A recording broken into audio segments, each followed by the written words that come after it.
PBA's demands for recognition in the late 1950s, argued that the distinction between an independent association and a union was meaningless. When an organization acts like a union, talks like a union, makes demands like a union and conducts itself like a union, it cannot be heard to say that it is not a union. 133 But the legal status of police associations is at most a secondary matter. The practical effect of the ruling was to privilege the PBAs and FOPs over the Teamsters and AFSCME. Police managers were then quick to recognize, in some cases, to create associations, especially when facing a Teamsters organizing drive. The associations gave police management a means of establishing agreed-upon conditions while still discouraging autonomous rank-and-file action and solidarity with other workers. 134. Police associations thus developed in relative isolation from the rest of the labor movement, while building close ties with the command hierarchy within the departments. This fact points to two related reasons why police unions are not legitimate labor unions. First, as is discussed above, the police are clearly part of the managerial machinery of capitalism. Their status as workers is therefore problematic. 135 Second, the agendas of police unions mostly reflect the interests of the institution, the police department, rather than those of the working class. 136. When the PBA organized in New York, collective bargaining rights were traded for no-strike agreements and a bar from affiliating with other unions. During the same period, police unions around the country were defecting from AFSCME to form police-only locals. 137 Almost 20 years later, in 1970, the New York PBA took this dissociation further than the law required, moving to break parity with other city employees, including firefighters, corrections deputies, and sanitation workers. 138 That move is telling, and not just because it shows the lack of solidarity between police associations and the rest of the working class. It indicates that police associations organize more along institutional rather than class lines, that is, they organize police as police, not as workers. The police exhibit an institutional unity that is fundamentally different than the class consciousness underlying union activity. The chief difference is that despite fissures along race lines, disputes between superiors and subordinates, and intradepartmental rivalries, a sense of shared identity extends to every branch of police organizations and is felt at every level, from the highest commander to the rookie on the beat. This solidarity helps the commanders maintain the loyalty of their troops and, as mentioned before, it also leads cops of all ranks to cover up for each other. Not only do street cops hide one another's mistakes from those above them, but superiors shield subordinates from outside scrutiny. 139. Such managerial complicity reinforces the sense of identity and group cohesion, thus reducing the possibilities for conflict within the department.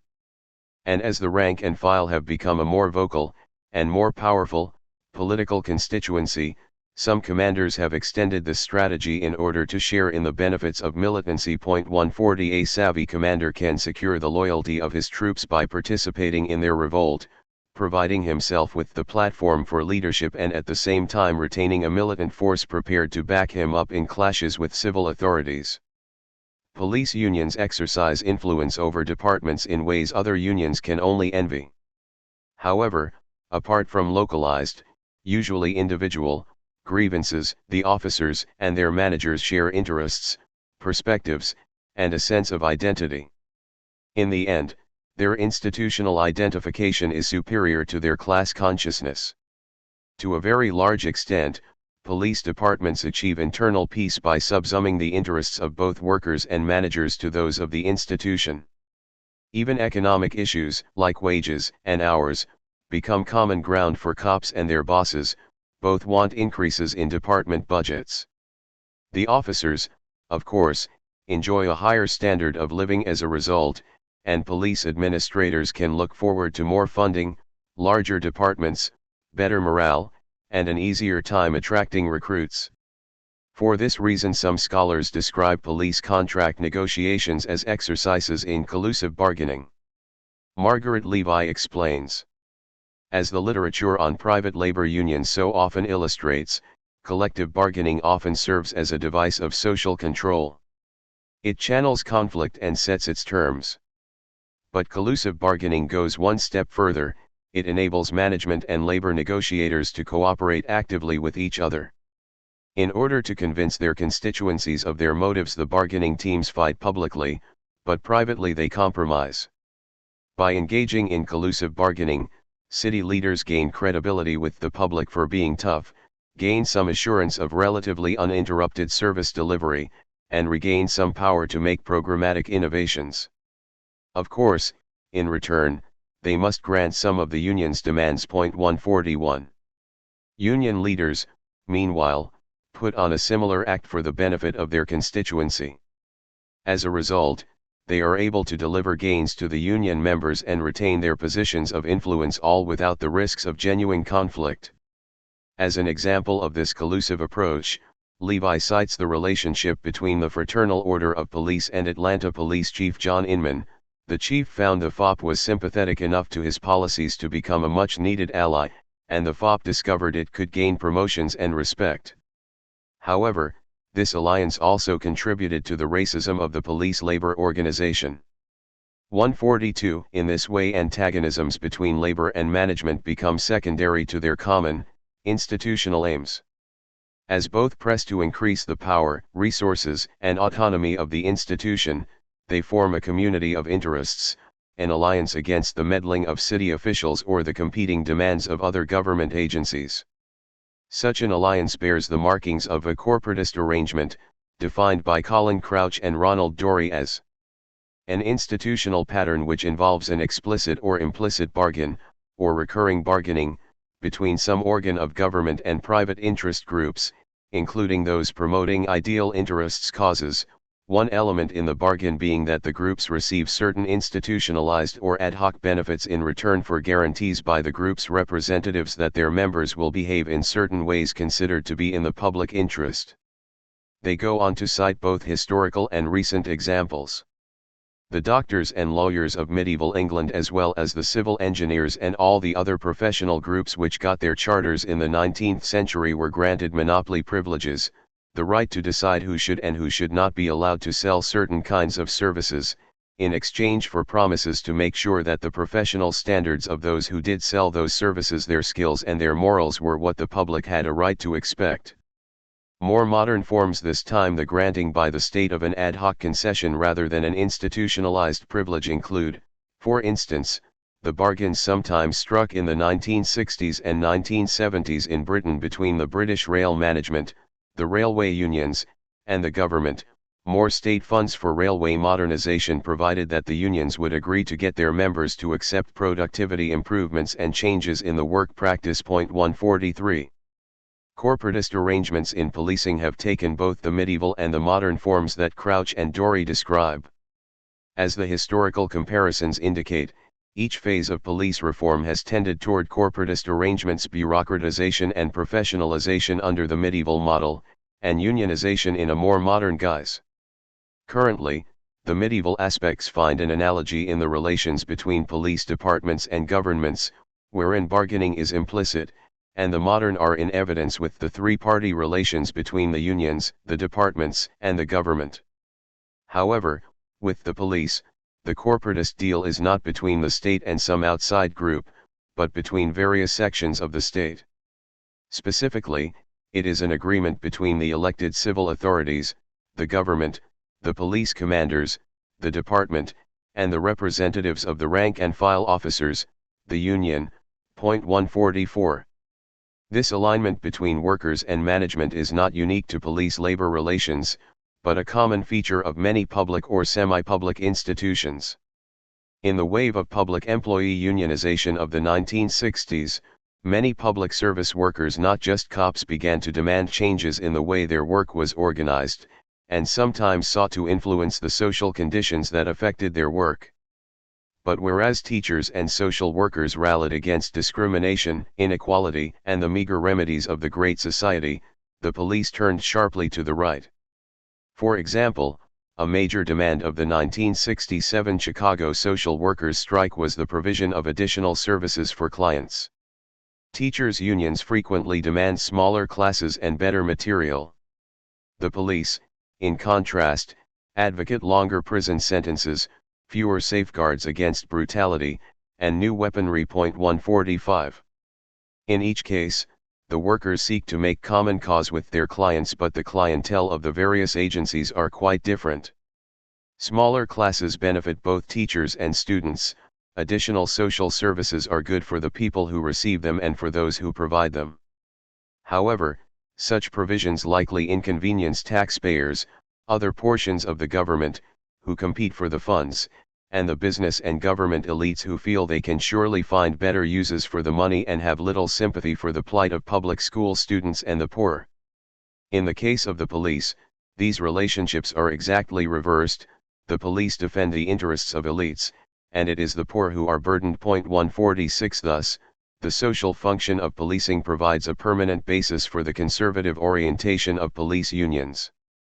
In turn, police associations provide a stronghold for the most reactionary aspects of the profession, elements that the command hierarchy is often at pains to disavow. 147. When the police command cannot, for legal or political reasons, resist demands for civilian oversight, for more diversity in the department, or for redress in particular cases, the union can defend the departmental status quo. Historically, most police associations barred black members. 148. And police in Detroit and St. Louis threatened strikes to keep African Americans off the force.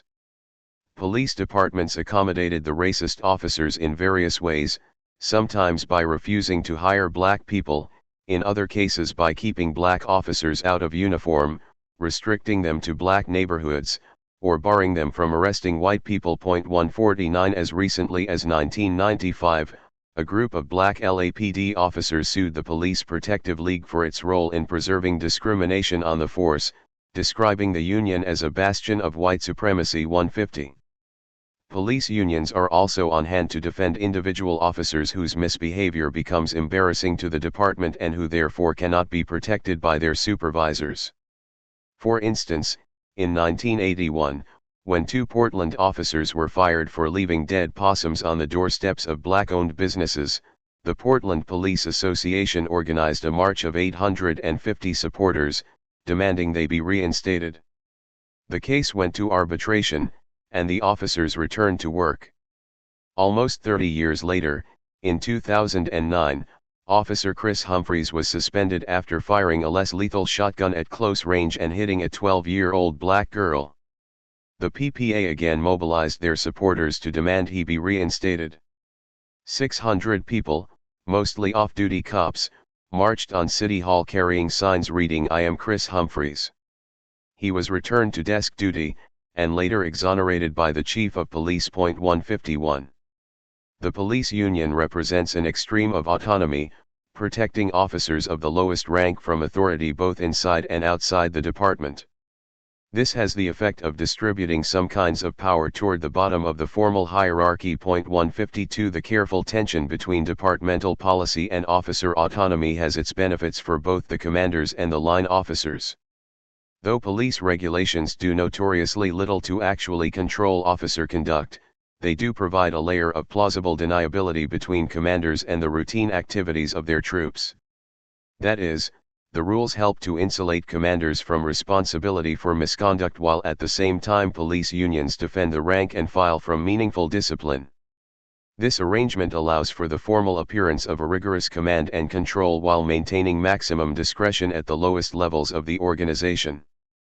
The command staff can minimize the criticism it faces through the manipulation of formal policies and bureaucratic shuffling, but concessions granted at that level need not affect much of what happens on the street. Of course, discipline does exist and can be quite stringent when it comes to certain procedural or organizational matters, scheduling, the chain of command, uniforms, budgets, and so on. But both discipline and discretion exist within carefully proscribed bounds according to the needs and aims of the institution.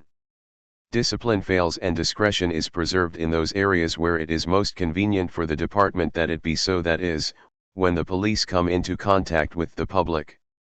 The public cares very little about whether cops are issued light blue or dark blue shirts, whether they stand at attention during roll call, whether they work 8 or 10-hour shifts, are dispatched in pairs or alone, etc. But these are just the sort of matters over which management exercises the most control.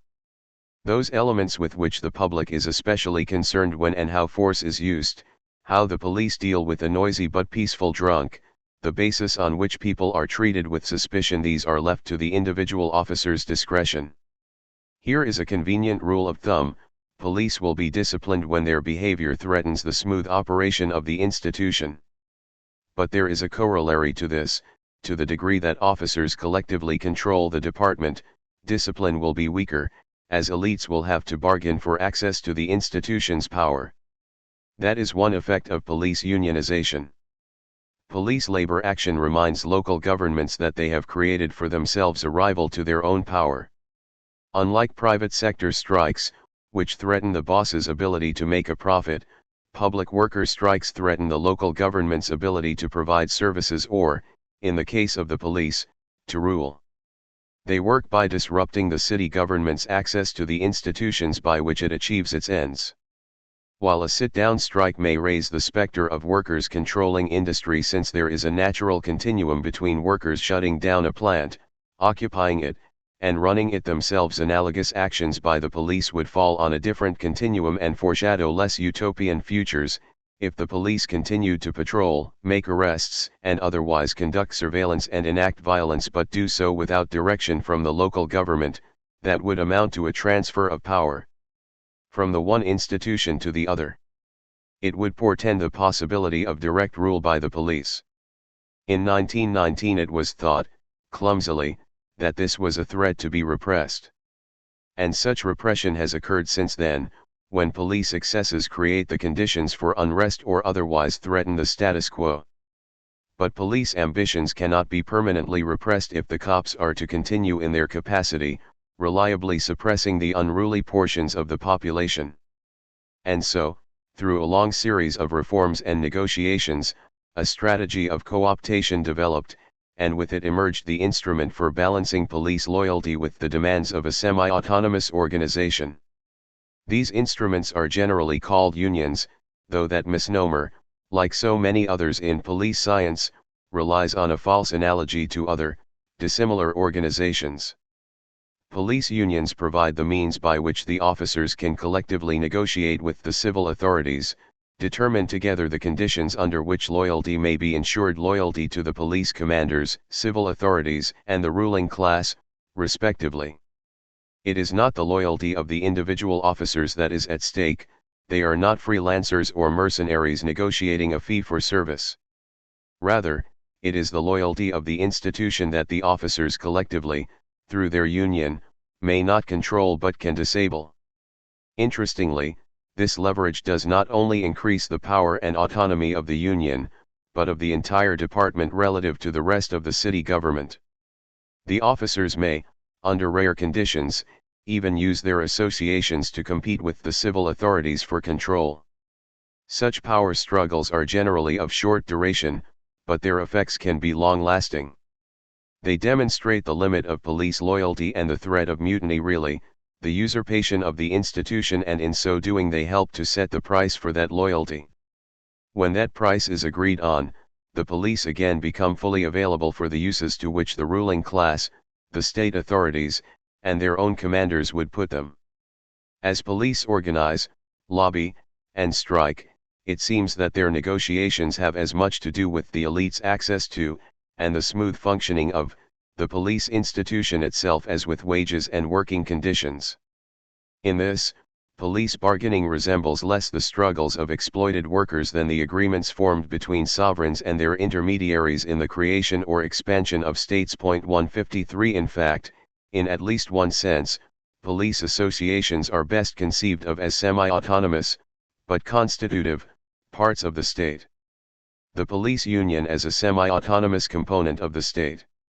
The independent organization of police officers has done a great deal to protect both individual cops and whole departments from meaningful oversight. Unionization has thus served to preserve patterns of abuse and discrimination, while at the same time advancing the agenda of law enforcement on the social and political fronts. This development represents, as per William Westley's analysis of police brutality, the collective usurpation of governmental authority and the means of violence. This process then results in a transfer in property from the state to the colleague group. The means of violence which were originally a property of the state, in loan to its law enforcement agent, the police, are in a psychological sense confiscated by the police, to be conceived of as a personal property to be used at their discretion. 154. But whereas Wesley analyzed police brutality in terms of the informal, psychological confiscation of authority, union negotiations formalize the officer's claim to partial control of the institution and, by implication, its capacity for violence. 155. Our earlier discussion of police brutality led us to pose a series of questions we are now primed to address. These were: to what degree is violence the property of the state? At what point does the police co-optation of violence challenge the state's monopoly on it? When do the police, in themselves, become a genuine rival of the state? Are they a rival to be used, as in a system of indirect rule, or a rival to be suppressed? Is there a genuine danger of the police becoming the dominant force in society, displacing the civilian authorities? Is this a problem for the ruling class? Might such a development, under certain conditions, be to their favor? These questions suggest another, prior, question: what is the state? Let us begin with that. It may seem odd to talk about an independent private organization, such as a police association, as a constitutive part of the state. The tendency is to think of the state as a monolithic institution claiming an exclusive right to the use of force. But this conception of state power is overly simple, both in terms of the state's actual operation and in terms of its historical development.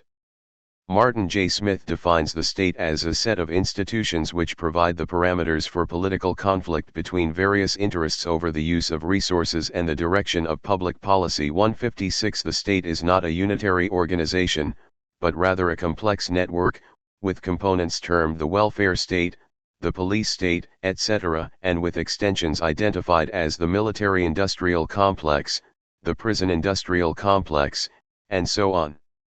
As the state becomes increasingly differentiated and its power ever more diffuse, its precise edges become difficult to define and the public/private distinction grows hazy. 157. What has sometimes been hailed as a postmodern end to state sovereignty is in reality the modern state reaching maturity, drawing in additional elements, incorporating new sources of influence and legitimacy, and adjusting the balance of power accordingly. Organizations and power networks win influence over the state according to their ability to aid or impede its operation, or to contribute to the aims of other institutional actors. Sometimes this influence will be established through sharp conflict and the decisive victory of one faction over another. More usually, however, it will be settled through a process of negotiation and bargaining. The latter is generally preferable, not only because it carries fewer costs than all-out battle, but also because by sharing power the various interests can oftentimes increase the power that is there to be shared. Within these networks, Clayton Zachek writes, power is not simply wielded instrumentally by the autonomous state over social actors, or conversely by dominant social groups over a neutral or powerless state. Rather, power is to some extent created within these networks. It arises out of a relationship of dependence between state and social actors. Each actor provides something that the other cannot obtain on its own, and the power, or autonomy, of each is hence increased by the relationship. 158. In the case of police officers, police administrators, police departments, and police unions, this dynamic is at work simultaneously on several levels. Individual officers share in the authority of the department, while the department maintains its power through the concerted efforts of its individual members. By joining together in independent associations, the member officers can effectively shape the policies and operations of the department, and can sometimes influence the policies and priorities of the government more broadly. When police unions and administrators make common cause, they can pressure the civil authorities to increase the power, resources, and independence of the department because, to a certain extent, the civil authorities are always dependent on the cooperation of the police to defend their power and enforce their will. 159. Meanwhile, as the departments become more prominent as institutions, the share of power controlled by administrators and the unions increases proportionately and the department finds itself well placed to form alliances with other government agencies, and sometimes private enterprises, enhancing the bargaining power of each. 160 and, in the process, departmental administrators and union leaders alike can increase their personal influence. 161. This analysis is in keeping with the historical development of the state. Charles Tilly explains. Because no ruler or ruling coalition had absolute power, and because classes outside the ruling coalition always held day-to-day control over a significant share of the resources rulers drew on for war, no state escaped the creation of some organizational burdens rulers would have preferred to avoid. A second, parallel process also generated unintended burdens for the state, as rulers created organizations either to make war or to draw the requisites of war from the subject population, not only armies and navies but also tax offices, customs services, treasuries, regional administrations, and armed forces to forward their work among the civilian population. They discovered that the organizations themselves developed interests, rights, perquisites, needs, and demands requiring attention on their own. 162. Within this theoretical framework, it is possible to briefly reinterpret the history of policing. The use of legitimate violence, which was originally the property of individual slaveholders, heads of households, and various secular and ecclesiastic authorities, was slowly formalized and consolidated. On the local level, this process produced slave patrols and then police.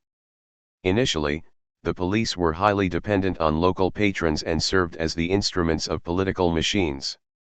As the capitalist class and its middle-class supporters took control of the government, the police were transformed to a tool of class rule. The destruction of the machines, however, required the creation of formal bureaucracies, which quickly came to develop interests of their own and started to formulate their own demands. The police were the prototypical bureaucracy, and the following wave of professionalization only further decreased their dependence on the municipal administration while reinforcing the organization's loyalty to the ruling class. The police rebellion came when the lowest-ranking officers reacted against the demands of professionalization while taking advantage of the autonomy it granted. They organized independently and began presenting demands at every level of administrators, of city and state officials, of legislatures, and of society. Because a strike would disrupt the city government's power and therefore also weaken the state's protection of the ruling class's interests, the rank and file held enough control over the state's coercive apparatus to credibly threaten its access to force, even if they could not fully mobilize it for their own purposes. By this telling, the coup of police unionization did not represent a sharp break from the institution's previous development, but instead signaled a new step in the pre-existing pattern. The emergence of the police as social and political actors marked the maturity of the institution. The police have always been thugs, but they have traditionally been thugs in the service of elites. The crises of the 1960s produced an outbreak of police hooliganism directed against the citizenry, especially black people, students, and radicals, and a revolt against their own commanders and the civil authorities. The police, in short, became self-conscious political actors seeking to defend their own interests, advance their own agenda, act under their own authority, and increase their already substantial power. Such a development is very dangerous for a wavering democracy like that of the United States.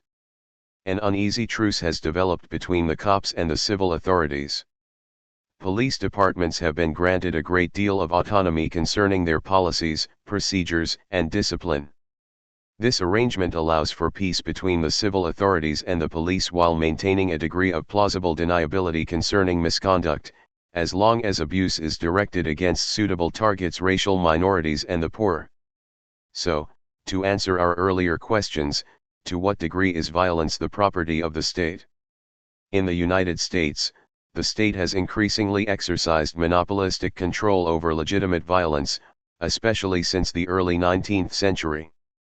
However, given the networked nature of power relations constituting the state, the means of violence have always been invested in some particular institution or set of institutions that carried to a greater or lesser degree the potential for independent action. At what point does the police co-optation of violence challenge the state's monopoly? When do the police, in themselves, become a genuine rival of the state? Are they a rival to be used, as in a system of indirect rule, or a rival to be suppressed? Given their unique bargaining position, the possibility of police dominance of the government cannot be discounted. So far, they have not achieved permanent ascendancy in any city, and nationally their influence has been rather limited. On the other hand, since their inception the police have been increasingly central to any power network that succeeds in controlling local government, and there is no indication that this trend is being reversed. So long as the faction that maintains control over the apparatus of violence remains loyal to and incorporated within the network that is the state, the development of semi-autonomous police institutions may actually bolster the power of the state, especially in times of crisis when that power is challenged. Under these conditions, though it may require shifting power and resources to the criminal legal system at the expense of other state enterprises, the police may, in part because of their high level of independent organization, be effectively used by the dominant group. But if the police mutiny for either material or ideological reasons, or if they begin to make demands that the government cannot accommodate, police control of institutional resources may threaten the power of civil authorities. Under such conditions, the civil authorities will feel compelled to break the police unions for the sake of preserving their own position. Is there a genuine danger of the police becoming the dominant force in society, displacing the civilian authorities? A simple armed revolt would invite intervention at the state or federal level, and would surely fail. But, it is conceivable that the police could seize control of a local government if they proceeded with a combination of electoral and bully boy tactics, on the Rizzo and Giuliani model. For the police to seize control nationally, they would either need to be networked on that level to a greater extent than they are presently, or else gain the assistance of some other institution, example the military. Is this a problem for the ruling class? Might it, under certain conditions, be to their favor? Logically speaking, it is possible that police rule would favor the ruling class. Capitalists may feel that the cops are more willing or able to defend their interests than are the civilian authorities. Such may especially be the case if the authorities are so divided as to threaten regime collapse, while the police retain the unity necessary to take control and keep order. The significance of the 1967 riots for the Detroit police strike is precisely this: the state is more tolerant of some rivals than others, more willing to accept some challenges to its power than others, and more ready to bargain with its long-term allies than to face defeat at the hands of immediate antagonists. As rebellions go, a police rebellion is particularly likely to gain the support of elites. For though police autonomy diminishes the power of the courts, civil government, and the rule of law vis-a-vis the police, it tends on the whole to preserve the inequalities extant in the status quo, including the inequalities inherent in these other institutions. Of course, a full-force police state may make economic demands that prove inconvenient for business, and would almost certainly hinder the fully autonomous operation of industry. But under certain conditions, especially those of social crisis, the ruling class may prefer the stability of police or military rule, with all its accompanying constraints, to the possibility of facing extinction in the course of revolution. It was just such considerations that led the middle and upper classes to support Franco in Spain and Pinochet in Chile. 163 More likely, however, is a soft coup, by which the police gradually gain a dominant position within the local government, though never becoming the only voice. The police could then form the center and base for a new kind of machine, building the necessary alliances with other social actors, but keeping the power in the station house rather than in the wards. Formally representative structures could remain in place while the police use their power to squash dissent, engineer campaigns, and shape policies, making the most of their practical monopoly on organized violence. This scenario would seem the natural ideal of blue power, and while it may prove compatible to the needs of capitalism, it is an obvious threat to democracy. The police have been transformed from a wholly dependent tool of the political machines to an independent source of power. I noted in an earlier chapter that the development of modern police forces marked an unprecedented incursion on the part of the state into the lives of the citizenry, and signified in retrospect a clear step toward totalitarianism. 164 As the police institution has evolved, it has become a major source of power not only for the state, but within the state. This achievement represents another step in the same direction. As the institutions of violence become more autonomous, they isolate themselves from democratic control. That is bad enough, surely, but as these same institutions gain influence over policy and social priorities, they inhibit the representative aspects of other parts of government. Blue power reduces the possibility of democracy. While the police were undergoing their metamorphosis from instrument of the machines to bureaucratic apparatus of class rule, to independent political force, they were simultaneously challenging democracy in other ways and expanding their social influence in some surprising directions. The task of the police in preserving race and class hierarchies made them experts in suppressing dissent, and police departments quickly developed specializations in this regard. More recently, as we shall see, these same designs have led them to seek ever more involvement and greater shares of influence in aspects of social life quite removed from law enforcement. 7. Secret police, red squads, and the strategy of permanent repression. Police intervention during industrial strife has had a complex legacy, producing detailed riot control strategies and specialized units to handle political intelligence. Judging by appearances, one might not think that these two sets of activities have very much to do with each other. Riot cops wear full protective gear and operate in ways that are by definition very public. Police spies usually wear no uniform at all, and their activities are often covered. The targets are generally unaware of police intelligence activity, the public at large barely recognizes its existence.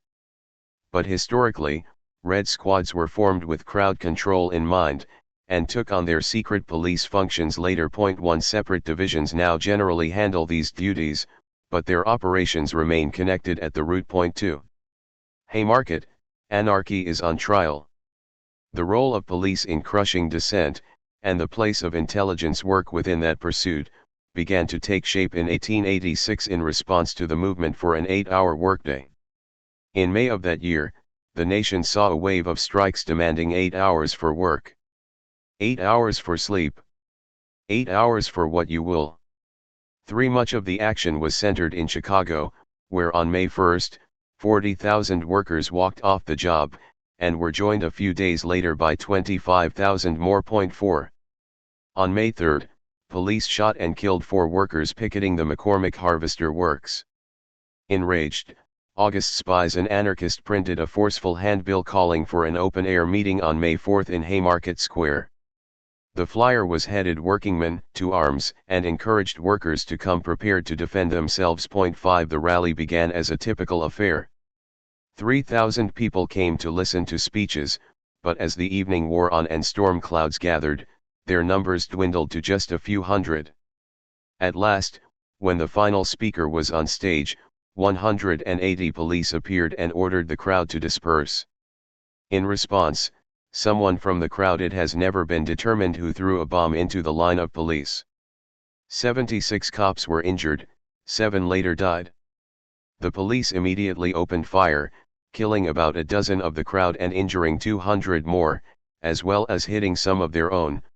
6 The Haymarket bomb cost the 8-hour movement dearly, dividing the radicals from their natural base of support Unionists and setting off the first serious Red Scare in American history. 7 On May 5 and 6, Chicago police, acting under the leadership of Captain Michael J. Schick, made more than 50 raids against newspaper offices, union halls, and other radical meeting spots. 8 State's Attorney Julius Grinnell urged the cops, "Make the raids first and look up the law afterwards." 9 Schick apparently decided not to bother with the law at all. His published notes detailed 70 interrogations conducted during this period. They revealed that prisoners had been denied lawyers, food, water, and medical treatment. 10 Meanwhile, around the country, state legislatures hurriedly passed laws limiting the rights of labor unions, and courts began convicting strikers en masse. 11 This climate of political repression lasted well into the 1890s. Of those arrested, 8 anarchists were charged with murder: August spies, Albert Parsons, Adolf Fischer, Samuel Fielden, Michael Schwab, Louis Link, Oscar Neebe, and George Engel. While it was never learned who threw the bomb, it was certainly none of these men. Most of them weren't even at Haymarket. Those who were there were on the speaker's platform, in plain sight. Nevertheless, after a highly irregular and explicitly political trial, all 8 were convicted and 7 were sentenced to hang. 12, Neebe was sentenced to 15 years.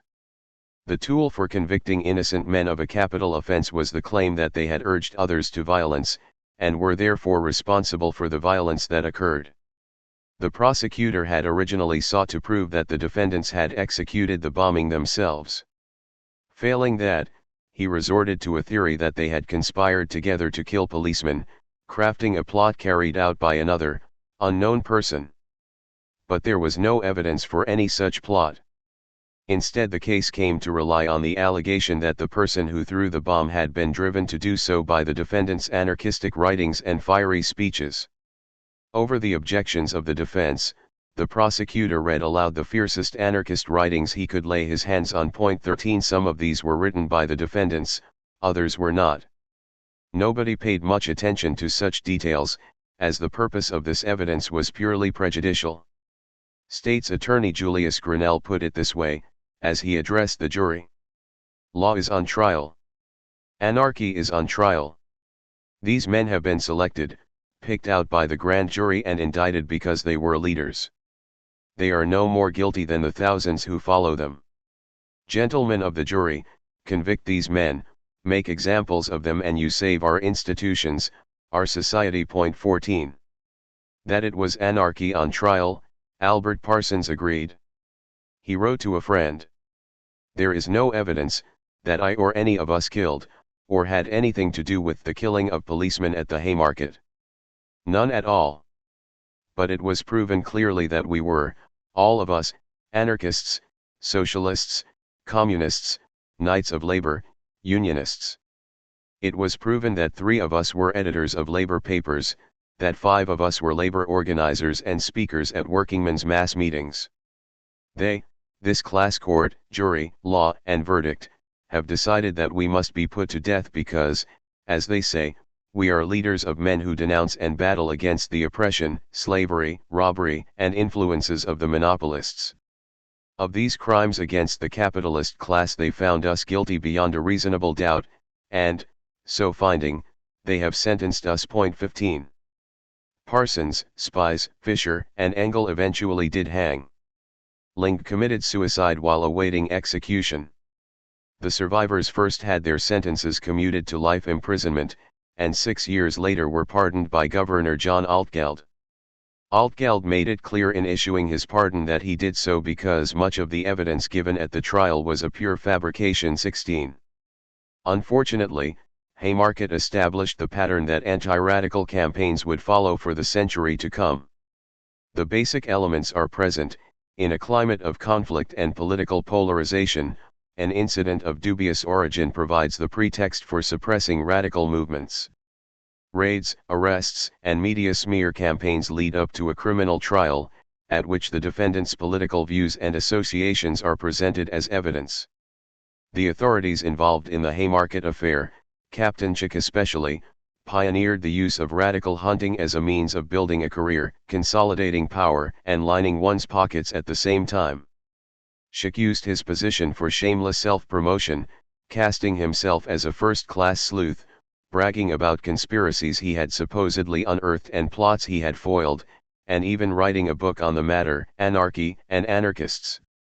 On top of that, Schick gained control of a slush fund established by the conservative Chicago Citizens Association and used its resources to bribe witnesses, hire informers, and pay for other related investigative expenses.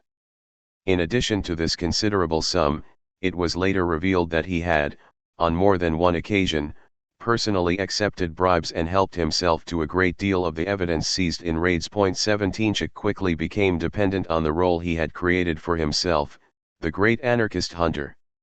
To justify continued operations, he began creating the conspiracies he was to uncover. In 1889, Police Chief Frederick Ebersold told the Chicago Times, Captain Chick wanted to keep things stirring. He wanted bombs to be found here, there, all around, everywhere. I thought people would lie down to sleep better if they were not afraid their homes would be blown to pieces any minute. But this man, Chick, wanted none of that policy. After we got the anarchist societies broken up, Chick wanted to send out people to organize new societies right away. He wanted to keep the thing boiling, keep himself prominent before the public. 18. Haymarket was not the first police excursion into the realm of political spying, but it did signify the beginning of a new trend. As Frank Donner notes, the Haymarket tragedy marked the emergence of a new form of policing. Anarchists were indiscriminately surveilled not only as a means of crime suppression, but for ideological reasons alone. This style of ideological warfare against anarchism broke ground for subsequent similar police initiatives against socialism and communism. 19. Repression 101. There's nothing surprising about the antagonism between anarchists and authorities. Anarchists oppose the powerful and the institutions that maintain their power, especially the state. They don't like bosses, bureaucrats, politicians, landlords, or cops. And, for the most part, the feeling is mutual. The state's reaction to such opposition is equally unsurprising. It is the nature of power to preserve itself, and this requires that efforts to change the structures of society be actively opposed by those who profit from the existing order.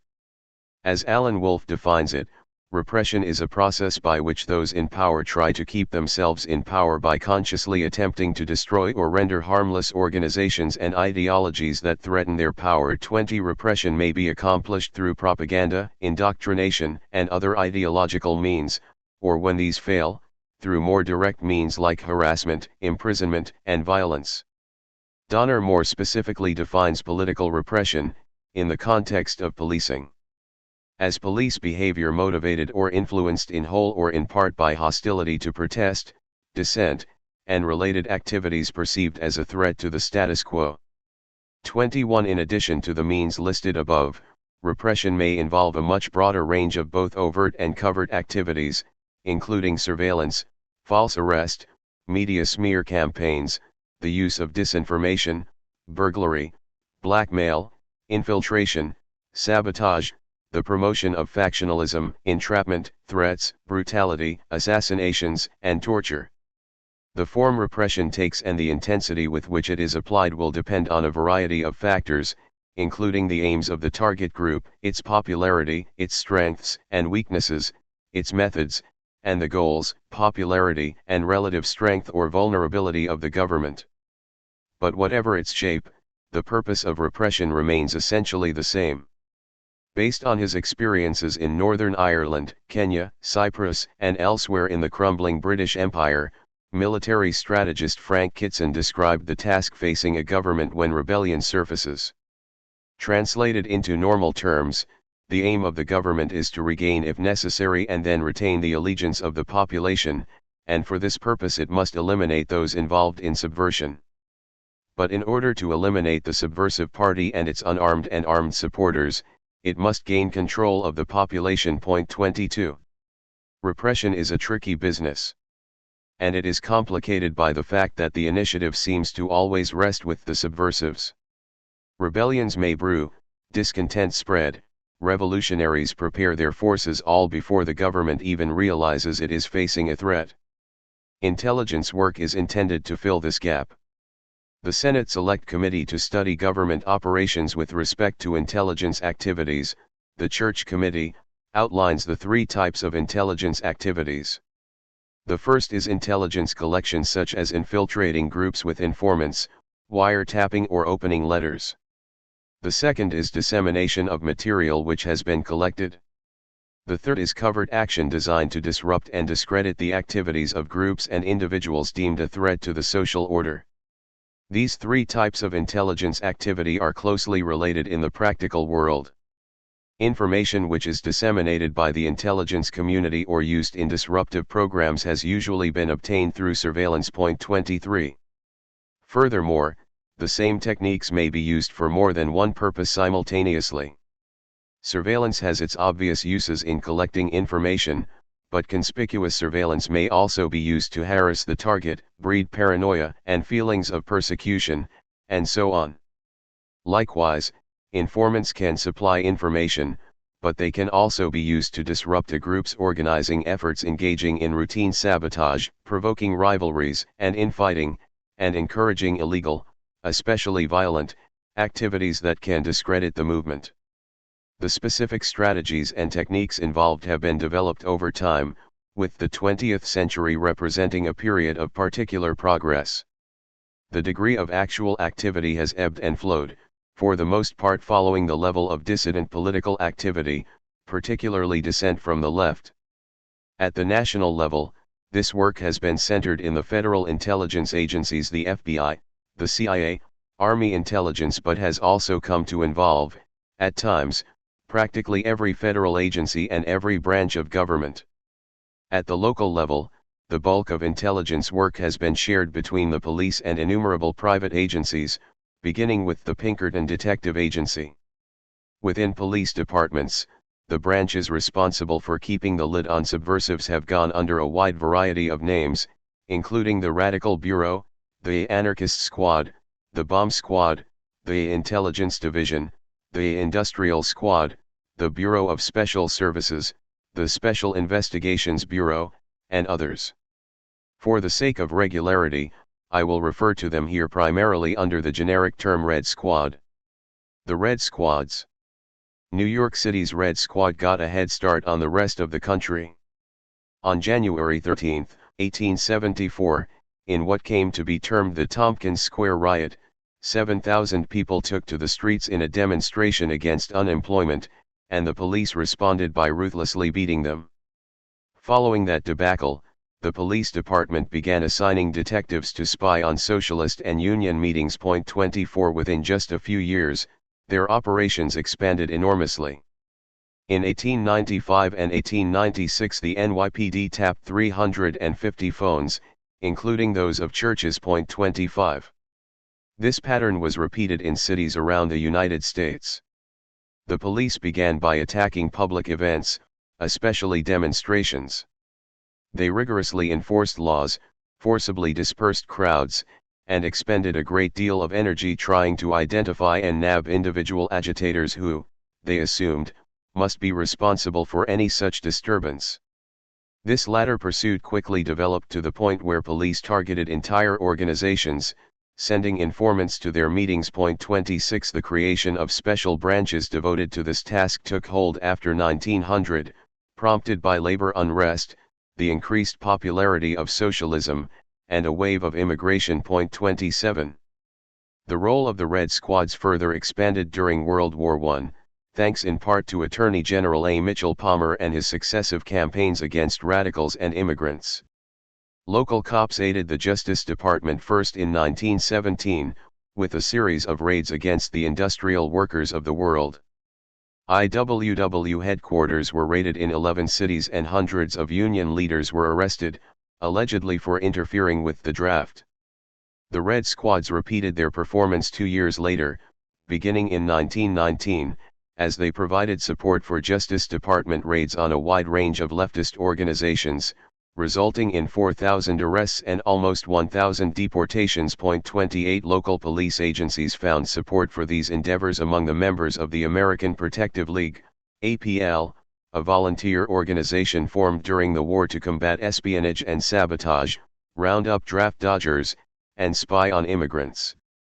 Many APL volunteers were actually off-duty cops, others were deputized to assist in raids. 29 During this same period, laws regulating demonstrations, meetings, and leafleting granted the police broad powers to determine when, where, and what speech would be allowed.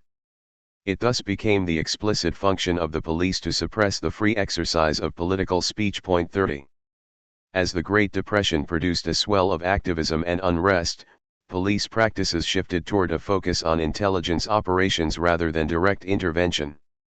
Intelligence became a distinct pursuit, very nearly its own profession, increasingly removed from law enforcement. While the potential for such a division had been present as early as 1886, It became institutionalized during the 1930s as Red Squads paid less attention to public disorder and more to the organizations and movements behind such discord. 31. This change in emphasis was accompanied by a marked escalation in tactics. Increasing numbers of informants were employed against an ever-widening array of organizations. The most spectacular abuses, of course, were those directed from the top. During the 1930s, Los Angeles's Red Squad had been used to target the mayor's critics and political opponents, even to the point of outright blackmail. At the same time, active disruption of organizations became a higher priority, often greatly overreaching the authority granted the police, and even directly violating the law. For instance, the head of the Los Angeles Red Squad, Captain Earl Kynette, was convicted and imprisoned in connection with a 1938 car bomb explosion that critically injured a member of a reform group, the Citizens Independent Investigating Committee, which had been leading a campaign against police corruption. 32. Kynette's zealotry led not only to a prison term, but to the dissolution of his unit as well. Shortly after his conviction, the city council eliminated its funding.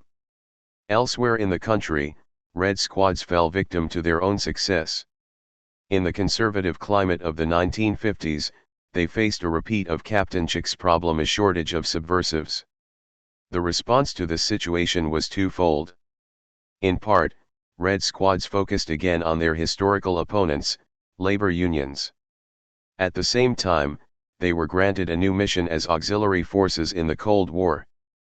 But while the FBI still relied on local police for a great deal of information, the special units saw their numbers and resources dwindle. 33. As a result, Red Squads became increasingly isolated within local departments, and their activities became even more removed from regular police work.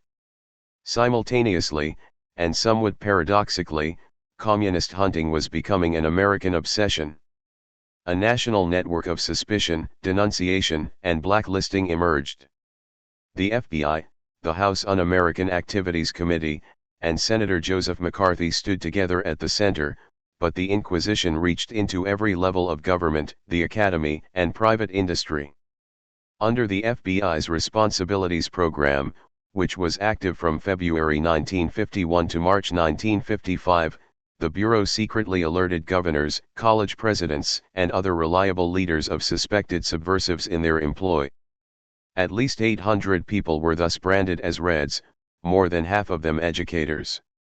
Most were fired. 34. In New York alone, more than 250 city workers were fired for security reasons. 35. During roughly the same period, 1950-1953, the Bureau also conducted 2 million name checks of federal employees, looking to see if they appeared in Mr. Hoover's voluminous files, and initiated 26,000 loyalty investigations assisted by a sizable army of 109,119 informers and a smaller number of surreptitious, usually warrantless, black bag searches. 36.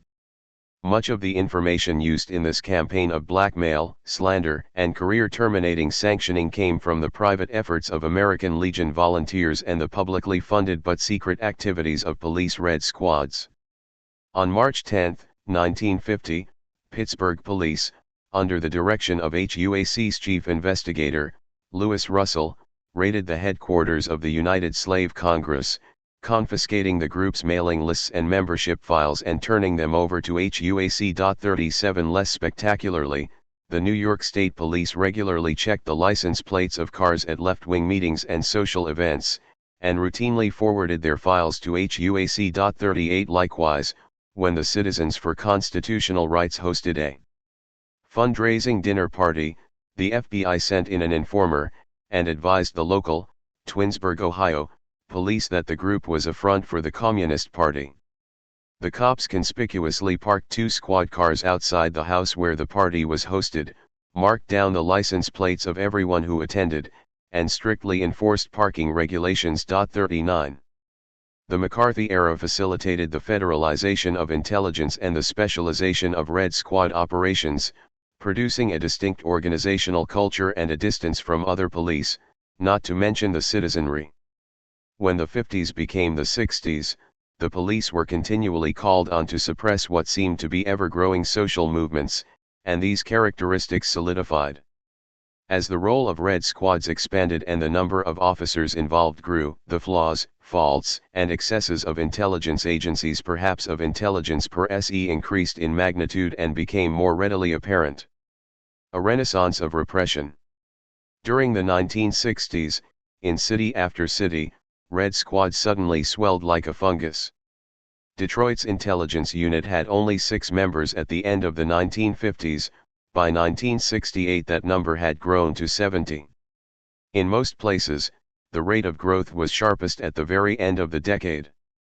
Between 1968 and 1970, the New York City Red Squad went from 68 uniformed officers to 90, plus 55 others assigned to undercover work. During the same period, Los Angeles increased its squad from 84 officers to 167.40. The Chicago Police Department had 500 intelligence officers at the end of the decade, and Illinois State Police Superintendent James T. McGuire estimated that more than 1,000 federal, state, and local operatives were working in the area undercover. 41. As the popular movements developed, first the civil rights movement, then student movements, anti-war efforts, and a host of others, the police understanding of these campaigns, their objectives, and the conditions producing them seriously lagged. The police response, as though from habit, was to blame a conspiracy and seek out the agitators creating all this turmoil. Hence identification procedures retained their central place in the strategy of repression, and photography became a sort of obsession. As with infiltration, wiretapping, and the collection of dossiers, photography was easily exploited as a means of intimidation as well as data gathering. 42. At times, intimidation became the primary function of police photography. Cops would take numerous pictures at close range or, alternately, show their subject photographs of herself when she hadn't realized she was under surveillance. Conspicuous surveillance was often accompanied by other forms of harassment as well, including slashed tires, verbal abuse, and arbitrary arrests. 43. As the role of surveillance was extended, the number and type of subjects increased as well. By the end of the 1960s, many Red Squads were building straightforward enemies lists, targeting people outside of any radical movement. For example, after the 1968 Democratic Convention, the Chicago police maintained files on churches and members of the clergy, newspaper columnists, and radio commentators, an ACLU attorney, the League of Women Voters, the Parent-Teacher Association, the chair of Sears and Roebuck, the president of Notre Dame University, State's Attorney Bernard M. Carey, prosecuting attorney Barnabas Sears, Dan Walker, author of the Walker Report on the 1968 Democratic Convention, and later Governor, U.S. Senator Charles Percy, 7 sitting or former aldermen, 15 members of the Illinois General Assembly, the chair of the First National Bank, Chicago Bears running back Gale Sayers, and Congressional Representative Ralph Metcalf. 44. A few years later, Philadelphia Mayor, and former police chief, Frank Rizzo created a special 33-member intelligence unit, answerable directly to him. The unit's sole purpose was to investigate 2 of Rizzo's political adversaries, City Councilor Peter J. Neal and City Council President George X. Schwartz. 45. As the range of targets grew, so did the range of tactics, first to improve surveillance and then, as is the pattern, to harass leaders, cripple organizations, and interfere with their political efforts. Wiretaps and mail opening came very much into fashion during this period. 46. As in the 30s, informers were employed in increasing numbers, with a key difference. Whereas previously infiltration was done primarily by private detectives or civilian volunteers, in the 1960s it became the norm to use police officers themselves. 47. Interestingly, the specialization of undercover work did nothing to abate the agent's development from passive observer to saboteur, and then, from saboteur to provocateur. In fact, informers often suggested the plan, supplied the weapons, drove the car, and then made the arrest. ACLU attorney Frank Donner observes, The most common provocateur is simply a professional police agent who coldly engineers a single provocative act designed to set up leaders for roundup and arrest 48. An infiltrator's success didn't always rely on discrediting an organization or bringing legal action against them. For example, in 1967 the New York Police Department sent Richard Lyons, a civilian, into the Veterans and Reservists Against the War, VNR. During the 2 years he was a member, he advocated the VNR attack soldiers with tear gas, burn GI weapons authorization cards, a federal offense, charge police lines during demonstrations, and carry replica machine guns. Each suggestion was firmly rejected in favor of legal and nonviolent tactics. Nevertheless, when he was finally exposed in 1968, the knowledge that they had been infiltrated greatly added to feelings of demoralization, and contributed to the VNR's collapse. 49. In part, the work of infiltrators represented a move away from reactive practices and toward a proactive, anticipatory approach. Hence, Red Squads justified many of their activities with the claim that they were necessary in order to prevent violence. On the contrary, infiltrators often encouraged violence, as the VNR case shows. And the Red Squad's methods carried with them inherent barriers to law enforcement. For example, information gathered illegally was usually inadmissible in court, and the reluctance to identify informants greatly limited their utility in actual prosecutions. 50. Add to this the fact that so much of the information police gathered was hopelessly off base. One Chicago cop told a Cook County grand jury that he listed as a member of an organization anyone who attended 2 of its public meetings. This information was passed on to the FBI, and disseminated from there. 51 More recently, in 2002, files leaked to activist groups revealed that the Denver Police Department had used the label criminal extremist as a default category when no other description seemed to apply. Featured under this heading were political activists, members of the clergy, troubled students, and for some reason people who had received honors from the department itself. A commission appointed by the mayor determined that none of the 3,400 files could be legitimately maintained, and ordered them destroyed. But the files, and their inaccuracies, had already been passed on to other agencies. 52. The harm of such exaggeration is multiplied as misinformation is spread from one agency to others. For example, in 1973 the Seattle Police Department's Intelligence Division opened a file on a local Chicano activist. The American Friends Service Committee described the report's transformation as it changed hands. It began, modus operandi participant in demonstrations, supporting UFWX Safeway SIC, establishment of El Centro. His only police record is for failure to disperse during a demonstration. By 1976, however, in describing him to the Portland Police Intelligence Division, Seattle Police stated, M.O. Chicano activist advocates terrorist acts. There is no information in the SPD intelligence files to support such a defamatory and damaging claim. 53. Inaccuracies and distortions are phenomena familiar to anyone who reads even standard police reports, but the potential for misreporting is amplified by the nature of undercover work, especially when informants are paid for the information. As Donner observes, both the pressures and inducements, along with the sense of guilt that required the betrayer to find some justification for his betrayal, tend to produce tainted information. All too frequently it is inaccurate, highly selective, and based on sinister and unwarranted inferences. Where a literal version of a target's utterances would seem innocent, the informer will insist on stressing the connotations.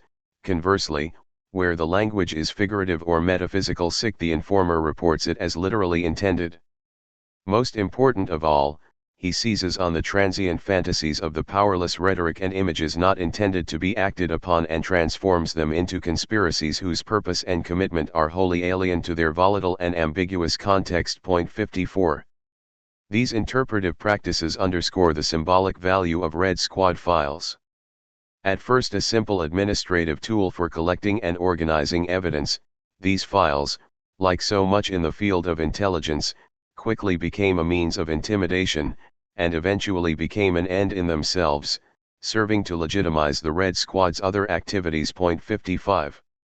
More often than not, the reported violence was only a much exaggerated pretext for heavier repression. Donner describes the pattern as it appeared in Philadelphia. Based on information typically supplied by a street tipster or casual informant, or discovered through several weeks of intensive surveillance by the CD, the Civil Disobedience Unit, police would raid a private residence where they assertedly found explosives, guns, or inflammatory literature. A torrent of Rizzo-inspired publicity would then link the raided premises and the seized material to a group of militants, which, it usually suggested, was part of a larger and more powerful movement. Front-page stories under banner headlines would quote Rizzo's blood-chilling description of the plot, miraculously aborted, and the closeness of the city's escape from destruction. Bail would be set at astronomical levels, but prosecution of the culprits usually faltered. After long delays, months and even years, the back pages of the newspapers whose front pages had originally blazed with reports of the sensational arrests would limply record that the prosecution had been dropped altogether or the defendants plead guilty to lesser charges, usually possession of weapons, or other, unrelated charges. 56. The Philadelphia branch of the Student Nonviolent Coordinating Committee, SNCC, was destroyed by just such a dynamite plot, as was the Revolutionary Action Movement, and after several such raids the Philadelphia chapter of the Black Panther Party. 57. COINTELPRO, the FBI's greatest hits. The Black Panthers bear the uneasy distinction of being the most targeted organization of the late 1960s, perhaps the most targeted organization of all American history. The Panthers were persecuted, there is no other word, by a campaign, codenamed COINTELPRO, for Counterintelligence Program. COINTELPRO was explicitly designed, in the words of FBI Director J. Edgar Hoover, to expose, disrupt, misdirect, discredit, or otherwise neutralize the activities of black nationalist, hate-type organizations and groupings, their leadership, spokesmen, membership, and supporters, and to counter their propensity for violence and civil disorder. 58. The Church Committee offers more detail. COINTELPRO tactics included anonymously attacking the political beliefs of targets in order to induce their employers to fire them, anonymously mailing letters to the spouses of intelligence targets for the purpose of destroying their marriages, obtaining from IRS the tax returns of a target and then attempting to provoke an IRS investigation for the express purpose of deterring a protest leader from attending the Democratic National Convention. Falsely and anonymously labeling as government informants members of groups known to be violent, thereby exposing the falsely labeled member to expulsion or physical attack. Pursuant to instructions to use misinformation to disrupt demonstrations, employing such means as broadcasting false orders on the same citizens' band radio frequency used by demonstration marshals to attempt to control demonstrations, and duplicating and falsely filling out forms soliciting housing for persons coming to a demonstration, thereby causing long and useless journeys to locate these addresses. 59. The Church Committee report devotes a small section specifically to cooperation between the Federal Bureau of Investigation and local police departments in disrupting the Black Panther Party. It details file-sharing practices involving the FBI and the police in San Diego, Oakland, Los Angeles, and Chicago, as well as FBI-instigated raids in San Diego and Chicago, and an FBI-directed disinformation campaign in Oakland. 60. What the report doesn't say is that between December 1967 and December 1969, 28 Panthers were killed as the result of police attacks. 61. It would require another book to consider all of these cases in detail, but a couple of examples may be quite telling. In Chicago, efforts to disrupt the Black Panther Party focused on a young leader named Fred Hampton. First, the FBI tried to trigger a feud between the Panthers and a local street gang, the Blackstone Rangers.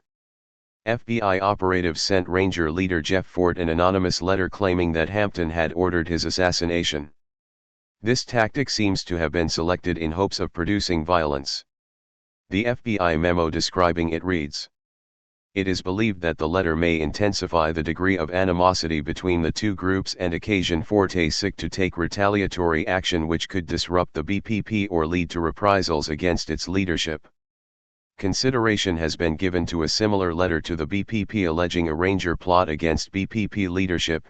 However, it is not felt that this would be productive principally because the BPP is not believed to be as violence-prone as the Rangers, to whom violent type activity, shooting and the like is second nature. 62.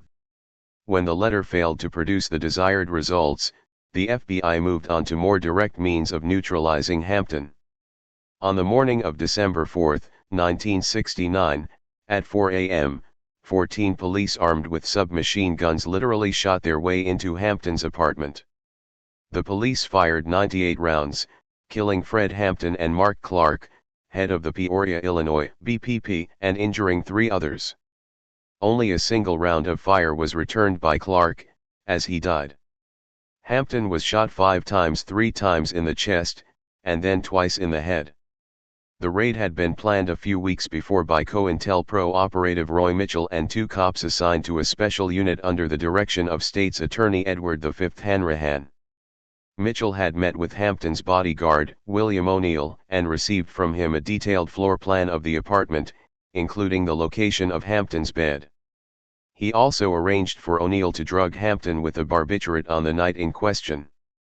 A week after the raid, Robert Piper, the Chicago COINTELPRO section head, requested a $300 bonus for O'Neill. 63. In this case we see local police, under the direction of the FBI, serving as nothing other than a death squad. 4 days after the Chicago raid, 40 SWAT officers and more than 100 BAC UPS launched a similar attack in Los Angeles. Under the leadership of Red Squad Detective Ray Callahan, and again working from a floor plan provided by an FBI informant, the police began their offensive at 5:30 in the morning. This time, however, the target Panther leader Elmer Geronimo Pratt was not in his bed. The opening burst of gunfire missed him altogether. The Panthers held the police off until the media arrived and a crowd had formed, then, they surrendered. 6 were wounded and 13 arrested, but no one was killed. 64. The raid was a dud, but the campaign against Pratt continued, eventually resulting in his arrest for the 1968 robbery and murder of a white woman in Santa Monica. Pratt maintained that he was at a Black Panther Party meeting in Oakland when the crime was committed, a fact verified by other testimony. The defense sought to support the alibi with the FBI's phone tap records, but the feds wouldn't cooperate. They first denied that the telephone at the Oakland BPP office was tapped, then admitted that it was but refused to turn over the records on national security grounds, and finally produced the records except for those from the period relevant to the murder case, which they claimed were lost. 65. Pratt was convicted of first-degree murder and sentenced to life in prison. The conviction rested on the testimony of Julius Butler, a former party member who claimed that Pratt had admitted to the murder. The prosecutor failed to mention that his key witness was on the police payroll, and Butler vehemently denied it under oath, saying he'd never been in all the world a snitch. 66 years later, documents surfaced identifying Butler as a paid informant for the FBI, LAPD, and District Attorney's Office. 67. Furthermore, an FBI report from June 1970 frankly admitted the Bureau's interest in Pratt. Constant consideration is given to the possibility of utilization of counterintelligence measures with effort being directed toward neutralizing Pratt as an effective BPP functionary. 68. After years of legal delays, in 1997 a conservative Reagan-appointed judge, Everett W. Dickey, overturned Pratt's conviction. 69. Pratt, who later assumed the name Geronimo G. Jaga, spent 27 years as a political prisoner, nearly a third of that time in solitary confinement. 70. Beyond COINTELPRO. COINTELPRO was only one aspect of the relationship between local Red Squads and the federal government. Beginning in 1968, the Law Enforcement Assistance Administration supplied grants to intelligence units for training and equipment. 71. At about this same time, the Justice Department's Interdivisional Information Unit, IDIU, provided the means for intelligence agencies at all levels, and from around the country, to share information. According to the Church report, this established a system through which the Attorney General received the benefits of information gathered by numerous agencies, without setting limits to intelligence reporting or providing clear policy guidance.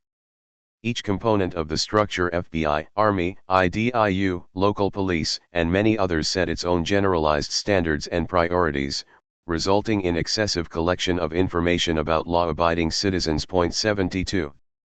Nor was that the extent of federal involvement. Throughout the late 1960s, New York City's Red Squad gave daily briefings to Army intelligence. 73. In Chicago, the U.S. Army Region I, 113th Military Intelligence Group not only trained and traded information with the local police, but participated in interrogations. 74. Never willing to be left out of the action, the CIA offered a 6-week training course for local law enforcement personnel, teaching cops the basics of surreptitious entry, photographic surveillance, electronic eavesdropping, and the manufacture and use of explosives. Members of at least 44 state, county, and municipal police departments received this training, and in return the locals helped the agency gather information, protect informants, and harass its critics. 75. Since the practices of local cops inevitably came to resemble those of the organizations that trained, funded, supplied, and directed them, it is worth considering the conduct of these federal agencies. The Church Committee summed it up. Too many people have been spied upon by too many government agencies, and too much information has been collected. The government has often undertaken the secret surveillance of citizens on the basis of their political beliefs, even when these beliefs posed no threat of violence or illegal acts on behalf of a hostile foreign power.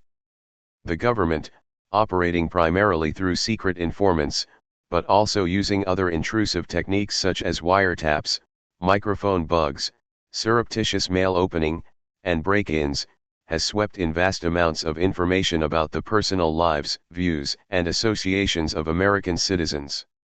Investigations of groups deemed potentially dangerous and even of groups suspected of associating with potentially dangerous organizations have continued for decades, despite the fact that those groups did not engage in unlawful activity.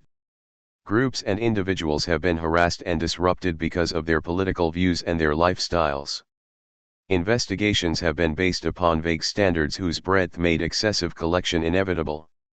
Unsavory and vicious tactics have been employed, including anonymous attempts to break up marriages, disrupt meetings, ostracize persons from their professions, and provoke target groups into rivalries that might result in deaths. Intelligence agencies have served the political and personal objectives of presidents and other high officials. While the agencies often committed excesses in response to pressure from high officials in the executive branch and Congress, they also occasionally initiated improper activities and then concealed them from officials whom they had a duty to inform. 76. With this in view, the political operations touched on here, and the abuses that accompanied them, cannot be dismissed as the excesses of individual, overzealous officers, or even as the dysfunctions of particular departments. Instead, they should be understood as systemic in nature, institutional in scope, affecting the entire country, and, despite their purported aims, undermining democracy. That is certainly true of the most flagrant abuses, but it may also be true of legitimate intelligence operations. However restrained, intelligence activities function to suppress dissent and undercut basic political liberties. Yale University law professor Thomas Emerson explains. The very process of investigating political activities, involving the questioning of friends, neighbors, employers, and other government agents, is intimidating. The compiling of dossiers, which may be the basis of internment in the event of emergency or of other reprisals, is threatening.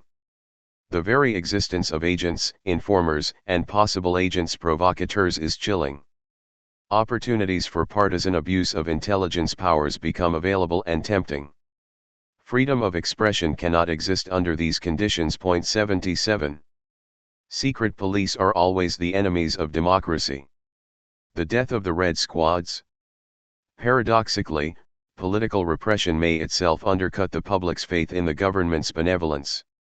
The 1970s were characterized by massive public distrust of the authorities, especially the federal intelligence agencies, but also their local counterparts. Along with the Watergate scandals, other startling revelations shook public confidence in the government. A researcher for the Pentagon, Daniel Ellsberg, leaked the Defense Department's secret history of the Vietnam War, revealing that the public had been deceived about the aims and methods of the war and, specifically, about American atrocities. 78 Anonymous persons similarly released a series of documents stolen from the FBI office in Media, Pennsylvania, detailing the operations grouped under the heading COINTELPRO. 79 It is quite ironic that the best tool for proving official misconduct by federal agencies turned out to be their own cherished files. In an effort to salvage credibility, congressional committees and special prosecutors tried to come clean. Even the intelligence agencies themselves tried to rehabilitate their public image. COINTELPRO and similar programs were quickly discontinued. And on the local level, opponents of police spying took the opportunity to move against the Red Squads. So what kills a Red Squad? In Washington, D.C., it was a combination of lawsuits and pressure from city council. In Birmingham, it was the success of civil rights efforts and the shift of power that accompanied it. Official investigations and a change in local statutes did in the Baltimore unit. A series of court rulings, a change in political climate, the election of a liberal mayor, attacks in the media, and a sudden loss of allies conspired against the Red Squad in Detroit. A series of scandals finally cost the Los Angeles unit the last of its credibility, leading to its breakup. In Philadelphia, it was the combination of a federal Civil Rights Commission investigation, lawsuits, judicial rulings, and a loss of public support stemming from widespread corruption. In Seattle, a city ordinance outlawed the Red Squad's activities. In Memphis and Chicago, lawsuits produced consent decrees limiting political investigations. A change in political climate brought New York City a liberal mayor and police commissioner.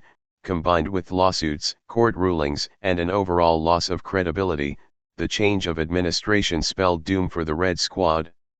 Of the various weapons used against the Red Squads, the most common was litigation. 80 But the political climate may well have been more important to the success of such legal action than either the law or the facts of the case. Author Ken Lawrence describes the limits of legal victories. Legal reforms are more reflective of the political climate than they are a way of creating a favorable climate. So, it's a mistake to regard a legal forum as itself a particularly useful way to create an improved political situation. If you win an injunction, that's more a sign that you have prevailed in changing the political climate. But it doesn't for a minute mean that it's going to place any serious restraint on the actions of the police. 81. Success is rarely total, or permanent. Political repression didn't end with the defeat of the Red Squads, any more than it ended with the termination of COINTELPRO, the death of J. Edgar Hoover, the resignation of Nixon, or the retirement of Captain Chick decades before. Repression continues as a permanent feature of capitalist society and as a central function of the state. The changes necessary to remove it, then, are far deeper than anything that we can expect from the courts. Judges issued a series of favorable rulings. However, as Donner put it, the plaintiffs won all the battles but lost the war. 82 Maintaining the conditions established by the courts was a separate fight, and a difficult one, since even judges themselves proved very reluctant to enforce the rules the courts established. 83 And police actively resisted reform, sometimes through lawyerly quibbling, sometimes by dragging their feet, sometimes through dirty tricks. Secret files. In 1976, Judge James Montanti ordered the Detroit Police Department and the Michigan State Police to turn their files over to the people listed in them. 4 years later, the state police finally complied with this order. The Detroit police never did.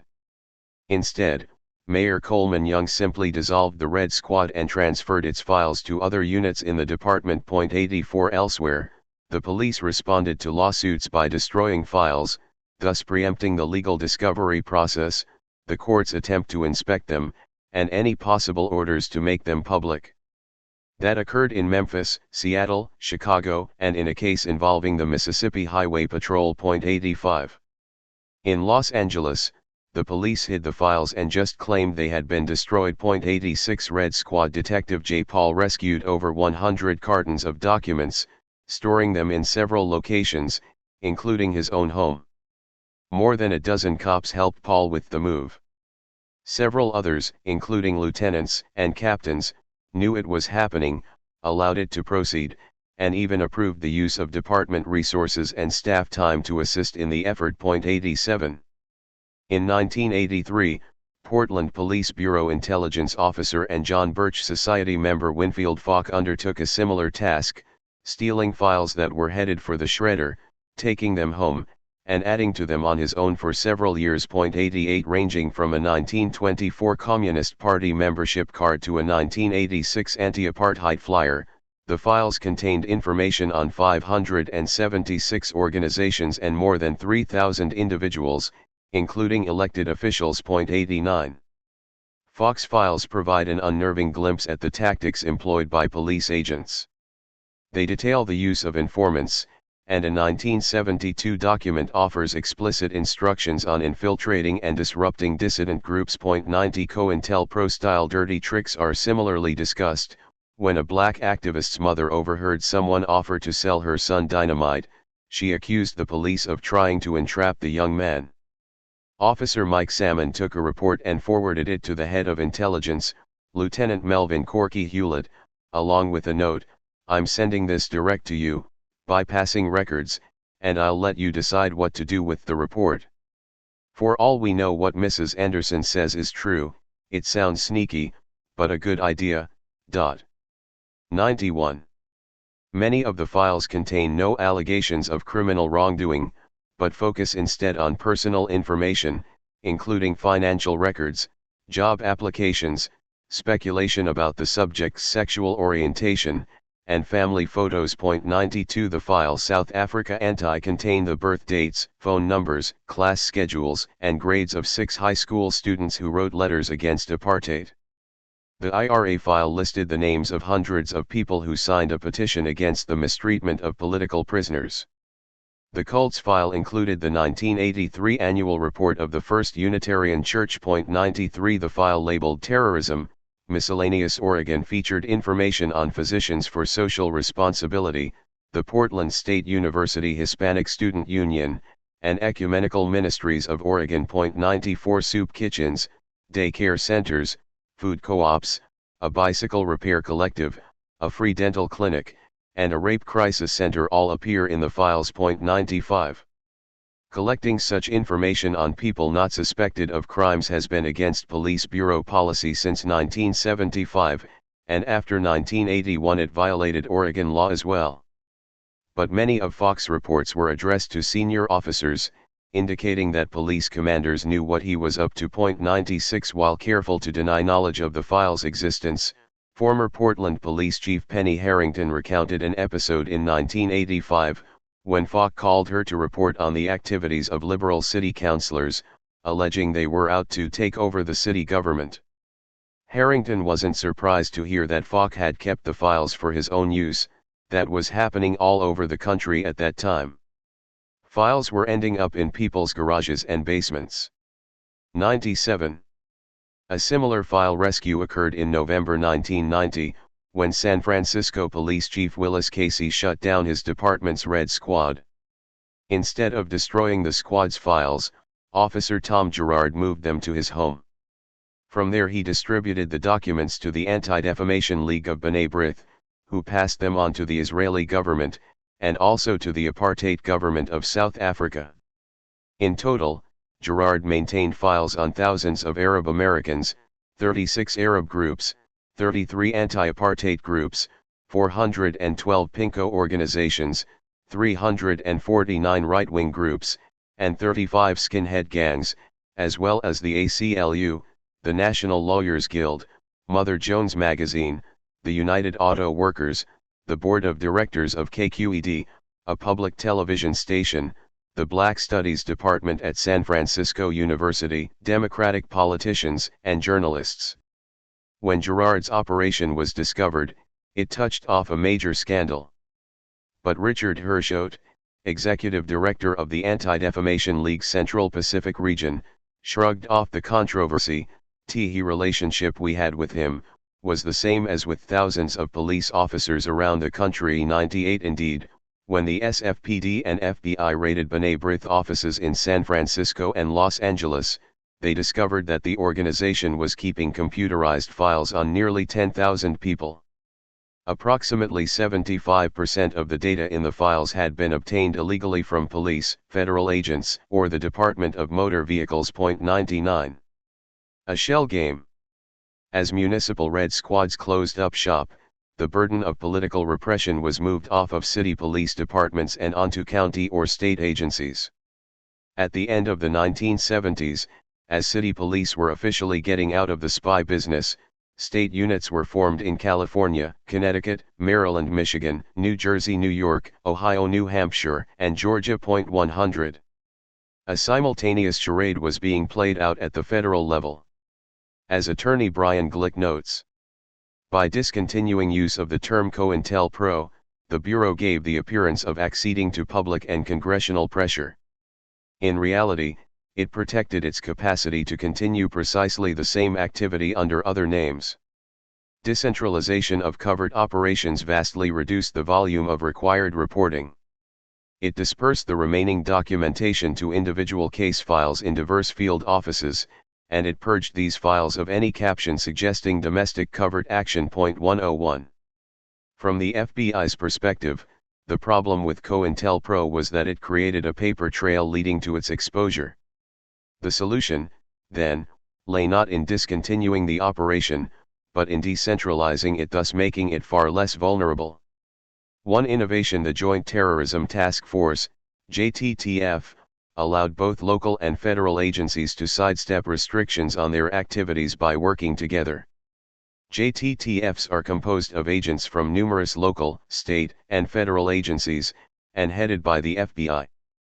Since local cops are ostensibly acting as federal agents, their activities are not subject to the supervision of local authorities and the information they collect remains secret. 102. The FBI meanwhile can rely on these other agencies to do the heavy lifting, thus avoiding the unseemly impression of excessive federal involvement. Accountability disappears in a bureaucratic shell game. Really, this is an old story.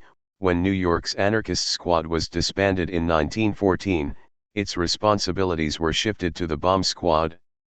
Overt harassment was replaced with clandestine operations, and within a few months the bomb squad had an undercover unit. 103. Red Squads reborn. At least some of those responsible for the reforms of the late 70s and early 80s knew about this history, and understood how fragile their gains really were. Richard Gutman, an attorney with the Alliance to End Repression, said in 1982, "History teaches that the intensity of political surveillance is not constant. It ebbs and flows. When the political establishment feels its power or policies threatened, political surveillance will resume. That resumption may be marked by a court-ordered revision of our injunction based upon changed circumstances." 104. And indeed, 18 years later, the Chicago Consent Decree fell. In keeping with Gutman's prediction, the court decided that the era in which the Red Squad flourished is history, along with the Red Squad itself. The instabilities of that era have largely disappeared. Fear of communist subversion, so strong a motivator of constitutional infringements in those days, has disappeared along with the Soviet Union and the Cold War.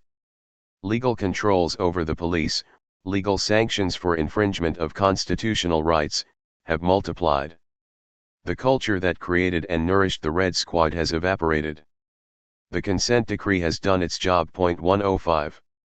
The Consent Decree's final test began in 1996, when the Democratic National Convention was set in Chicago and active resistance, an anarchist counter-convention, was scheduled to coincide with it. Despite court-mediated limits on such activities, police both in uniform and in civilian clothing lurked around the anarchists' meeting halls, and patrol cars frequently cruised by, slowing down when passing a conference participant on her way in or out. Police even conducted surveillance from a helicopter, hovering over the conference area while participants ate a picnic lunch. Witnesses reported being followed, threatened, photographed, and questioned by police, and the cops repeatedly attempted to gain entry to the meeting space.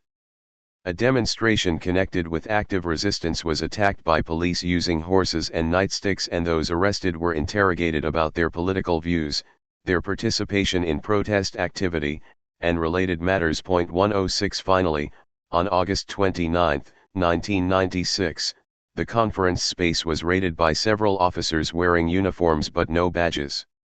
They ordered everyone to the ground, pushing down or pepper spraying those who refused. They searched conference participants' belongings, and seized papers they deemed subversive to the government of the United States. 107. When the Alliance to End Repression, joined by the active resistance organizers and others, sued to enforce the consent decree, Judge Joan Gottschall rejected out of hand the testimony of numerous witnesses and found that the police had not violated the court order. 108 Following her ruling, a U.S. appeals court accepted the city's motion to lift most of the restrictions the consent decree had established, citing changes in the political climate, in police culture, and in the mission of intelligence agencies. 109 Within months, the Chicago decision was being cited as a precedent in other cities, from New York to San Francisco, where police were looking to spy without legal hindrance. 110. But whatever the court might think, the attack on active resistance in 1996 foreshadowed similar police tactics, overt and secret, used against the larger wave of protest activity beginning in 1999.111. And as it happened, it was barely a year after the court's ruling that the Chicago police were caught spying on some of the very same groups involved with active resistance. 112 Old habits die hard. The unreported repression. The 80s and 90s are commonly thought of as times of social peace and political conservatism. Yet these 2 decades were punctuated with surges of activism concerning nuclear disarmament, U.S. policies in Central America, gay and lesbian rights, the AIDS crisis, abortion rights, the Gulf War, police brutality, immigrants' rights, the environment, prison expansion, and economic globalization. 113 And, as before, these movements were met with repression and police interference. One article from the October 1988 issue of The Progressive cited example after example of police surveillance, harassment, and interference with left-wing organizations in the years immediately previous. In 1983, the Georgia Bureau of Investigation, GBI, placed an undercover officer in a vigil organized by a group opposed to the death penalty. 3 years later, the GBI began looking at a consumer group, the Campaign for a Prosperous Georgia, for possible ties to Libyan terrorists. After 3 months they closed the case, conceding that their agents were unable to substantiate any illegal activity. In Boston, Capitol Police infiltrated meetings of the Lesbian and Gay Political Alliance and mass act out. Connecticut State Police photographed the audience at a Wesleyan University speech by Nation of Islam leader Louis Farrakhan. In Puerto Rico, police maintained a list of thousands of suspected subversives. The FBI coordinated a national campaign against the Central American Solidarity Movement, while local cops in Chico, California, infiltrated the Committee in Solidarity with the People of El Salvador, CISPs, and police in Orlando and Philadelphia sent informers to Pledge of Resistance meetings. In Orlando, police also infiltrated the Florida Nuclear Freeze campaign and posed as journalists to photograph a 1983 rally. In advance of the 1984 Democratic National Convention, San Francisco police amassed files on 95 groups, including gay rights organizations, labor unions, CISPs, Catholic charities, and the ACLU. I think it's silly to spy on the American Civil Liberties Union, the head of the police commission later admitted, but when the ACLU requested its file, the city refused to turn it over. In 1987, the NYPD sent informers into meetings of the New York City Civil Rights Coalition. 114. In Portland, Oregon, in 1993, a scuffle broke out between youth at a punk rock show and the riot police who had surrounded the venue and refused to let them leave. 31 people were arrested, among them Douglas Squirrel. Squirrel had left the show early but was arrested anyway because, as police spokesperson Derek Foxworth explained, police files identified him as the leader of the anarchists. 115 files released during the trial revealed an extensive pattern of political surveillance, much of it in violation of Oregon law. In particular, informants had been used against groups with no criminal history, including those lobbying for a civilian board to hear complaints against the police. Squirrel was acquitted, and a subsequent lawsuit produced a ruling limiting police surveillance activities to those attached to an ongoing criminal investigation. Despite the judge's ruling, the surveillance continued. After a 1998 protest against the bombing of Iraq, another activist, Dan Handelman, was surprised to see his name in a police report, with a brief synopsis of his political work. The Peace and Justice Works Iraq Affinity Group has held numerous protests in the Portland area concerning U.S. involvement with Iraq. This group is headed by a subject named Dan Handelman who has been very active in calling for, arranging, and sponsoring these demonstrations. 116. Handelman was not arrested at the event, and this political information likely drawn from other files had no bearing on any criminal case. Together these examples show that the police are loath to respect any restrictions placed on their operations, whether by the legislature or by the courts, and sometimes still view social movements as conspiracies hatched by sinister agitators. 117 In fact, there are indications of COINTELPRO-style abuses and even outright atrocities during the Reagan-Bush-Clinton years. Consider, for instance, the case of Judy Bari bombed by persons unknown, then unsuccessfully framed by the Oakland police and the FBI. Bari was seriously injured on March 24, 1990, when a pipe bomb exploded under the seat of her car. Daryl Cherney was also in the vehicle, and was also injured, though not as badly.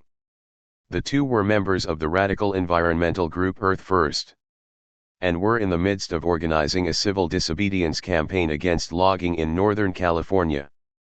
In the weeks before the attack, they had received numerous death threats, which the police declined to investigate.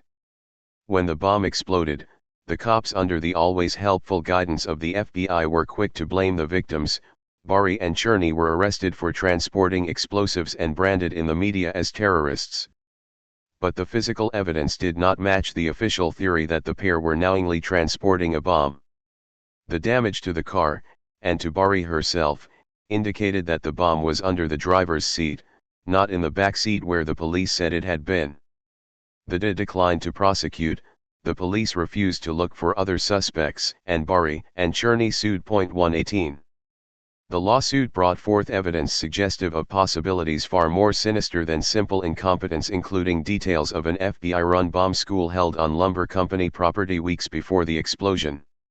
In the course of the training, Special Agent Frank Doyle simulated a bombing identical to that which injured Bari and Cherney a month later. 119 The jury became convinced that the activists' civil rights had been violated, and in June 2002, awarded them $4.4 million. The jury explicitly recognized the political motivations behind the police misconduct.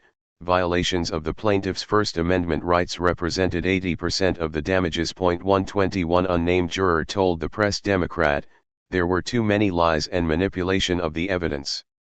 And way too much guilt by association. Law enforcement isn't supposed to do that." 121 Another juror concurred, saying, "Now every time I hear anything about the FBI where they made an arrest I question it. That's what this experience taught me." 122 But for Bari, justice delayed really was justice denied. She died of cancer while the case was still in litigation. During the last quarter of the 20th century, however, no set of events are as dramatically damning of police intelligence operations as the Philadelphia Police Department's campaign against MOVE. MOVE is a radical Afrocentric, anti-technology organization inspired by the teachings of John Africa. After neighbors lodged noise and sanitation complaints against the group, police used 8-foot-high fences to blockade a 4-block area around the home of the organization's members.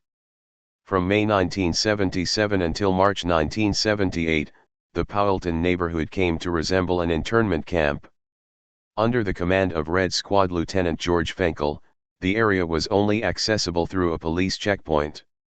Residents were required to show ID to enter, and were escorted to their homes by police. Friends and family were only permitted inside if they had been previously listed by residents, and if they received police approval. Residents could only leave their homes with permission from the police. 123 The whole operation cost $2 million, required 1,000 officers, and ended with a shootout. 1 cop was killed, and 18 other people injured, 12 police and firefighters, 6 members and supporters of MOVE. The siege ended with the beating of MOVE leader Delbert Africa as he tried to surrender. 124. A few years later, in 1985, the neighborhood suffered another poorly conceived police action. Allegedly trying to serve 4 arrest warrants, cops fired into the MOVE house, and then used a helicopter to bomb the building. 11 people were killed, including 5 children. 125 61 homes were destroyed in the fire that followed, leaving 250 people homeless. A commission established to study the incident found that police gunfire had prevented the residents of the house from evacuating, and noted that the firing of over 10,000 rounds of ammunition in under 90 minutes at a row house containing children was clearly excessive and unreasonable. 126 The courts have tended to agree with this assessment, and the city of Philadelphia has paid more than $33 million in damages related to the incident. Still, no government official has ever faced criminal charges for the massacre. In sharp contrast, Ramona Africa, the only adult survivor, spent the next 7 years in prison. 127. Like so many others, this atrocity was the joint work of local and federal authorities.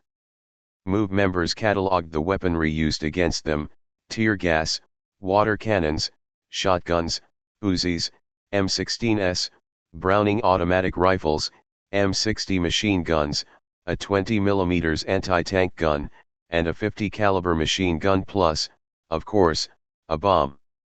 The Bureau of Alcohol, Tobacco, and Firearms granted the police special permission for this arsenal, and the FBI provided 37.5 pounds of C4 plastic explosives several months before the final attack. 128 Philadelphia's first black mayor, W. Wilson Goode, justified the military approach: "What we have out there is war." MOVE's neighbors had a different word for it. As they gathered on the streets, their homes burning, they chanted at the police, "Murder! Murder!" 129. A new day in secret government.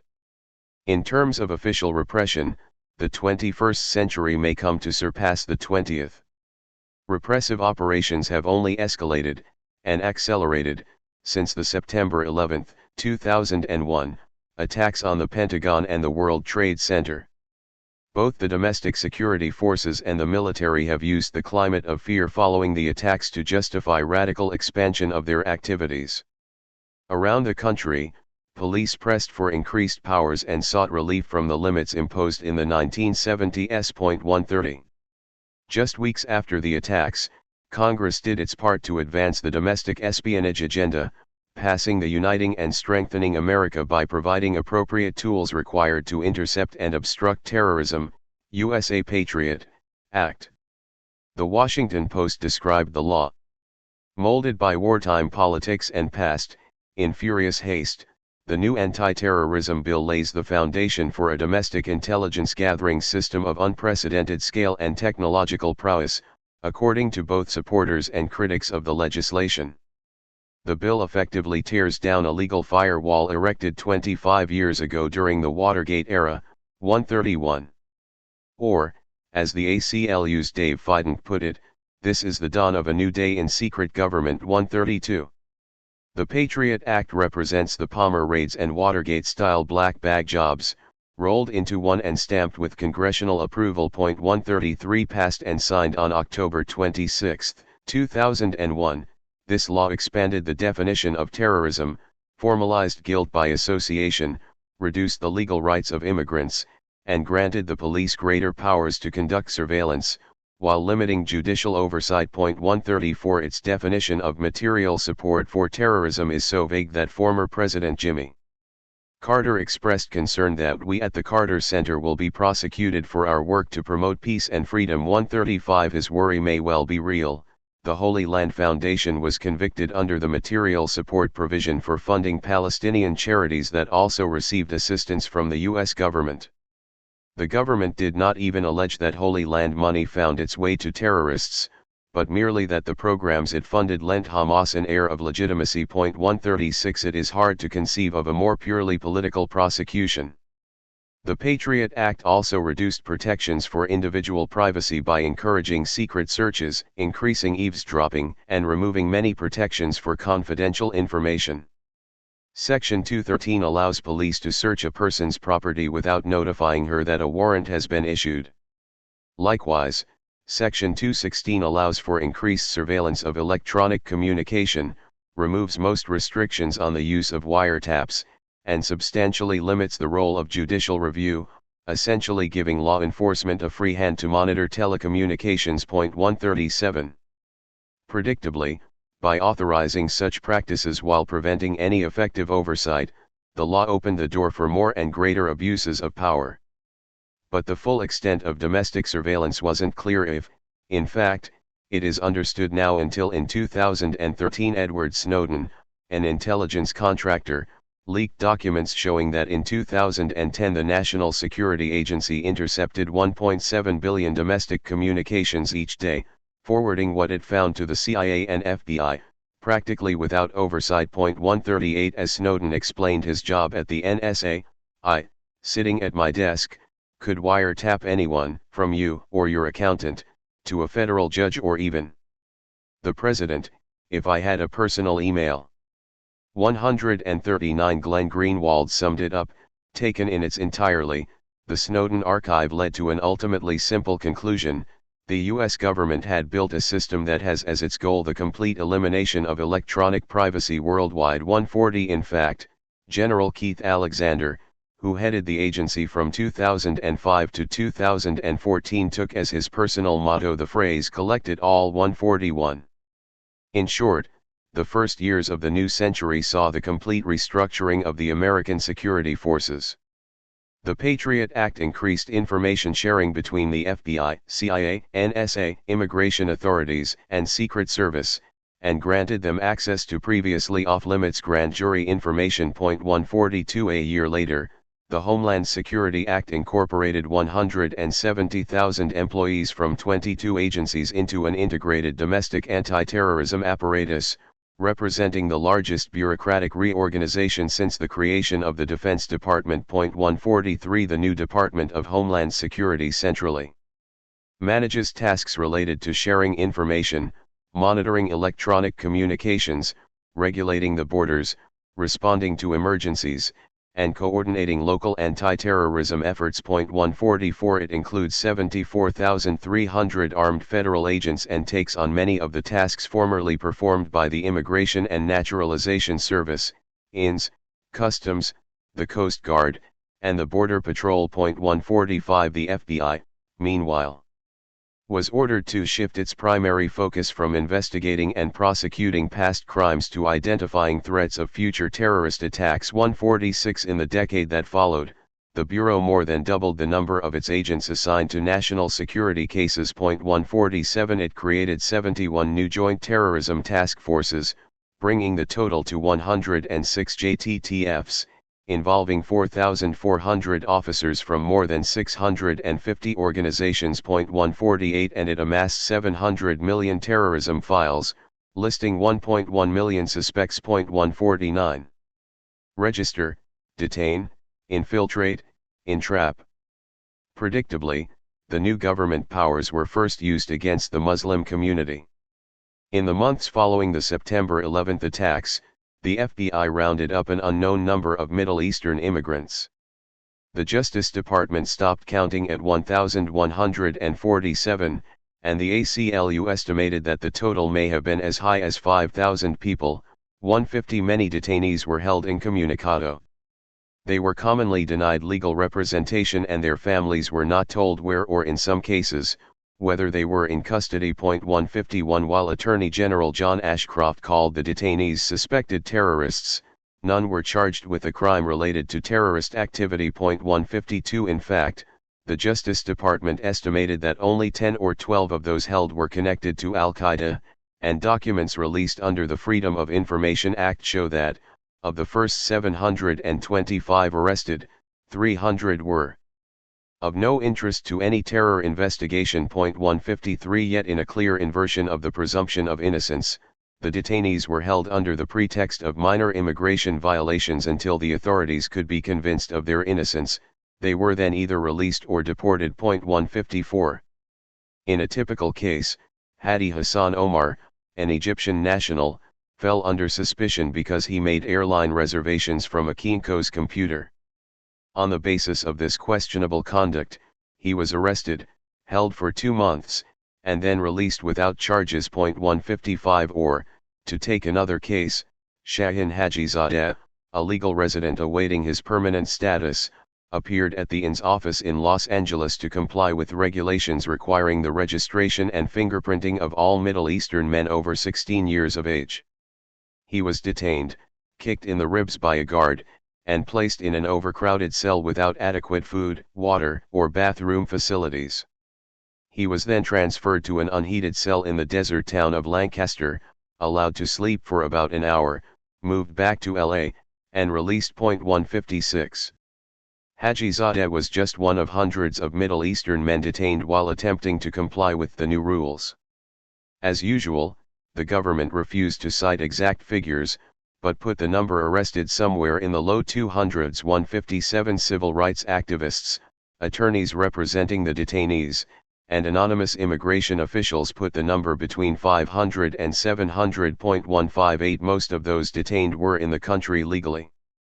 The registration requirements thus present immigrants with a classic catch-22, either comply with the law and risk detention, or violate the law and risk arrest. In the first year of the program, 83,310 immigrants registered and 13,740 were deported as a result.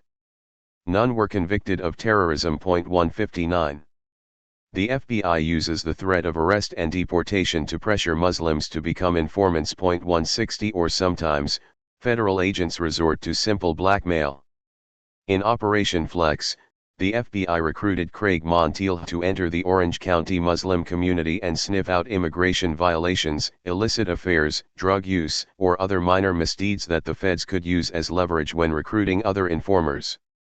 They wanted information that they could use to blackmail people, Monteil stated frankly. 161 In addition to using underhanded means to persuade, pressure, or outright bully people into becoming informants, the FBI was using equally unsavory tactics to convince foolish, desperate, or unstable people to become terrorists.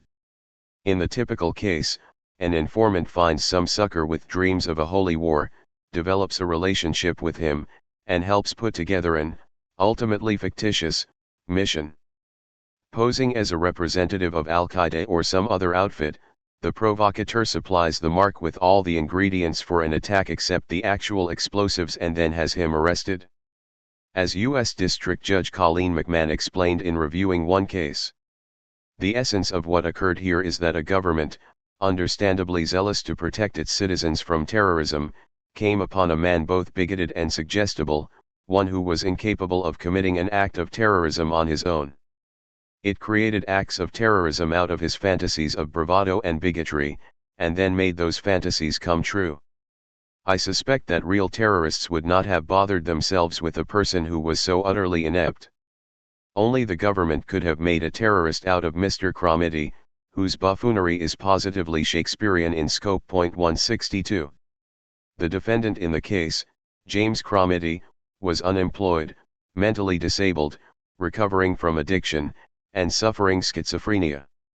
An FBI informer offered him and 3 accomplices $250,000 to fire rockets at the Stewart Air National Guard base and plant a bomb in a synagogue, while also making vague threats should they back out. 163 Judge McMahon acknowledged, there is no way that these 4 defendants would have dreamed up the idea of shooting a Stinger missile at an airplane or anything else. There is certainly no way they could have acquired a Stinger missile, operative or inert, unless the government provided them. 1. 164. Nevertheless, all 4 defendants were convicted and sentenced to 25 years in prison, the minimum allowable under the law. 165. Reviewing the case on appeal, Judge Reenaraji observed, the government came up with the crime, provided the means, and removed all relevant obstacles. 166. Kramiti's case, though pathetic, was hardly exceptional. 167. In November 2010, the FBI arrested a Somali-American teenager for trying to bomb a public Christmas tree lighting ceremony in Portland, Oregon. In 2009, Mohammed had tried to email a terrorist recruiter in Yemen. The FBI had intercepted the message and, almost a year later, sent 2 undercover agents to contact Mohammed. Over the course of months, the agents helped him design a bomb plot, taught him how to detonate the bomb, gave him $2,700 for rent, and supplied both the van and the fake car bomb. Mohammed was arrested after trying to trigger the explosion. 168. His attorney argued that he had been entrapped, but a jury convicted him, and the judge, who said that the FBI's actions amounted to imperfect entrapment, sentenced him to 30 years just the same. 169. Reviewing all 508 federal terrorism cases filed in the decade following the 2001 attacks, journalist Trevor Aronson found that 243 had been targeted through an FBI informant, 158 had been caught in an FBI terrorism sting, and 49 had encountered an agent provocateur. The majority of those remaining were just small-time criminals with distant links to terrorists overseas. Of that lot, 72 were arrested for making false statements to investigators, and 121 faced immigration charges. Of the 508 cases, Aronson concludes, I could count on one hand the number of actual terrorists. 170. The NYPD at war. Among local agencies, the most intensive domestic counterterrorism, or more accurately, anti-Muslim effort of the post-9/11 period is undoubtedly that of the NYPD's Intelligence Division, Intel. With a staff of 600 and a budget of $60 million, 171, Intel runs investigations far outside the department's jurisdiction in other states, and even in other countries. 172. Its major task, however, is to learn everything there is to know about the Muslim population of New York City. Developed with CIA assistance, advice, training, and embedded staff, and modeled on Israeli intelligence operations in the West Bank, the program aims for precise mapping of the city's Muslim communities, beginning with demographic information drawn from census data, building toward detailed files on every mosque, business, and other institution, then identifying key individuals. To this end, plainclothes officers called rakers visit local restaurants, cafes, and bookstores, chatting with patrons and proprietors, and sometimes just listening in on conversations. On average, rakers file 4 reports a day, classified by ethnicity, covering 28 ancestries of interest, and featuring details of the discussions they overhear, popular reactions to events in the news, whether or not Al Jazeera was on the television, the nature of literature for sale, the flyers on the bulletin board, and even the clothes people wear. The idea is to identify and monitor radicalization incubators. 173. When immigrants from targeted countries are arrested, no matter what the nature of the charge, they are questioned by officers from the Demographics Unit, later renamed the Zone Assessment Unit. Interrogators ask, not only about terrorism, but for broad information concerning the community as a whole, where to find a cheap room, a fake ID, English language lessons, a popular mosque, or a good gym. 174. Sometimes low-level offenders are offered the chance to work off their charges by serving as listening posts in their neighborhood, and minor problems with immigration procedures or business licenses are likewise used as leverage to recruit informers. 175. Paid informers, called mosque crawlers, infiltrate Muslim congregations and report on the content of the sermons, the opinions, and private lives of religious leaders, the ethnicities of those attending services, and the views of people taking classes. By 2006, the NYPD had catalogued more than 250 mosques, with profiles of their leadership, affiliations, and ethnic compositions. 53 were listed as mosques of interest, and 138 individuals were tagged as persons of interests. 176 The goal was to have an informer inside every mosque within 250 miles of New York City. 177 The net being cast here is extremely wide. Investigations focus less on individual suspects than on entire communities, because the emphasis is on intelligence rather than law enforcement, or, put differently, on politics rather than crime. As journalists Matt Apuzzo and Adam Goldman explain, the NYPD wanted to identify terrorists early. Not just before they launched an attack, that was a given. Intel head David Cohen wanted to spot them before they picked targets, before they bought weapons, and, ideally, before a toxic ideology took root. Cohen wanted to know whether you were going to be a terrorist before you knew yourself. 178 The effect, predictably, has been literally a kind of counter-terror. It terrorizes the subject population. Apuzzo and Goldman continue. The Muslim community is marbled by fear and isolation. Worshippers are afraid to congregate. Young men worry that growing beards will attract police attention. People fear that talking politics, marching in protests, or attending academic lectures will land them in police files. They believe this because it happens. 179 The other war on terror. At the same time, while the U.S. military bombed, invaded, occupied, and carried out covert ops in an ever-expanding, and ever-shifting, list of countries, mostly, in the Middle East, Afghanistan, Iraq, Pakistan, Yemen, Libya, Somalia, Iraq again, Syria, and while domestic law enforcement was engaged in wholesale surveillance and infiltration of Arab, Muslim, and immigrant communities, another, smaller, less deadly, more focused war on terror was also underway, this one targeting the environmental and animal rights movements. The federal anti-eco campaign, sometimes called the Green Scare, has been characterized by extensive surveillance, petty harassment, long-term infiltration, enhanced sentencing, the use of solitary confinement, entrapment by agents provocateurs, and legal maneuvering to criminalize political speech. 180 For example, in 2006, 6 people affiliated with Stop Huntingdon Animal Cruelty were convicted of conspiracy to violate the Federal Animal Enterprise Protection Act.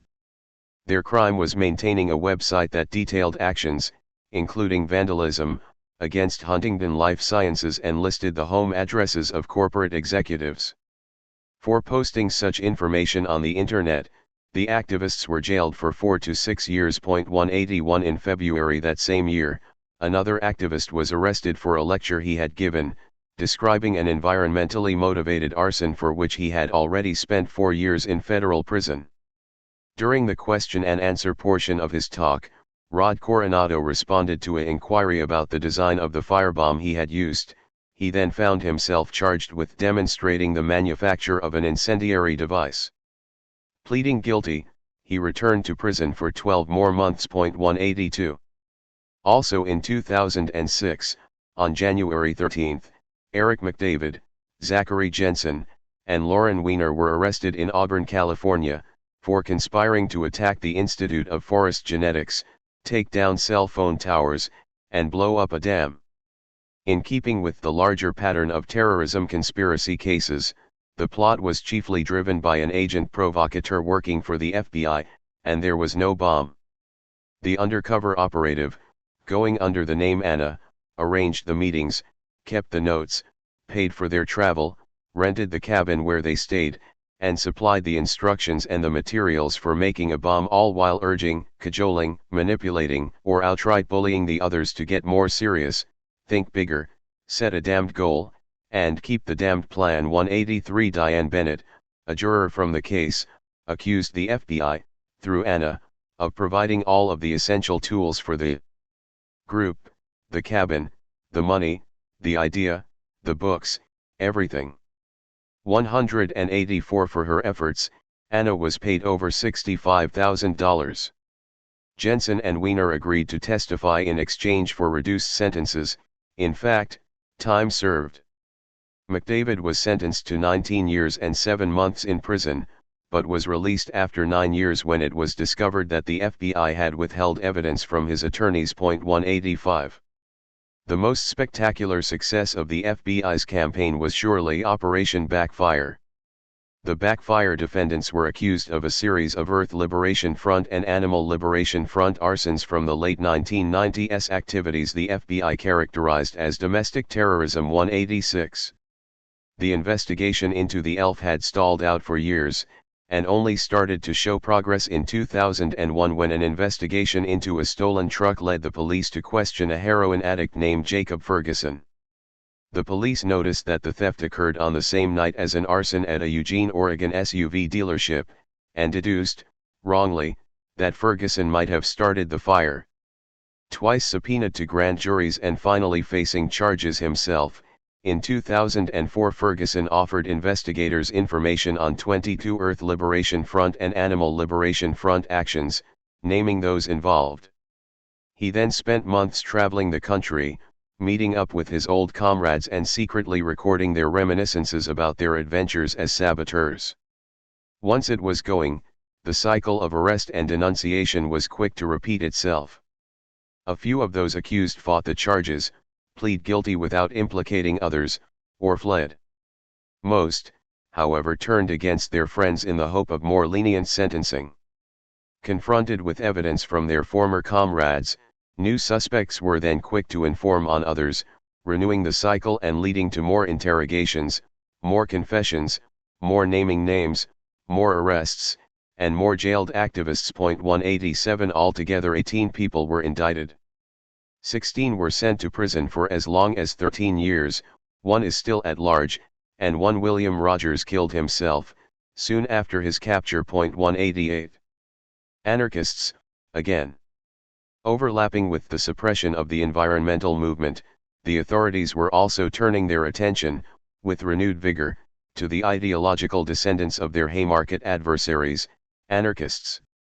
More than a year before the 2008 Republican National Convention, undercover cops started infiltrating protest planning meetings around the country. 189. And the Minnesota Joint Analysis Center began compiling, analyzing, and distributing information from police and military databases, DMV records, and court documents. 190. Just before the start of the convention, sheriff's deputies raided the homes of several activists, making arrests and seizing protest materials as well as cell phones, cameras, computers, diaries, checkbooks, and, in their words, propaganda literature. 191. By the time the delegates left town, more than 800 people had been arrested, including 8 members of the ironically named RNC Welcoming Committee. 192. The RNC 8 were charged with conspiracy to riot in the furtherance of terrorism under Minnesota's state-level version of the Patriot Act. 193. If convicted, they faced nearly 8 years in prison.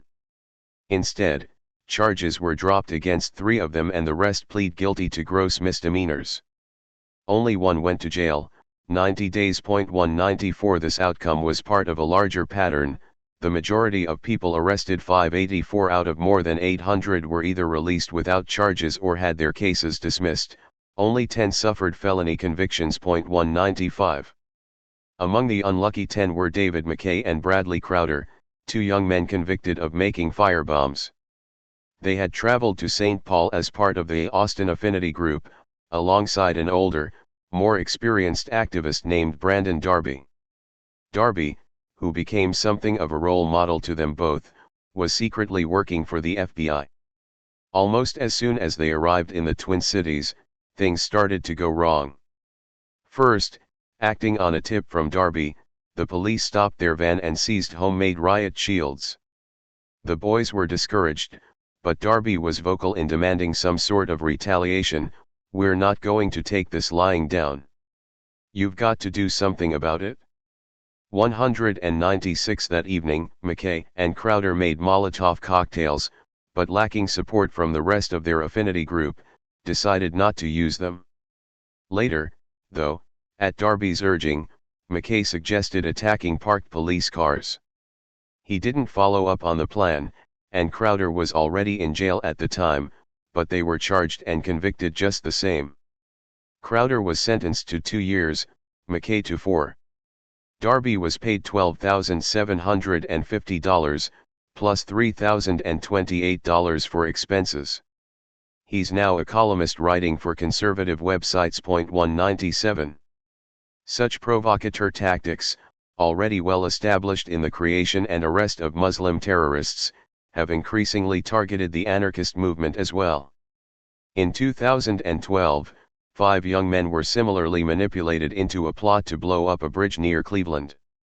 An FBI informant posing as an Occupy Cleveland activist gained influence with the men by providing them with booze, drugs, and jobs, then offered to help them buy explosives. They received sentences ranging from 6 to 12 years. 198. A month later, just before the NATO summit in Chicago, 3 other anarchists were arrested for making Molotov cocktails, acting under the guidance and with the direct aid of 2 undercover cops. Though they were acquitted of terrorism charges, they were convicted of mob action and possessing firebombs, resulting in prison terms of 5 to 8 years. 199. Also in 2012, on the morning of July 25, FBI agents outfitted with assault rifles, flak jackets, helmets, and olive drab uniforms broke down the doors of several Portland homes, searching for paint, sticks, road flares, cell phones, diary and journal entries, address books, black clothing, and anti-government or anarchist literature. 200 simultaneously, in Portland, Olympia, and Seattle, the feds were also delivering subpoenas summoning activists to a secret grand jury. In this case, there was no bomb plot, no Molotov cocktails, no conspiracy charges. Instead, the FBI was purportedly responding to riotous demonstrations in Seattle on May Day, International Workers' Day, and the annual commemoration of Haymarket. Court documents indicate, however, that the FBI was closely monitoring a group of Portland anarchists in advance of the demonstrations. 201. Those who appeared before the grand jury, most of whom were not even present on May 1, report a McCarthyite proceeding in which, without the rights to remain silent or to have an attorney present, they were asked about their political views, the beliefs of their friends, and who among their acquaintances know whom. 202. They were questioned, in other words, not about crimes but about politics, and were asked quite literally to name names. 4 people who refused to answer such questions were cited for contempt of court and jailed as long as 5 months, much of that time in solitary. 203. In the end, the grand jury produced no indictments. Looking left, leaning right. At every level of government, campaigns against dissent have tended to focus disproportionately on the activities of the left. For example, in 1975, a former detective leaked to the press a list of organizations with files maintained by the Baltimore Police Department's Inspectional Service Division. 3 of the 125 groups listed were classified as right-wing. Other categories included subversive, extremist, civil rights, left-wing, pacifist, miscellaneous, and civic. The NAACP, the ACLU, the American Friends Service Committee, and the Southern Christian Leadership Conference all had files, as did a tenants group and a tutoring program. 204. Curiously, the surveillance, harassment, infiltration, arrests, sabotage, slander, disruption, and petty bullshit endured by the left is only rarely matched by the level police action against the right. Even during World War II, when the US was at war with Nazi Germany and allied with the Soviet Union, the NYPD still invested more resources in infiltrating the Communist Party than in monitoring fascists. 205. Likewise, though the FBI eventually initiated COINTELPRO White Hate against the Klan, an effort that lasted 7 years and included infiltration, sabotage, snitch jacketing, electronic surveillance, black bag jobs, and petty harassment. 206. 98% of COINTELPRO files concerned leftist movements. 207. Hoover only added the Klan to his list of targets when directly ordered by President Johnson, "I want you to have the same kind of intelligence on the Klan that you have on the communists." 208. Still, David Cunningham argues, the Bureau pursued distinct overall strategies against the right and left, an overarching effort to control the Klan's violent tendencies, contrasted with attempts to eliminate the New Left altogether. The difference, Cunningham suggests, is that Hoover may have objected to the Klan's methods, but he opposed the left's aims. 209. Broadly speaking, the state's suspicion of and pressure on the left is persistent, aggressive, and anticipatory, while its action directed against the right is episodic, defensive, and reactive. In the latter case, it is only when some faction pushes things a step too far that the state initiates a broad but temporary crackdown, followed by a renewed stasis. In the 60s, the Klan seems to have stumbled over one such political trip line when it started murdering white Northerners. A similar line was crossed in the early 1980s with the Order's interstate spree of bank heists, bombings, and assassinations. The FBI's response then was Operation Clean Sweep, a movement-wide multi-year campaign, leading to indictments against members of the Order, the Covenant, the Sword, and the Arm of the Lord, Aryan Nations, Posse Comitatus, and the White Patriot Party, as well as select national leaders. 210. Likewise, when Timothy McVeigh bombed the federal building in Oklahoma City, killing 168 people, law enforcement took a sudden interest in the right-wing militia movement. The resulting campaign saw federal prosecutions of, not only McVeigh himself, but the Montana Freemen, the Aryan Republican Army, the Aryan People's Republic, and the Phineas priesthood, as well as arrests related to other bomb plots in Oklahoma, West Virginia, Arizona, and Georgia. At the same time, the FBI's anti-terrorism budget doubled, rising from $256 million in 1995 to $581 million in 1998. 211 In 1996, President Clinton signed the Anti-Terrorism and Effective Death Penalty Act, which laid the foundation for the Patriot Act, and lengthened sentences for a range of crimes, imposed increasingly punitive conditions in prisons, expanded the death penalty, and, as the Freedom Archive's Claude Marks explains, signaled the first significant step in ending habeas corpus. 212. In sum, the government's response to white supremacist violence was to enact legislation that would mainly harm the interests and curtail the rights of people of color. Sometimes the state's bias actually draws the cops into alliances with the far right. 213 Red Squad files have commonly been shared with right-wing organizations. 214 And at times these relationships have gone further, as police made use of right-wing paramilitary and vigilante groups to carry out illegal campaigns of sabotage and violence.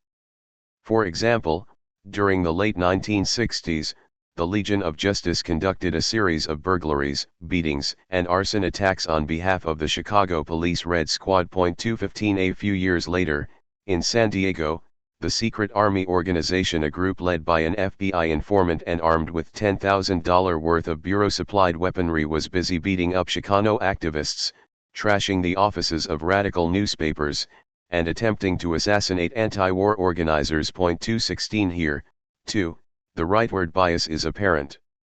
As Chip Burlett notes, the U.S. government seems so ready to make use of the right to violently attack the left, but not the other way around. 217. The left-right imbalance. Even in periods since the civil rights movement era, as the right wing has become more hostile to the state, less conservative and more revolutionary. 218 This official bias has still largely remained intact. Law enforcement attitudes toward the right tend to be characterized by complacency, tolerance, and a kind of willful ignorance.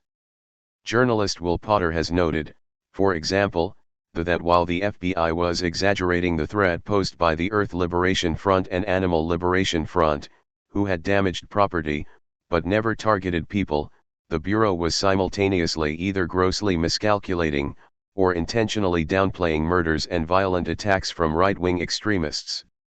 Between 2007 and 2009, the FBI counted 40 injuries and 7 deaths from right-wing violence. However, West Point's Combating Terrorism Center, CTC, counted 599 injuries and 108 deaths during the same period. In fact, the CTC estimated that right-wing violence had increased 400% since 1990, while the FBI reported that it was in decline. 219. Likely the cops' crazily uneven willingness to react to or even recognize subversion or extremism reflects race and class as well as ideological biases.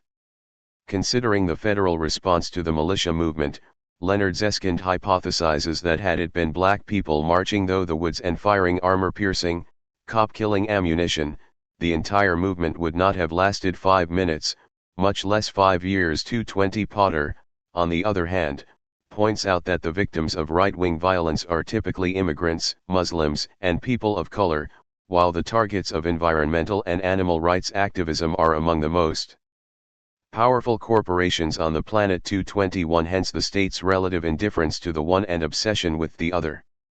The hostility to dissent should be understood not simply in terms of individual conservatism, but as an institutional feature of the entire criminal legal system and perhaps even of the state as a whole. Alan Wolf explains. It is not so much that the state acts mechanistically, always moving to support one group and repress the other, as it is that a regularized bias exists in the operations of the democratic state that tends to support the interests of the powerful against those who challenge them. Despite some variations, when the state acts in a liberal democratic society such as that of the United States, it acts in a biased fashion. It is partial to the dominant interests, hostile to those whose power is minimal. By nearly all of its actions, it reproduces a society in which some have power at the expense of others, and it moves to support the others only when their protests are so strong that the some stand to lose all they have gained. It follows that repression will similarly not be a neutral phenomenon but will have a class bias. We can predict, with good accuracy, that when the state intervenes to repress an organization or an ideology, it will be a dissenting group, representing relatively powerless people, that will be repressed and the interests upheld will be those of the powerful. 222. The broader pattern helps to explain one partial exception to the left/right gap in official scrutiny, namely, the domestic aspects of the war on terror. Al-Qaeda is clearly a reactionary organization. Like much of the American far right, it is theocratic, anti-Semitic, and patriarchal. Like Timothy McVeigh, the 9/11 hijackers attack symbols of institutional power, killing a great many innocent people to further their cause. But while the state's bias favors the right over the left, the Islamists were the wrong kind of right-wing fanatic. These right-wing terrorists were foreigners, they were Muslim, and above all they were not white. And so, in retrospect and by comparison, the state's response to the Oklahoma City bombing seems relatively restrained, short-lived, focused, selectively targeting unlawful behavior for prosecution. The government's reaction to the September 11th attacks has been something else entirely, an open-ended war fought at home and abroad, using all variety of legal, illegal, and extra-legal military, police, and intelligence tactics, arbitrarily jailing large numbers of people and spying on entire communities of immigrants, Muslims, and Middle Eastern ethnic groups. At the same time, law enforcement was also obsessively pursuing and sometimes fabricating cases against environmentalists, animal rights activists, and anarchists while ignoring or obscuring racist violence against people of color. What that shows, I think, is that the left/right imbalance persists, but sometimes other biases matter more. Rethinking unrest. We've come a long way since Haymarket. Today's secret police operate a vast network of surveillance and monitor, not just individual suspects, but whole populations. They tap phones and intercept electronic communication, not based on specific suspicions, but simply because the information is there to be collected. They infiltrate, not only political organizations and radical movements, but places of worship, social scenes, and even entire neighborhoods. They are increasingly anticipatory in their orientation, preventive in their aims, preemptive in their methods. Traditionally, cops have clung to a conspiracy model for understanding subversion, even when their targets included people quite removed from any radical tendency. That obsession with conspiracies and agitators reflected a conservative view of society.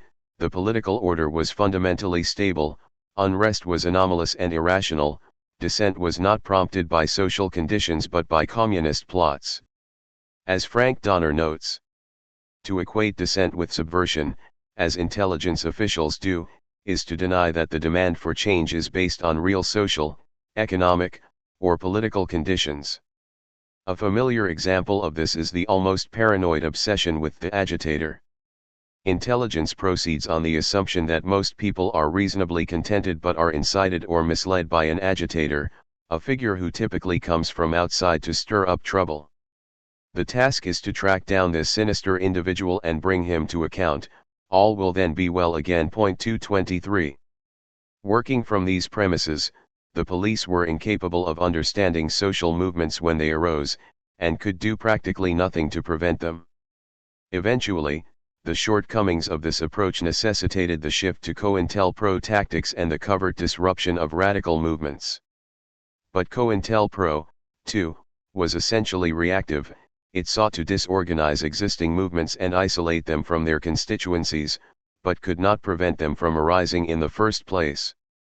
Responding to these failures, in the 1970s the police strategy started to change, directly following developments in military theory. Reflecting on his experience fighting insurgencies in various British colonies, the aforementioned General Frank Kitson crafted a doctrine of counterinsurgency.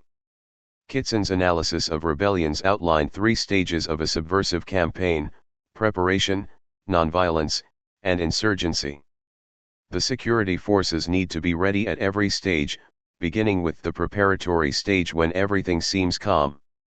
Despite its aims, the old model had remained essentially reactive. It only responded at the second stage, when political activity became visible.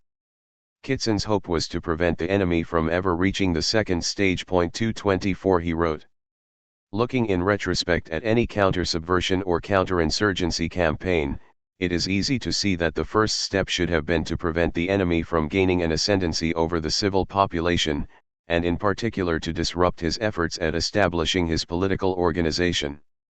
In practice this is difficult to achieve because for a long time the government may be unaware that a significant threat exists, and in any case in a so-called free country it is regarded as the opposite of freedom to restrict the spread of a political idea." 225. Kitson saw that previous efforts at preventing unrest had begun too late, after a threat had already developed. The task at hand was to prevent subversive ideas from finding a popular audience. Kitson abandoned the conservative view of society and, with it, many of the assumptions driving the old approach. His analysis suggests that society exists in a state of permanent conflict, which would require a strategy of permanent repression. 226 Rather than focusing solely on activists, political repression must be understood in terms of controlling whole populations. The shift from anti-communism to anti-terrorism is minor compared to the move from conspiracy theories to counterinsurgency. The latter has broadened the scope of intelligence operations and, at the same time, informed the direction of other police work. In crowd control actions and community policing programs, as well as in the work of the Red Squads, the emphasis is increasingly placed on preemptive and proactive efforts. In each case, police seek to enlist the support of reliable portions of the population when conditions are stable, and to neutralize disruptive elements before they present a threat. The broader implications of this strategy, and the practical efforts to implement it, will be considered in the chapters that follow. 8. Riot police or police riots. Despite the efforts of the intelligence agencies, opposition movements continue to emerge, occasionally developing to the point of unrest. Naturally, when uprisings occur, the authorities must put them down. Governments necessarily have a stake in controlling political protest, especially when it becomes forceful enough to disrupt the usual course of things, that is, when it becomes an effective threat to the status quo. No one with an interest in retaining power can allow protest to go so far as to actually jeopardize their ability to rule. But that presents a problem for the rulers of an alleged democracy, with its promises of civil rights, free speech, popular assembly, and the pretense that the people are actually in the driver's seat. Open repression may exacerbate a crisis and undercut the state's claim to legitimacy, while acquiescence may make the government seem weak and will surely carry with it unfavorable policy implications. There can be no question of whether to control political protest, but there is a clear question as to how it may best be accomplished. Point 1. Seattle, 1999, Dance Party, Street Fight, No Protest Zone. The 1999 Seattle demonstrations against the World Trade Organization, WTO, precipitated a sharp controversy in the theory of crowd control, calling into question police strategies of the previous 25 years. On the morning of November 30, 1999, tens of thousands of people filled downtown Seattle in protest against the World Trade Organization. Protesters surrounded the venue for the WTO's ministerial conference, blocking the delegates' access to the meeting and shutting down a large portion of the city. The protests were overwhelmingly peaceful, many took the form of dance parties in the street. On the demonstrators' side, the much-decried violence and rioting amounted to only a few broken windows and some tear gas thrown back in the direction of the police. For most of that day, the police were helpless to restore order. They stood in small groups, arbitrarily blocking streets, accomplishing nothing. Occasionally they would fire tear gas and advance a block, but that was all. For one day, the streets belonged to jubilant crowds. Shops were not open, cars could not pass, the WTO meeting was stalled at the outset. By nightfall, a curfew was in place and the National Guard was on patrol. It was announced that no more demonstrations would be allowed in the area of the conference. Police chased a crowd from downtown to the nearby Capitol Hill neighborhood, attacking everyone in the street along the way. The residents of Capitol Hill fought back, and a pitched battle ensued. The fighting continued late into the night.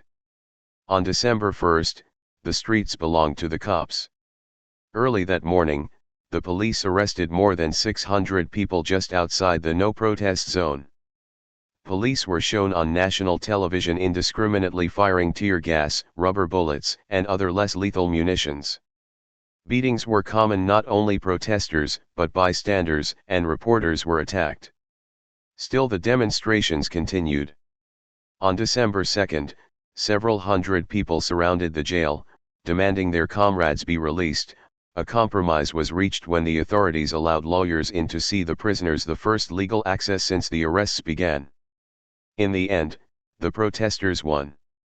The WTO meeting started late and ended in failure. No new trade agreements were reached. Most of those arrested were released, with charges dropped. Norm Stamper, Seattle Chief of Police, resigned in disgrace. People workers, students, environmentalists, human rights activists stood together against the WTO, the city government, the police, the National Guard, and the corporate powers they all represent. And the people won. Before the smoke had even cleared, authorities around the country were asking what had gone wrong and, more importantly, how they could prevent it from happening again. Point 2. Assessing the police response, what not to do. Everyone agrees that the police action at the WTO was an unmitigated disaster. A city council committee charged with reviewing the events noted, this city became the laboratory for how American cities will address mass protests. In many ways, it became a vivid demonstration of what not to do. 3. From a civil rights perspective, the 1999 WTO ministerial was marked by a virtual prohibition on free speech, a plague of arbitrary arrests, and widespread police brutality. Point 4. The city council's description of the events bears the standard characteristics of a police riot. Our inquiry found troubling examples of seemingly gratuitous assaults on citizens, including use of less lethal weapons like tear gas, pepper gas, rubber bullets, and beanbag guns, by officers who seemed motivated more by anger or fear than professional law enforcement. Point 5. Police commanders admit that they lost control, not only of the streets, but of their troops. An essential element for the successful execution of any plan is the ability to control operations once officers are deployed. Unfortunately, in several respects the command and control arrangements for WTO broke down early in the operation. Point 6. Nevertheless, from the law and order side, the protests represented a vast sea of lawlessness, complete with attacks against police and property. The Seattle Police Department After Action Report describes the protests from the police perspective. Numerous acts of property damage, looting, and assaults on police were committed. Officers were pelted with sticks, bottles, traffic cones, empty chemical irritant canisters, and other debris. Some protesters used their own chemical irritants against police, and a large fire was set in the intersection at 4th and Pike. 7. Some of the dispute between city council and police leaders was surely opportunistic posturing, a typical political game, with politicians scrambling to cover their asses, point accusing fingers, and associate themselves with the winners. But it also represents a sharp split between the perspective of the city council, as presented in its Accountability Committee report, and that of the police, argued mostly by proxy, in a report prepared by an independent consulting firm R.M. McCarthy and Associates. Not only are their analyses in conflict in places, even the facts they cite are at odds, but their suggested remedies are in direct opposition. Funded by the mayor's office, the McCarthy and Associates report was written primarily by 3 retired law enforcement officers from New York and Los Angeles. They describe every step of the SPD's WDO operation and urge a more forceful response when dealing with future civil disobedience. They recommend establishing the siege-like atmosphere of December 1 well before any demonstrations begin, arguing that, had a restrictive safety zone been established, protest areas designated outside of the zone, and additional personnel from other agencies been planned for and deployed in a preemptive manner on November 26, the results would likely have been different. 8. The report also suggests that the police response didn't go far enough in the suppression of civil rights. The review team believes the decision to allow any previously scheduled marches or demonstrations to proceed after violence had erupted was unwise. 9. Furthermore, it recommends amending police policy by removing instructions that crowds be moved or dispersed peacefully, and adding explicit orders to make as many arrests as possible. 10. Describing the McCarthy report as a crude and unsatisfying document. The City Council's review committee reached almost entirely opposing conclusions. 11. Rather than pressing for a more forceful response, the City Council's committee suggested that in many cases the police would have done better to have done nothing at all. Members of the public, including demonstrators, were victims of ill-conceived and sometimes pointless police actions to clear the streets. 12. Aside from its brutality, such an approach is often self-defeating. For example, the unintended consequence of police actions on Capitol Hill was to bring sleepy residents out of their homes and mobilize them as resistors. 13. Early strategies. There is more at stake in this debate than the blame for the WDO debacle. Each of these reports represents one side in an ongoing dispute over the principles of crowd control. Spanning more than 100 years, this controversy has been shaped by a series of similar crises, instances in which the police orthodoxy proved disastrous. Prior to the Great Railroad Strike of 1877, civil disturbances were essentially handled like any other military engagement, with the possible exception that crowds would be ordered to disperse before the police or militia charged with clubs or opened fire. During the draft riots of 1863, for example, New York Police Commissioner Thomas Acton ordered those under his command to take no prisoners. George Walling, the commander of the 12th Precinct, was even more specific in his instructions: kill every man who has a club. 14. I will term this the strategy of maximum force. Such an approach may have had a certain efficacy against localized revolts, unplanned riots, or drunken mobs, but it met with greater difficulty in 1877 when more than 100,000 railroad workers, angered by cuts to their already meager wages, went on strike and prevented the companies from moving their freight. 15. The turmoil was too vast for local police to control, and the militia proved unreliable. Historian Eugene Leach writes, in Pittsburgh, the city where strike-related violence climaxed, militia displayed opposite extremes of indiscipline, fraternization and panic. 16. The commander of the Pittsburgh militia later testified, meeting on the field of battle you go there to kill, but here you had men with fathers and mothers and brothers and relatives mingled in the crowd of rioters. The sympathy was with the strikers. We all felt that these men were not receiving enough wages. 17. The Philadelphia militia, which was also sent to Pittsburgh, displayed no such sympathy. The New York Times reported that they fired indiscriminately into the crowd, among whom were many women and children 18. Rather than fleeing, the crowd was enraged, the militia was forced to retreat.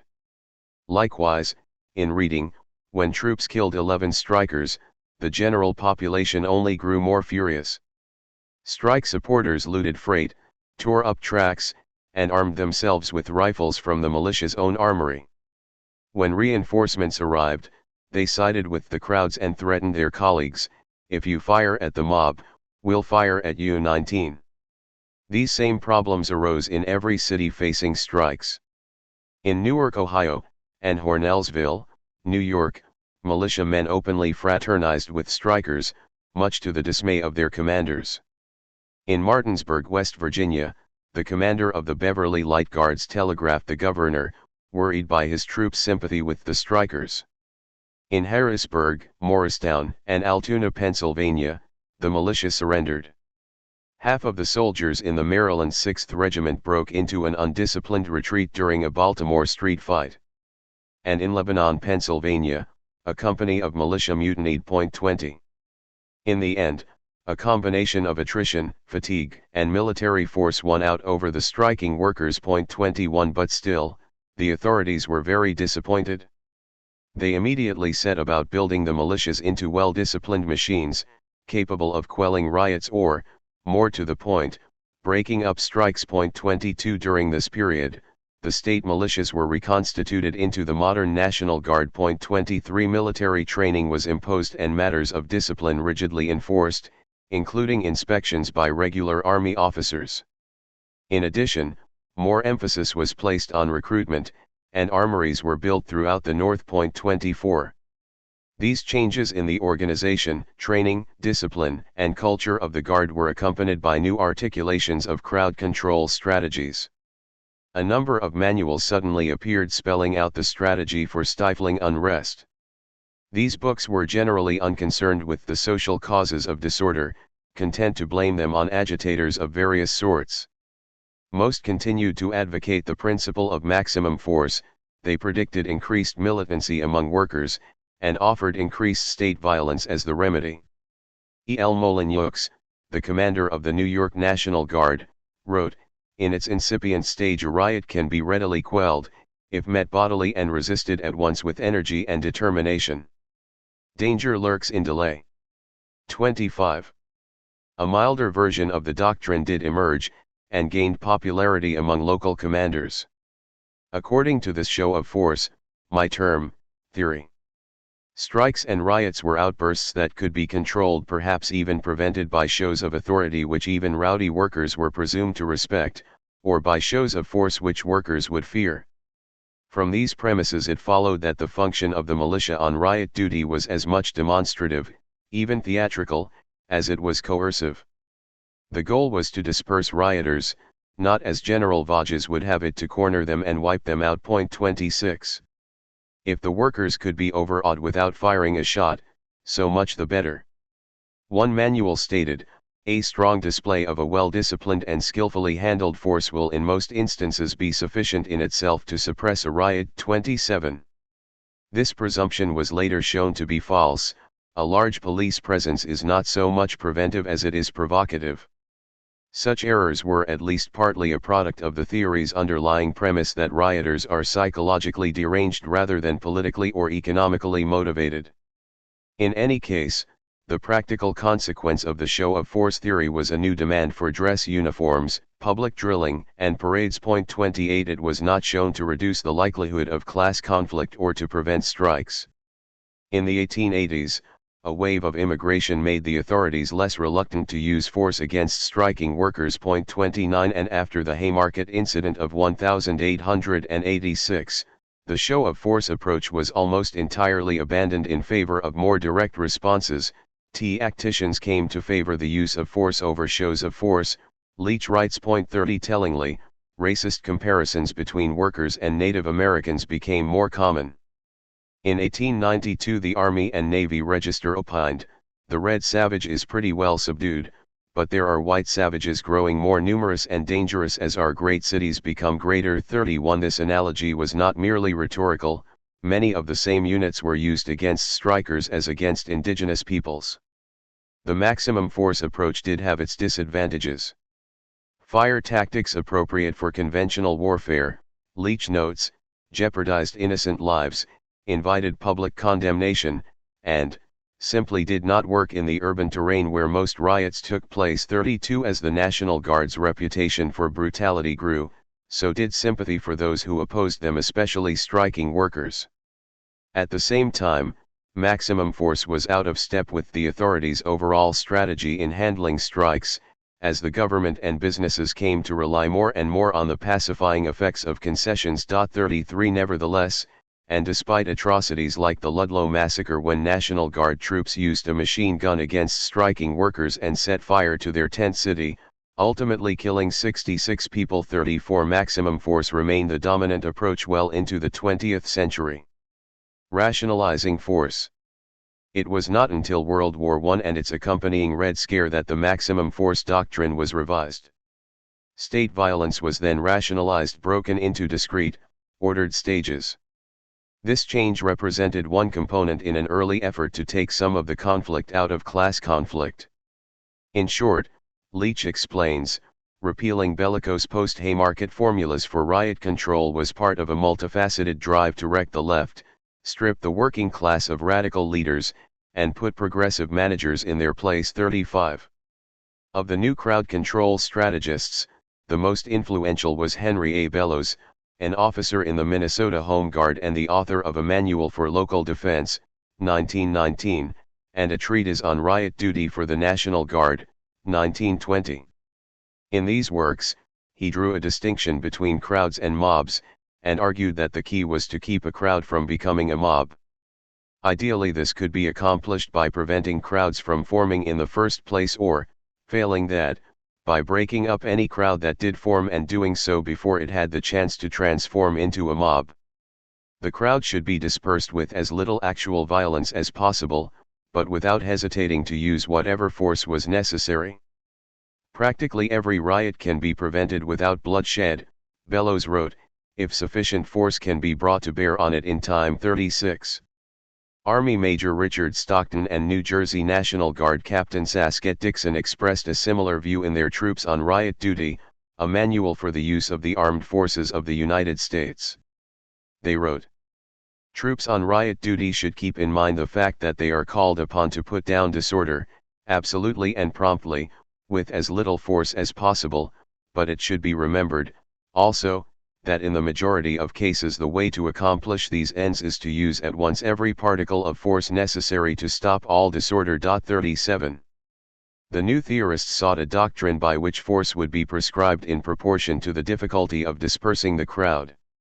They thus advocated using tactics suited to the particular situation. As Leach summarizes, in terms of tactics, giving priority to prevention demanded what later military thinkers would call doctrines of sequence of force or flexible response. Simply put, the idea was to adapt levels of forces to levels of perceived menace, escalating to firepower only as a last resort. All of the writers of 1918 to 1920 endorsed the initial use of verbal warnings, bayonets, rifle butts, or hoses, as alternatives to firepower. 38. By 1940, the show of force had been reinserted as the first step of this progression. 39. In this way, the doctrine of maximum force was transformed into that of escalated force, which remained the standard approach to crowd control until the 1970s. As scholars describe it, the escalated force style of protest policing was characterized by the use of force as a standard way of dealing with demonstrations. Police confronted demonstrators with a dramatic show of force and followed with a progressively escalated use of force if demonstrators failed to abide by police instructions to limit or stop their activities. 40. Such force took different forms. Sometimes arrests immediately followed even minor violations of the law, or were used to target and remove agitators whether or not a law had been broken. Other times, police used force instead of making arrests, either to break up the crowd or to punish those who disobeyed them. 41. According to the escalated force theory, violence is only used in proportion to the threat posed by the crowd. The reality is often quite different. In fact, the actions of the crowd may not even be the most important consideration in determining the police response. Other factors include police preparedness and discipline, the presence of counter-demonstrators, the number of participants, media coverage, and the political calculus surrounding the event, that is, what people with power, and the police leaders in particular, stand to gain or lose by attacking the event or letting it alone. These factors can be classed into 6 groups. 1. The organizational features of the police. 2. The configuration of political power. 3. Public opinion. 4. The occupational culture of the police. 5. The interaction between police and protesters, and 6. Police knowledge. 42. Even when the police do respond in proportion to the threat, their victims often include peaceable demonstrators and innocent bystanders, along with the ruffians. Widespread violence is by its nature imprecise. And questions of guilt or innocence, like those pertaining to constitutional rights, are a secondary concern, if indeed they are considered relevant at all. Dispersal operations are not designed to uphold the law or to protect public safety. Often the police action itself will represent the most serious violation of the law and constitute the greatest threat to the safety of the community. Instead of the law or public safety, the police are concerned with establishing control, maintaining power. 43. One study recounts well-known demonstrations in which police used the escalated force approach include those in the Birmingham Civil Rights Campaign, May 1963, the 1968 Chicago Democratic National Convention, and the confrontation between student protesters and National Guard soldiers at Kent State University, May 1970. During each of these demonstrations, police or soldiers used force in an attempt to disperse demonstrators, even demonstrators who were peacefully attempting to exercise their First Amendment rights, as the vast majority of them were. 44. These events, while large in scope and attracting a great deal of media attention, were not uncharacteristic of escalated force operations. In many ways, they were sadly typical. While Kent State, where the victims were white, has come to symbolize the murder of student protesters, it was not the first or last time that students were shot in the name of keeping order.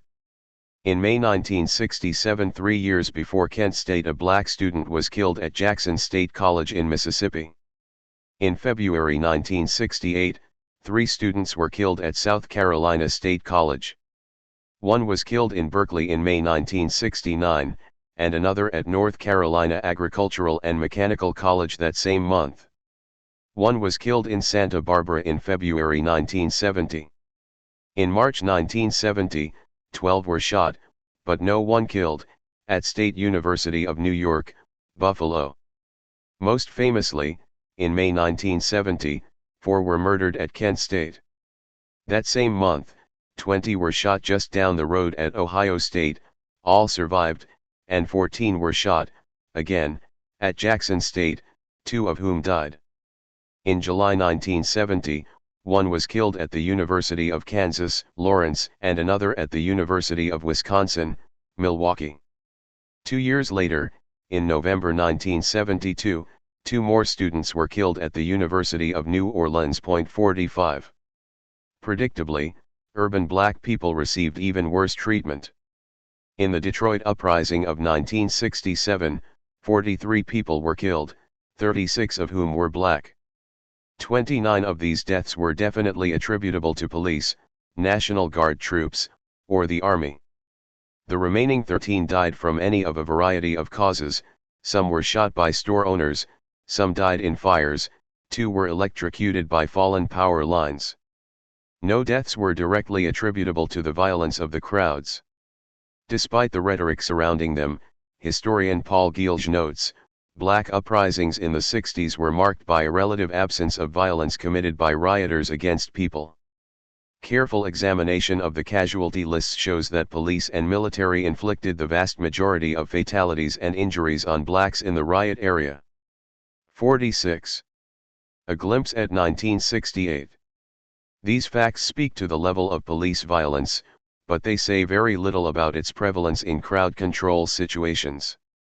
For that, we should consider a sample of police actions during a specific time frame. For example, during the year 1968, a banner year remembered for producing rebellions around the world. While in this respect 1968 is exceptional, it may also, for the same reasons, be seen to typify the official response to unrest. It certainly provided numerous, widely varied examples for comparison. In January 1968, San Francisco police broke ranks and charged into the crowd at an anti-war demonstration, beating protesters. San Francisco also saw numerous rampages by the police department's tactical squad throughout the year, especially in the Haight-Ashbury neighborhood. During one such attack, a black plainclothes officer was beaten by his white colleagues. During another, off-duty tactical squad officers moved through the Mission District, clearing sidewalks and assaulting pedestrians. 47. 3 black people were killed and almost 50 others injured when police and National Guard troops opened fire at a February demonstration against a white-only bowling alley in Orangeburg, South Carolina. Most of the wounded were shot in the back. 48. In March, New York City police attacked a Yippie demonstration at Grand Central Station. Offering no opportunity for the crowd to disperse, they indiscriminately beat members of the crowd that had gathered. The same tactic was repeated at another Yippie march in April, this time in Washington Square. 49. Later that same month, Students for a Democratic Society held a demonstration at Rockefeller Center. Jeff Jones, an SDS organizer, described the event as very militant. It turned into a street fight. I think there were 8 felony and 14 misdemeanor sick arrests. There were beatings on both sides. 50. A week later, on April 29, 1968, New York City police used clubs to clear some of the same students from occupied buildings at Columbia University. Police emptied the occupied buildings and then moved through the campus, beating any students they could find, whether or not they had been involved in the occupation. 51. 132 students and 4 faculty were injured. 52. Also in New York, that fall, 150 off-duty cops filled a Brooklyn courthouse and beat several Black Panthers who were there to observe a trial. 53. A week before he was assassinated, Martin Luther King, Jr., led 15,000 people on a march through Memphis, expressing solidarity with the city's striking garbage collectors. The police and National Guard used clubs and tear gas to break up the march, killing 1 person in the process. 54. In April, following King's murder, 202 riots occurred in 175 cities across the country, with 3,500 people injured and 43 killed, mostly at the hands of police. 55. Also in April, a peace march of 8,000 moved slowly through downtown Chicago. Having been refused a parade permit, marchers stayed on sidewalks and obeyed the traffic signals. Nevertheless, in an incident foreshadowing the Democratic National Convention later that year, a line of police pushed the crowd into the streets. Almost at once, another line of cops pushed them back to the sidewalks. The situation quickly degenerated. Ignoring the orders of their superiors, police broke ranks, chasing and beating members of the crowd. A panel convened to study the incident laid the blame with Mayor Richard Daley and other city officials, who set the tone for the action by denying the required permits. 56. In June, cops attacked a crowd of Berkeley students listening to speeches about the Paris uprising, setting off several days of fighting. In July, police responded forcefully to racial unrest in Paterson, New Jersey. A grand jury later condemned the police for engaging in terrorism and goon squad tactics. The jury reported that teams of cops intentionally vandalized Black-owned businesses and severely beat individual Black and Puerto Rican people as an example to others. In August, Los Angeles exploded after police attacked a crowd at the Watts Festival. 3 people were killed and 35 injured. 57. That winter, when students at San Francisco State College went on strike to demand a Black Studies program, College President S.I. Hayakawa declared a state of emergency, ordered classes to resume, and called in police to make sure that they did. 58. Hayakawa is perhaps best remembered for his assertion, "There are no innocent bystanders." 59 skirmishes followed throughout December, during which individual officers broke from their units and charged into crowds of students. News photos showed police holding protesters while other cops maced them. 60 The strike was finally defeated in January when police started making mass arrests, resulting in several felony convictions. 61 This chronology is undoubtedly incomplete, but it makes the point: police violence against crowds, sometimes perfectly innocuous gatherings, was utterly common. 62 It was as frequent as it was extreme. Nevertheless, one event stands out as the paradigmatic police riot: the 1968 Democratic National Convention in Chicago. Anatomy of a police riot. Televised footage of the 1968 Democratic National Convention shocked the nation. 63 Mobs of police were filmed beating protesters, bystanders, and reporters viciously and indiscriminately. Over 100 people were hospitalized as a result of police violence. 64 Senator Abraham Ribikoff spoke on the floor of the convention against the Gestapo tactics in the streets of Chicago. George McGovern described the scene as a bloodbath, also making comparison to Nazi Germany. 65 Norman Mailer commented, "What staggered the delegates who witnessed the attack, more accurate to call it the massacre, since it was sudden, unprovoked, and total on Michigan Avenue, was that it opened the specter of what it might mean for the police to take over society. They might comport themselves in such a case not as a force of law and order, not even as a force of repression upon civil disorder, but as a true criminal force, chaotic, improvisational, undisciplined, and finally sufficiently aroused, uncontrollable." 66 Mailer's characterization of police behavior closely matches that produced by more systematic studies. Daniel Walker, in his authoritative report on the DNC, notes, fundamental police training was ignored, and officers, when on the scene, were often unable to control their men. 67 Walker's report offers this example. A high-ranking Chicago police commander admits that on at least one occasion the police got out of control. This same commander appears in one of the most vivid scenes of the entire week, trying desperately to keep individual policemen from beating demonstrators as he screams, "For Christ's sake, stop it." 68 Such a breakdown in command, when paired with the widespread and excessive use of force, is perhaps the defining mark of the classic police riot. 69 In his 1972 book, Police Riots, Collective Violence and Law Enforcement, sociologist Rodney Stark offers a 6-step outline as to how these riots unfold. 1. Convergence: there must be substantial numbers on both sides. 2.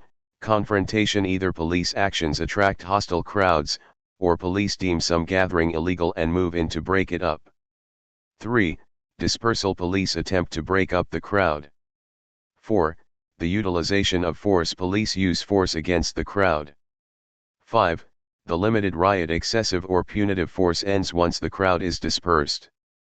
The limited police riot is often signified by the disintegration of police formations into small autonomous groups, charging into crowds, chasing fleeing individuals, and beating people up.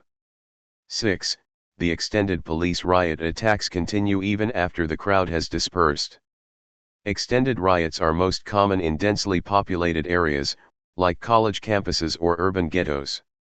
Then, police attacks often attract new crowds, thus renewing confrontations. 70 There are a number of factors that, in the right circumstances, give police actions this trajectory.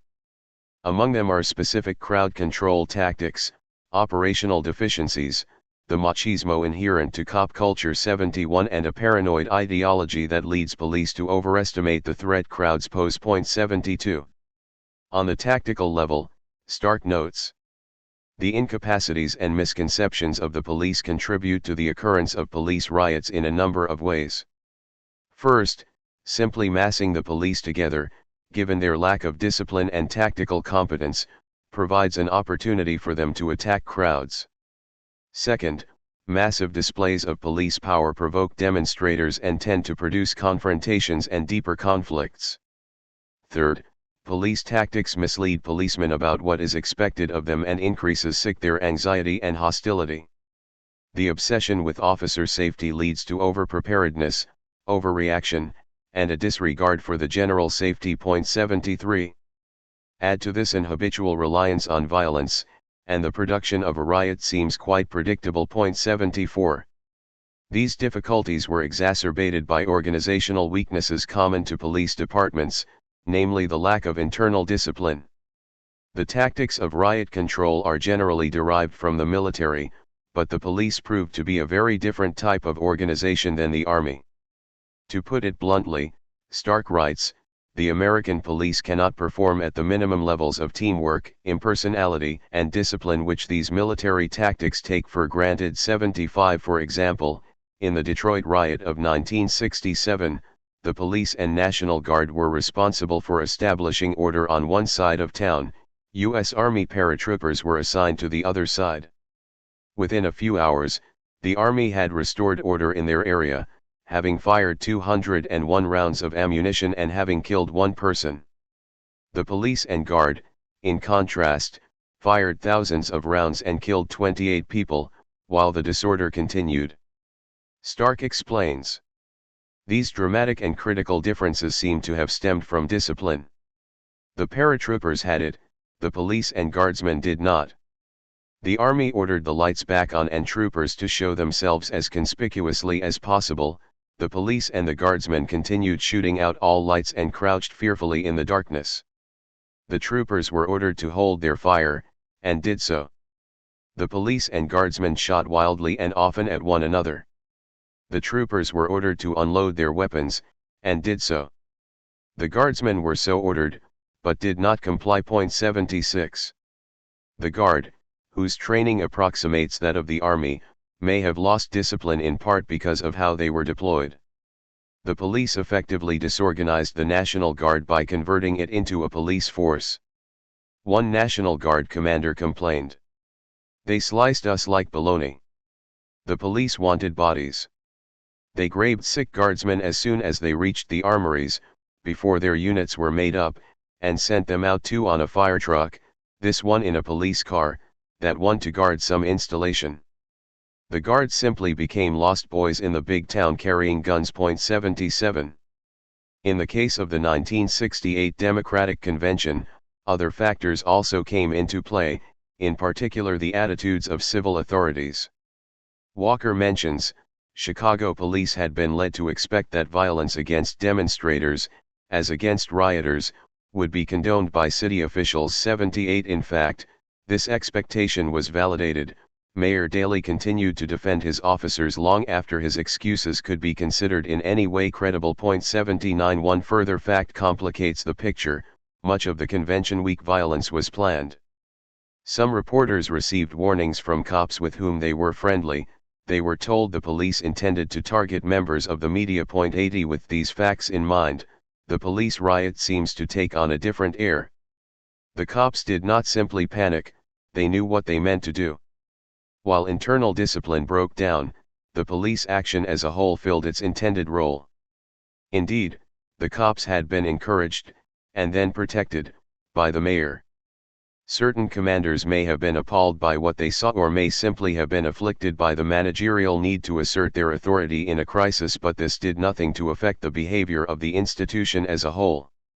Finally, it should be noted that the escalated force strategy itself contributes to the likelihood of a police riot. The police riot, by Stark's analysis, moves along exactly the same lines as escalated force. In fact, Stark refers to his six-stage articulation as an escalation model. 81. The crowd control operation ends and the riot begins at the point where discipline breaks down. The implementation of the escalated force strategy tends to race toward this point. In practice, Stark notes, police commanders tend to maximize rather than minimize the use of force in order to maximize officer safety and to maximize dispersal, even though command control and tactical integrity tend to collapse in contact with crowds and as greater force is applied. 82. In other words, as the amount of force is increased, the likelihood that discipline will be lost and that excessive force will be used also increases. This lapse, as we've seen, was generally either tolerated or actively encouraged by local authorities. In any case, it was a predictable consequence of placing large numbers of police in tense circumstances, with neither the training nor the organization, not to mention to inclination, to respond with restraint. While the escalated force model did not always produce police riots, it also did practically nothing to guard against them. In one sense, the police riot can be understood as the last step in the escalated force sequence. During the 60s, 3 additional problems with escalated force became clear. First, the deployment of large numbers of cops often created a confrontation that could have otherwise been avoided. Second, the rigid enforcement of the law and the quick recourse to force provoked crowds and sometimes led to violence.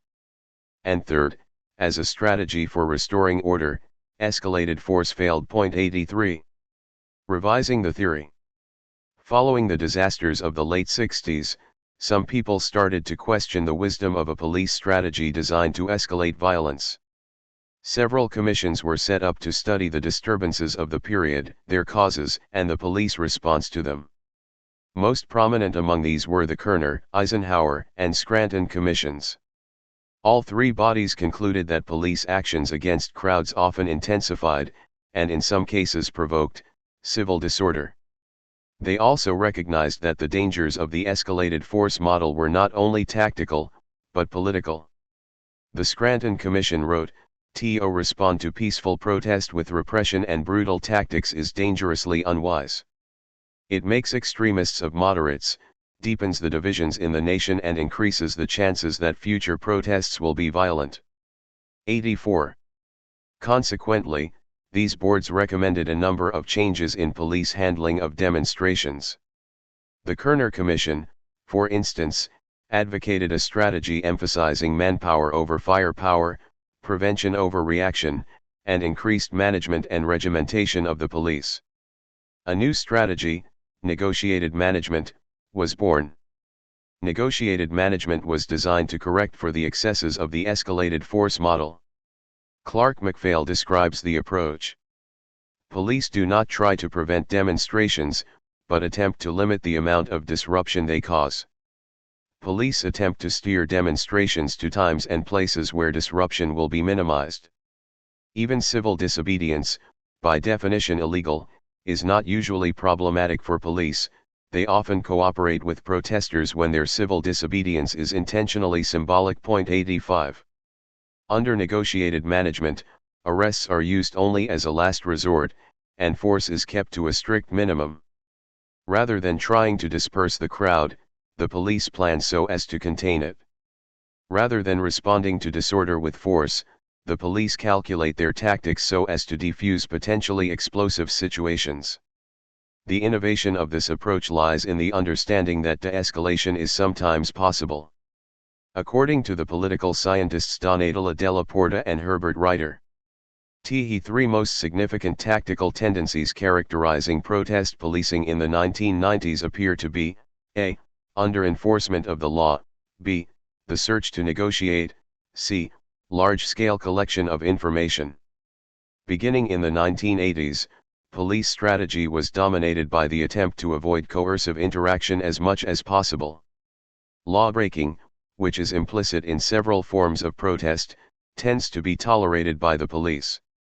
Law enforcement is usually considered as less important than peacekeeping. This implies a considerable departure from protest policing in the 1960s and 1970s, when attempts to stop unauthorized demonstrations and a law and order attitude in the face of the limited rule-breaking tactic used by the new movements maneuvered the police repeatedly into no-win situations. 86. Under the new model, police focused on preventing a disturbance, rather than responding to one, seeking to control demonstrations through a system of permits and a series of negotiations with protest organizers. 87 Elements such as the time of the event and the route of the march were agreed upon, and organizers were encouraged, or sometimes required, to provide their own marshals to exercise discipline over the group as a whole. A model application of negotiated management is described by John Brothers in his article "Communication is the Key to Small Demonstration Control." Brothers documents a series of anti-apartheid actions on the University of Kansas campus and details the Kansas University Police Department's response. Between April 29 and May 9, 1985, the campus was the site of 3 moderate-sized demonstrations and several small ones, including some accompanied by civil disobedience. 65 arrests were made, but there were no injuries, no property damage, and no violence on either side.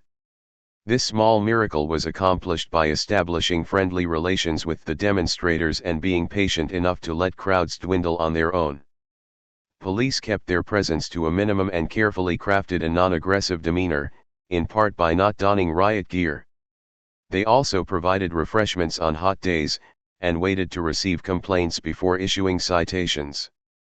By these means, police won the cooperation of organizers, who met with them regularly to outline their plans. 88.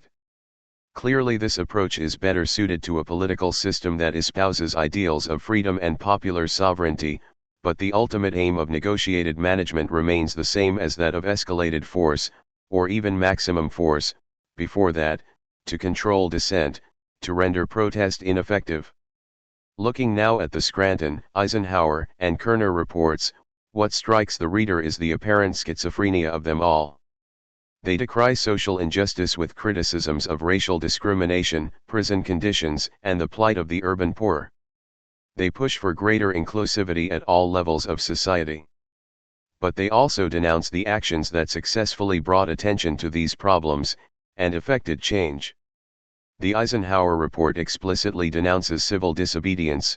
The Scranton report insists that those responsible for campus unrest be disciplined. 89 These reports push for rigorous adherence to constitutional guarantees of free speech and the like, while at the same time offering precise instruction on the means of limiting, containing, and controlling protests. It is tempting to read such documents as well-intentioned but politically naive defenses of the rule of law. But one might also understand them as handbooks for social managers responsible for controlling dissent. 90 Taken as such, the report's advocacy of civil liberties and the principle of minimal force reflect the sophistication of the liberal approach to repression. Negotiated management was an innovation in the means of crowd control, but the basic aim remained unchanged. Both negotiated management and escalated force represented a defense of the status quo. Brothers's article, for example, emphasizes again and again the neutrality of the police, but notes that their plans were designed to minimize the impact of the event upon the media. In 91 Presumably, had the demonstrations aimed at goals besides media attention, the police would have sought to minimize their impact in those areas as well. The Eisenhower Commission offers the Peace Moratorium March of November 15, 1969, as an example of the success of negotiated management. The bulk of the actual work of maintaining the peacefulness of the proceedings was performed by the demonstrators themselves. An estimated 5,000 marshals, recruited from among the demonstrators, flanked the crowds throughout.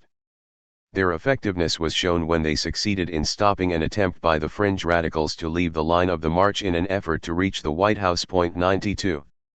The nature of such an arrangement is not lost on those who study law enforcement. The academic literature describes marshals who police other demonstrators, 93, and who have a collaborative relationship with the authorities. 94 This is essentially a strategy of co-optation. The police enlist the protest organizers to control the demonstrators, putting the organization at least partly in the service of the state and intensifying the function of control.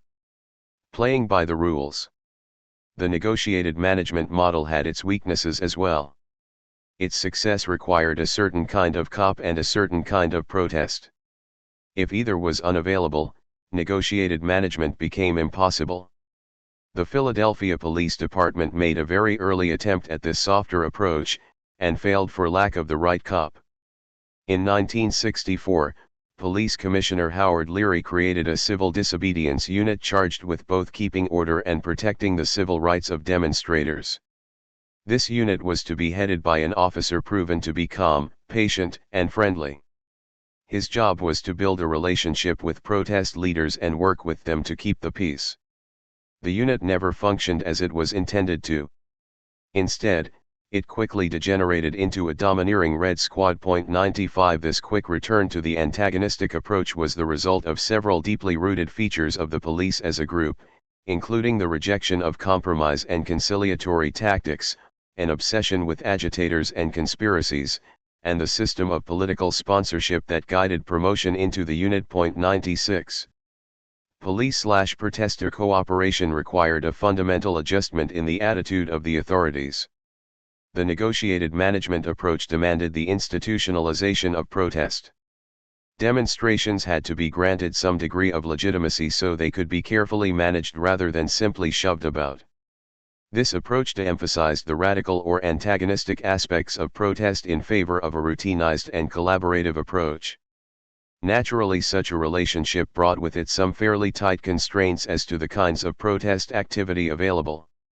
Rallies, marches, polite picketing, symbolic civil disobedience actions, and even legal direct actions such as strikes or boycotts were likely to be acceptable, within certain limits. Violence, obviously, would not be tolerated. Neither would property destruction. Nor would any of the variety of tactics that had been developed to close businesses, prevent logging, disrupt government meetings, or otherwise interfere with the operation of some part of society. That is to say, picketing may be fine, barricades are not. Rallies were in, riots were out.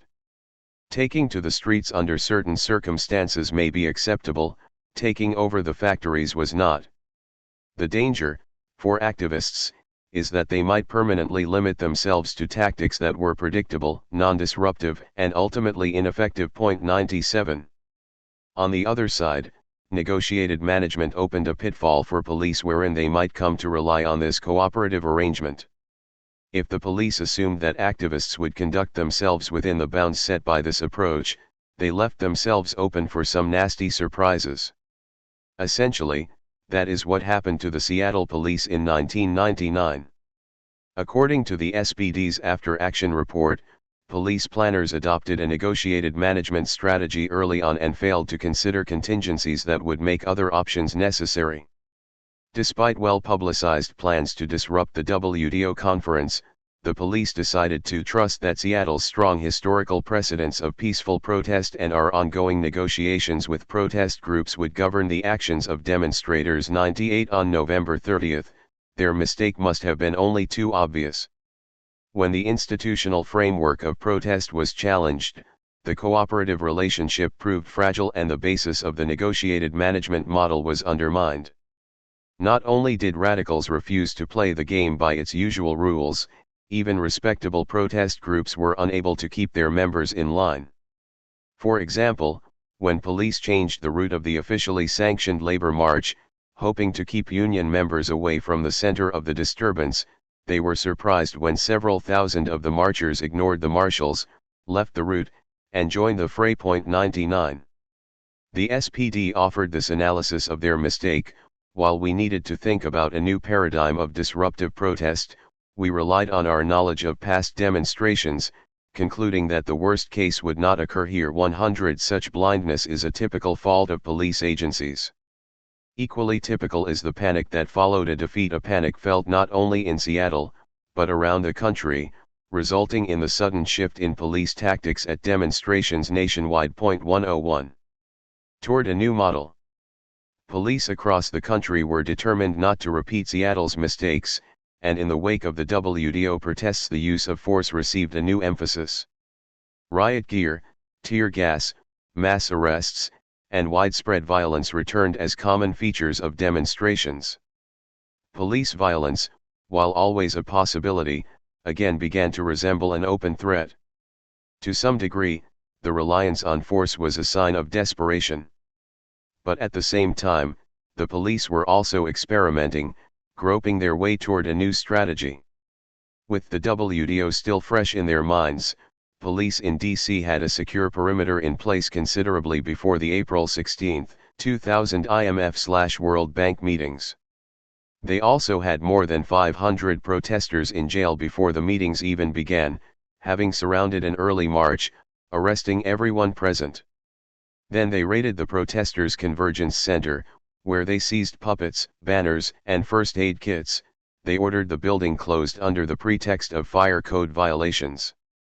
As a result of these preventive measures, the police could rely less on actual force during the conference itself, and were widely praised for their restraint. 102 At the Republican National Convention in Philadelphia later that summer, police took a similar approach: raids, seizing protest material, and preemptive arrests, with the added feature of conspiracy charges against protest leaders. 103 At the Democratic National Convention a few weeks later, the LAPD attacked the crowd at a concert in one of the designated protest areas. The cops cut power to the stage, declared the event an unlawful assembly, and gave approximately 10,000 people 20 minutes to leave through a single exit. Minutes later, police charged with horses and fired rubber bullets. 104 The Reverend Jesse Jackson decried the unnecessary brutality. Commander David Kalish called it a measured, strategic response. 105 They may both be right. The ACLU described the event precisely, referring to it as an orchestrated police riot. 106 A few days later, however, the cops showed a different face when 37 people sat down in front of the notorious Rampart Division police station and refused to leave. A senior officer graciously accepted their list of demands, shook hands with the protesters, and politely placed them under arrest.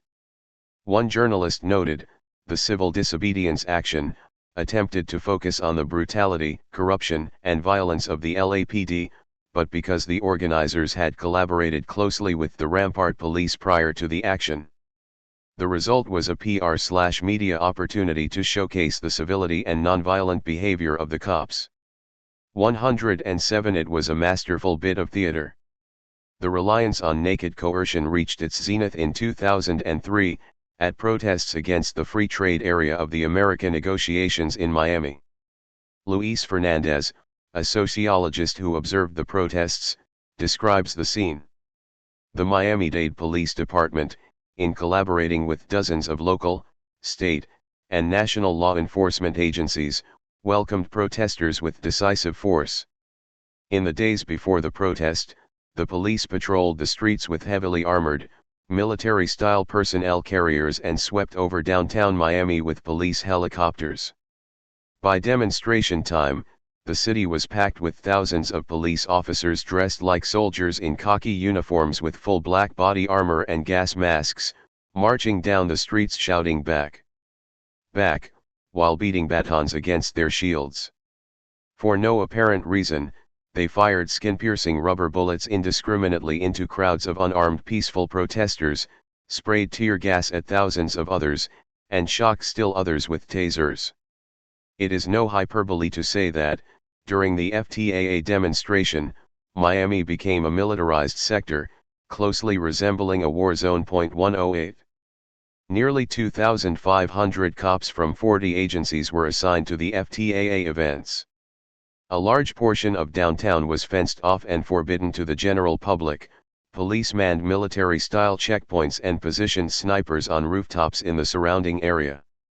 Before the protests even started, cops were turning back buses full of union supporters, pressuring churches to rescind offers to house demonstrators, and forcing businesses to remove anti-FTAA posters from their windows. 109. Once the demonstrations were underway, police confronted protesters with batons, tear gas, and rubber bullets. The attack seemed indiscriminate: peaceful protests, demonstrations that had been issued permits, groups that were in the process of dispersing, medics, legal observers, and random passers-by were all subject to the use of force. One medic estimated that her team had seen about 50 head wounds, 10 serious, 5 of them critical, including one man who had been jailed overnight without medical treatment while his brain hemorrhaged. "Most of the injuries we saw were from the shoulders up," the medic told me. That led us to believe that police were intentionally aiming at people's heads with rubber bullets. 110. In addition to being nearly surrounded by armed and armored riot cops, the protests were also well infiltrated by plainclothes officers, some feeding intelligence to the command center, some serving as snatch squads to make arrests without warning, and some acting as agents provocateurs, antagonizing police and urging demonstrators toward foolhardy or counterproductive actions. 111 Protest organizers reported being followed, harassed, threatened, arrested for crimes like loitering, and held on high bails until after the protests had ended. By the conference's close, 282 people had been arrested, none were convicted. 112. Miami Mayor Manuel Diaz called the FTAA operation the model for Homeland Security. 113. Good protester/bad protester, good cop/bad cop. By the end of the decade, the various stances, tactics, and techniques came together to form something like a coherent approach to crowd control, which scholars John Noakes and Patrick Gillam termed strategic incapacitation. The new approach draws from both the escalated force and the negotiated management models, and incorporates additional elements stressing the role of intelligence, the control of urban space, and the management of public perception. The primary goals for police in this new era, Gillam writes, are to preserve security and neutralize those most likely to pose a security threat. To reach these ends, strategic incapacitation emphasizes the application of selectivity, whereby police distinguish between two categories of protesters, contained and transgressive, in order to target those perceived most likely to engage in disruptive activities. Contained protesters, often referred to by police as good protesters, are generally known by police, use conventional and legal tactics, negotiate with police, make self-interested demands, and are generally older. By contrast, protesters considered bad or transgressive articulate more abstract demands, use unpredictable and often illegal tactics, do not negotiate with police, and are generally younger. 114. The police work to accommodate and collaborate with the compliant, contained good protesters within limits. The rules are strict, the conditions are established unilaterally by the police, and the communication is one way. Disruptive, transgressive, bad protesters, in contrast, find themselves subjected to something like the old escalated force model, often employed preemptively. 115. However, Gillam emphasizes that strategic incapacitation is not just negotiated management with contained protesters and escalated force with transgressive ones, but a new strategy incorporating three other tactical dimensions: intelligence, propaganda, and spatialized control. 116. The first of these is the demand for extensive, detailed intelligence, collected before, during, and between protest events and shared among police agencies. The second is the proactive and manipulative use of the media to shape public perception, vocally tagging protest groups as good or bad in advance of the action, undercutting support for the demonstrators' cause, and preparing the public for the possibility of violence, that is, warning them that protesters may be violent, and building an expectation that police will have to respond forcefully. Finally, the implementation of strategic incapacitation depends on the police controlling the physical space in which protests occur. They typically do that by creating hard zones, which are guarded, fortified, and off-limits to the public. These find their mirror image in the contained areas where demonstrations are permitted, so-called free speech zones. These designated protest areas are often surrounded by concrete barriers and chain-link fencing, encircled by armed guards, and relatively isolated. Between these two well-defined areas, the rest of the city becomes a soft zone. It remains accessible to the public, but ordinary civil liberties are curtailed. Demonstrations are practically, if not legally, prohibited, and police are granted extraordinary latitude to conduct searches, use force, and make arrests. It is in the soft zones that police and protesters are most likely to clash, and cops generally view demonstrators entering them to be, by definition, bad protesters. 117. The essence of the strategic incapacitation approach is that it preserves the full range of available tools, but they must be used selectively, with an eye toward minimizing disruption and maximizing control. 118. For instance, as sociologist Alex Vital has documented, during the 2004 Republican National Convention, the NYPD deployed a variety of tactics, from mass arrests and preventive detentions to facilitating unpermitted marches and closing off large sections of Midtown for marches and rallies. Sizable marches, even those that had been refused permits, were escorted by large numbers of police, who sometimes used barricades to segment the crowds but made few arrests. On the other hand, a critical mass bicycle ride suffered 250 arrests, and Vital witnessed some riders pulled off their moving bikes by high-ranking officers, seemingly at random. Likewise, an attempted direct action meant to disrupt the RNC itself was subject to infiltration and surveillance months in advance. Based on the information police collected, they were able to identify the target locations and meet protesters at each site with an overwhelming police presence. 119. Strategic incapacitation works as a kind of mass-scale version of the good cop/bad cop routine. If the bad cop is bad enough, he may only need to act in minor or symbolic ways to keep the crowd in line, and cooperation with the good cop starts to look more attractive. Both are necessary. The good cop and the bad cop need each other if either is going to do his job properly. Therefore, it is important to remember that they are two aspects of the same strategy, and we should expect to see the strategic, selective use of both the good cop and the bad cop, the carrot and the stick, to regulate, control, and, if they are successful, to neutralize dissent. Contested territory. In the autumn of 2011, a broad, dynamic, unanticipated social movement suddenly emerged. Occupy Wall Street began with a symbolic civil disobedience action near the New York Stock Exchange, protesting income inequality, corporate crime, political corruption, and a host of other ills associated with capitalism.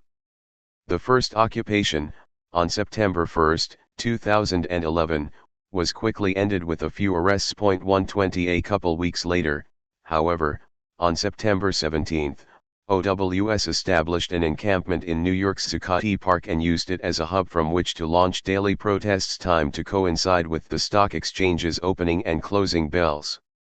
In short order, Occupy Wall Street had established a semi-permanent base camp, with a communal kitchen, a first aid station, a meditation space, and a library. 121. Within weeks, similar Occupy camps were founded in at least 350 locations around the country, not only in major cities like Los Angeles, San Francisco, and Houston, but in places like Cedar Rapids, Iowa, Providence, Rhode Island, and Las Cruces, New Mexico. 122.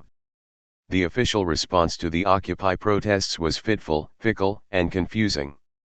The media ignored it, then ridiculed and/or demonized it, abruptly shifting its coverage dial from blackout to circus, as the Daily Show's Jon Stewart quipped. 123. Democratic mayors sought to ally themselves with the movement, or parts of it, then condemned it, and ultimately moved to break up the camps. 124. And individual cops offered sympathy and expressed support, even while working to surveil, contain, infiltrate, disrupt, and sometimes physically attack the protests. 125. During a September 24 march to Union Square, the NYPD used orange construction netting to encircle a group of protesters and arrested 80 of them. A widely circulated video showed Deputy Inspector Anthony Bologna gratuitously pepper spraying a group of young women, prompting outrage around the country. A week later, on October 1, the police trapped a march on the Brooklyn Bridge and arrested 700. 126. Police also parked their cars outside the homes of prominent Occupy activists, used old warrants to arrest others, and interrogated people about their political beliefs and associations. They even produced wanted posters featuring photos and home addresses of two activists and labeling them professional agitators, though notably failing to accuse them of any actual crime. 127. One Human Rights Report offered this assessment.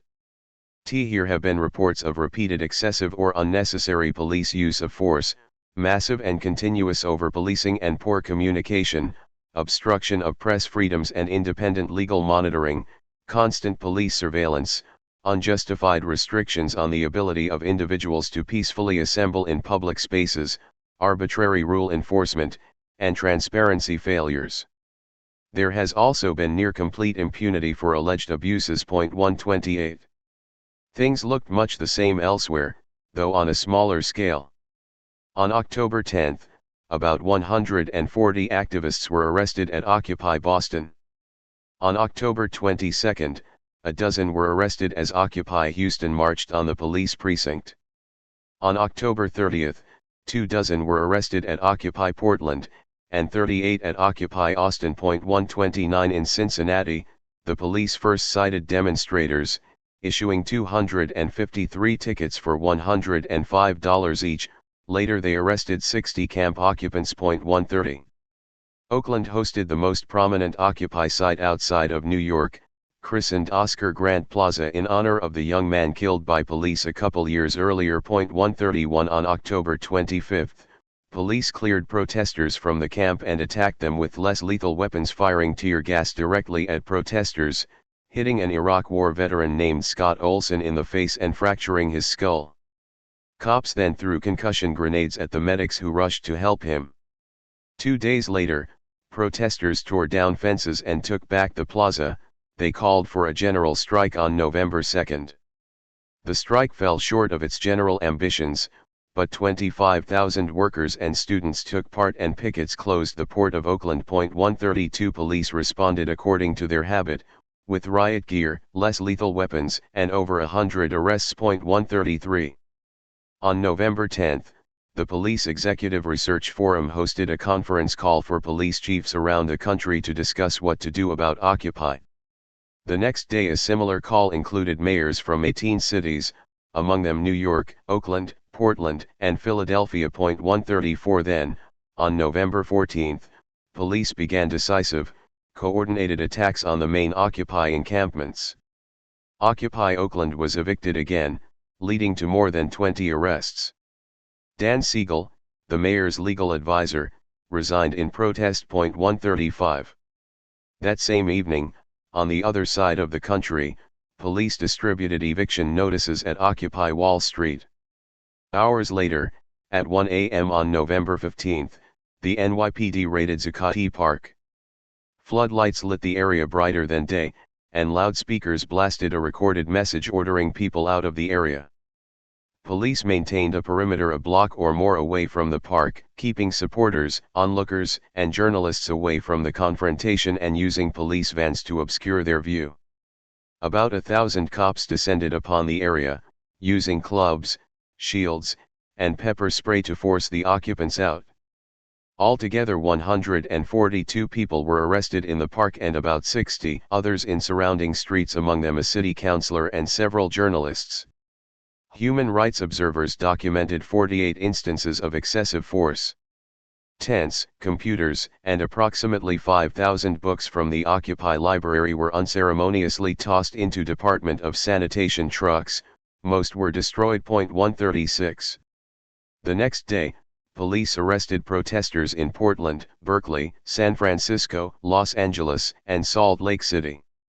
Demonstrations opposing the crackdown continued around the country, with 30,000 in New York on November 17. In anticipation, the NYPD created a 12-block hard zone around the stock exchange, and later made about 150 arrests. 137 That same day, Portland police used pepper spray against activists staging a solidarity march. 25 were arrested. 30 were arrested in Los Angeles.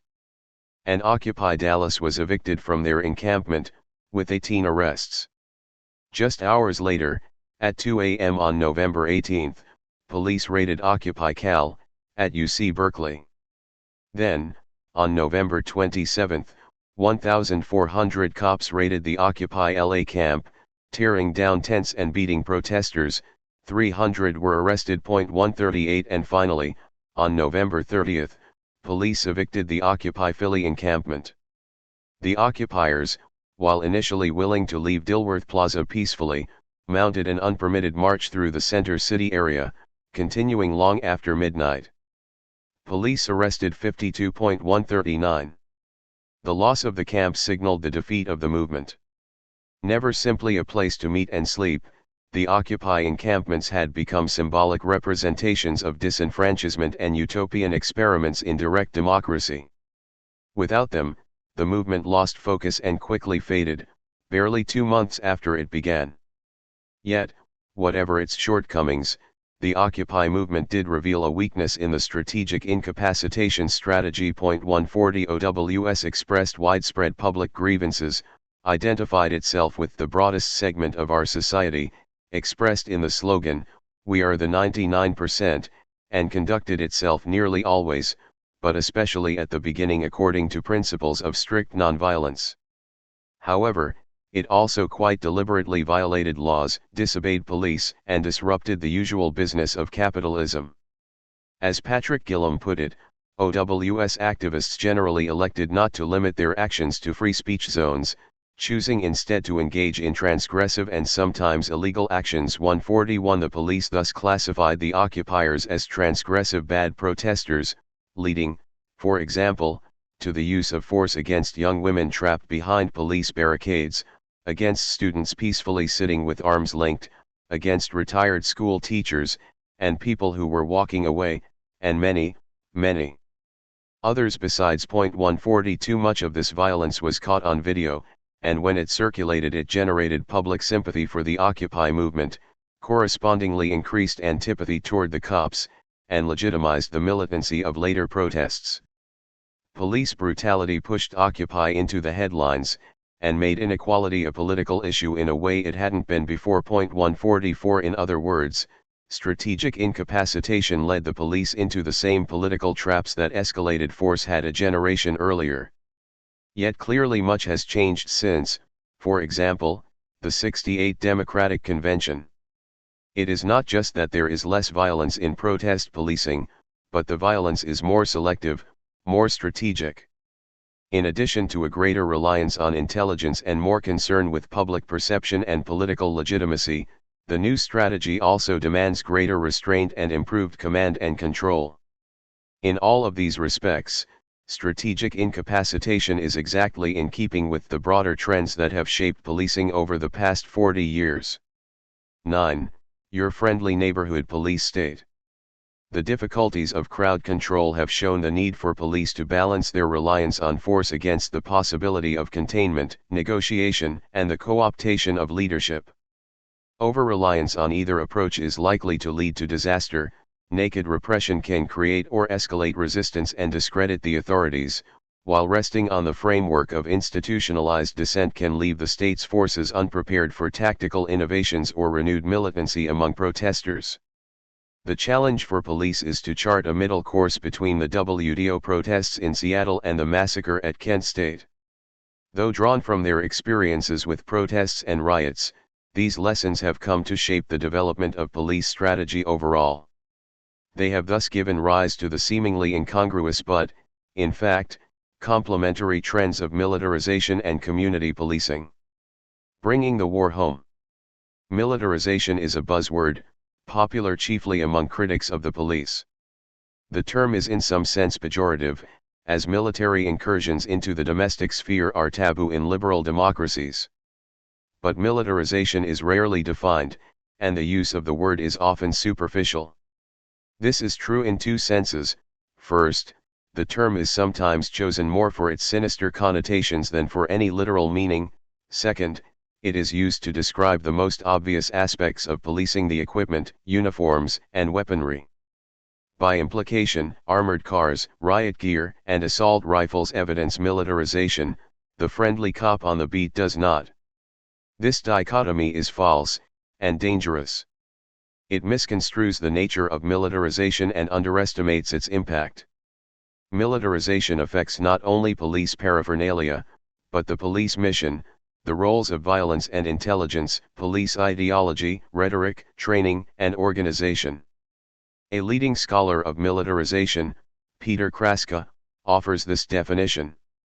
Militarization can be defined in its broadest terms as the social process in which society organizes itself for the production of violence or the threat thereof. 1. He goes on to list the following tangible indices of this sort of high modern militarization. 1. A blurring of external and internal security functions leading to a targeting of civilian populations, internal security threats, and a focus on aggregate populations as potential internal insurgents. 2. An avoidance of overt or lethal violence, with a greater emphasis placed on information gathering and processing, surveillance work, and less than lethal technologies. 3. An ideology and theoretical framework of militarism that stresses that effective problem solving requires state force, technology, armament, intelligence gathering, aggressive suppression efforts, and other assorted activities commensurate with modern military thinking and operations. 4. Criminal justice practices guided by the ideological framework of militarism, such as the use of special operations paramilitary teams in policing and corrections, policing activities that emphasize military tactics such as drug, gun, and gang suppression, and punishment models based on the military boot camp. 5. The purchasing, loaning, donation, and use of actual material products that can be characterized as militaristic, including a range of military armaments, transportation devices, surveillance equipment, and military-style garb. 6. A rapidly developing collaboration, at the highest level of the governmental and corporate worlds, between the defense industry and the crime control industry. 7. The use of military language within political and popular culture, to characterize the social problems of drugs, crime, and social disorder. 2. By these standards, the contemporary American police department is highly militarized in ways that its 19th century counterpart was not. 3. Developments in crowd control and intelligence have each placed the police on this course, as have police ideology and the institution's rapidly advancing mode of organization. Of course, the rhetoric of policing, and of police reform, has long made use of a military analogy, though in practice this amounted to little more than instituting ranks and requiring firearms training. 4. But following the crises of the 1960s, this analogy was suddenly taken far more seriously. The rhetoric, of course, never really went out of style, but it gained a more literal reading than had been possible before. 5. Radicals were calling on America to bring the war home, and policymakers very quietly decided to do just that. Funding, arming, planning. The authorities responded to the disorder of the 1960s by increasing the cops' funding, upgrading their equipment, and reorganizing departments along more military lines. 6. To this end, the National Institute of Justice, NIJ, was founded in 1968, and it immediately set about transferring Defense Department technology to the police. Over the next 10 years, the NIJ outfitted police with military wonders like night vision goggles, soft body armor, forensic and computer equipment, surveillance devices, and retired Army helicopters. 7. 2 decades later, in 1987, the Pentagon created an office specifically to facilitate the transfer of military equipment to law enforcement agencies. 8. In the 3 years following a 1994 Memorandum of Understanding between the Department of Justice and the Department of Defense allowing for the transfer of military equipment, police received 1.2 million pieces of military hardware, including 112 armored personnel carriers and 73 grenade launchers. The LAPD alone received 6,000 M16s. 9. Then, Section 1033 of the National Defense Authorization Security Act of 1997 created the Law Enforcement Support Program, authorizing the transfer of military equipment to local police for counter-drug and counter-terrorism activities. 10. In its first 3 years, the 1033 program filled 3.4 million orders, transferring $727 million in military equipment to some 11,000 police agencies. Much of the total consisted of relatively inoffensive items like filing cabinets, computers, and snow blowers, but the amount of weaponry involved was not inconsiderable: 8,131 bulletproof helmets, 7,856 M16s, and 181 grenade launchers, as well as 253 aircraft. 11. Between 2006 and 2014, the Pentagon had provided local police more than $4 billion in equipment, including tents, rifles, and mine-resistant armored vehicles. 12. Police planning also quickly turned in a more martial direction. In 1969, the NYPD began planning construction of its command and control center. 4 models, it visited military installations like the Pentagon and the Strategic Air Command headquarters. Mayor John Lindsay described the new center, aptly, as a War Room 13. Meanwhile, in Los Angeles, an ambitious commander named Daryl Gates was reinventing the Metro Division of the LAPD. Breaking from LAPD tradition, we formed 16 military-type squads with a sergeant in charge of each 10-man squad, and then we meshed them into 2 platoons, each headed by a lieutenant. They were given missions for which they were responsible. They developed the approach and the tactics without direction from above. Their only admonishment was to maintain departmental policy and rules. Point 14. Gates's adaptation of military organization to law enforcement was remarkable, and it did not end with the squad and platoon structures. Military tactics were soon adopted as well, most famously with the creation of the SWAT team. SWAT, from occasional shootouts to routine patrol. The Los Angeles Police Department's Special Weapons and Tactics Team became the first of many similar units, generically termed Police Paramilitary Units, or PPUs. Point 15. SWAT was developed in secret during the late 60s, training with Marines at Camp Pendleton. Point 16. Though ostensibly designed to handle snipers, the team's first mission was a 1969 raid on the headquarters of the Black Panther Party. A shootout ensued, followed by a long standoff. Growing impatient, the SWAT team requested and received a Marine Corps grenade launcher, but the Panthers surrendered before it could be put to use. Altogether, 5,000 rounds of ammunition were fired in the exchange. 4 cops and 4 Panthers were injured, but no one was killed. Point 17.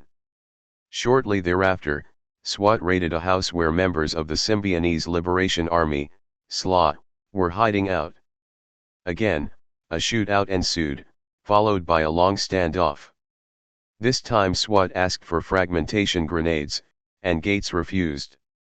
But no matter, when police fired tear gas into the house it caught fire and burned to the ground. 6 SLA members died in the blaze. Point 18. Gates later expressed his reservations. At the moment my main concern was whether kidnapped heiress Patty Hearst had been inside. I didn't give a shit about the others. 19. Apparently, his regard for the neighbors was no higher. No effort had been made to evacuate the neighborhood before the raid, or during the standoff. Nearby homes were damaged in the fire, and several houses were riddled with bullets. Point 20. The LAPD SWAT team was deployed 200 times in its first 2 years. Point 21. Since then, paramilitary police units have become a nationwide phenomenon, and their rate of use has sharply increased. In 1970 there was exactly 1 SWAT team in the United States, by 1975 there were close to 500. Point 22. By 1995, 89% of cities with a population over 50,000 had a paramilitary unit, and 50.1% of cities with a population between 25,000 and 50,000 did. Point 23. In 1980, PPUs were deployed 2,884 times across the country. 15 years later, in 1995, that number had risen to 29,962.24. In part, PPUs are deployed more often simply because there are more of them to deploy. Many small departments have formed their own paramilitary units, whereas they previously relied on those of larger cities or the state police in the rare event of an emergency. After all, how often do the campus police at the University of Central Florida face sniper fire, a barricaded suspect, or a hostage situation? Yet they have their own SWAT team. Point 25. So do the police departments of Butler, Missouri, population 4,201, Mt. Arab, Ohio, population 2,701, and Middleburg, Pennsylvania, population 1,363. Point 26. Many factors promoted the spread of paramilitary units, including the existence of a ready-to-use model, the availability of equipment and training. 27. And the professional prestige attached to the highly specialized teams.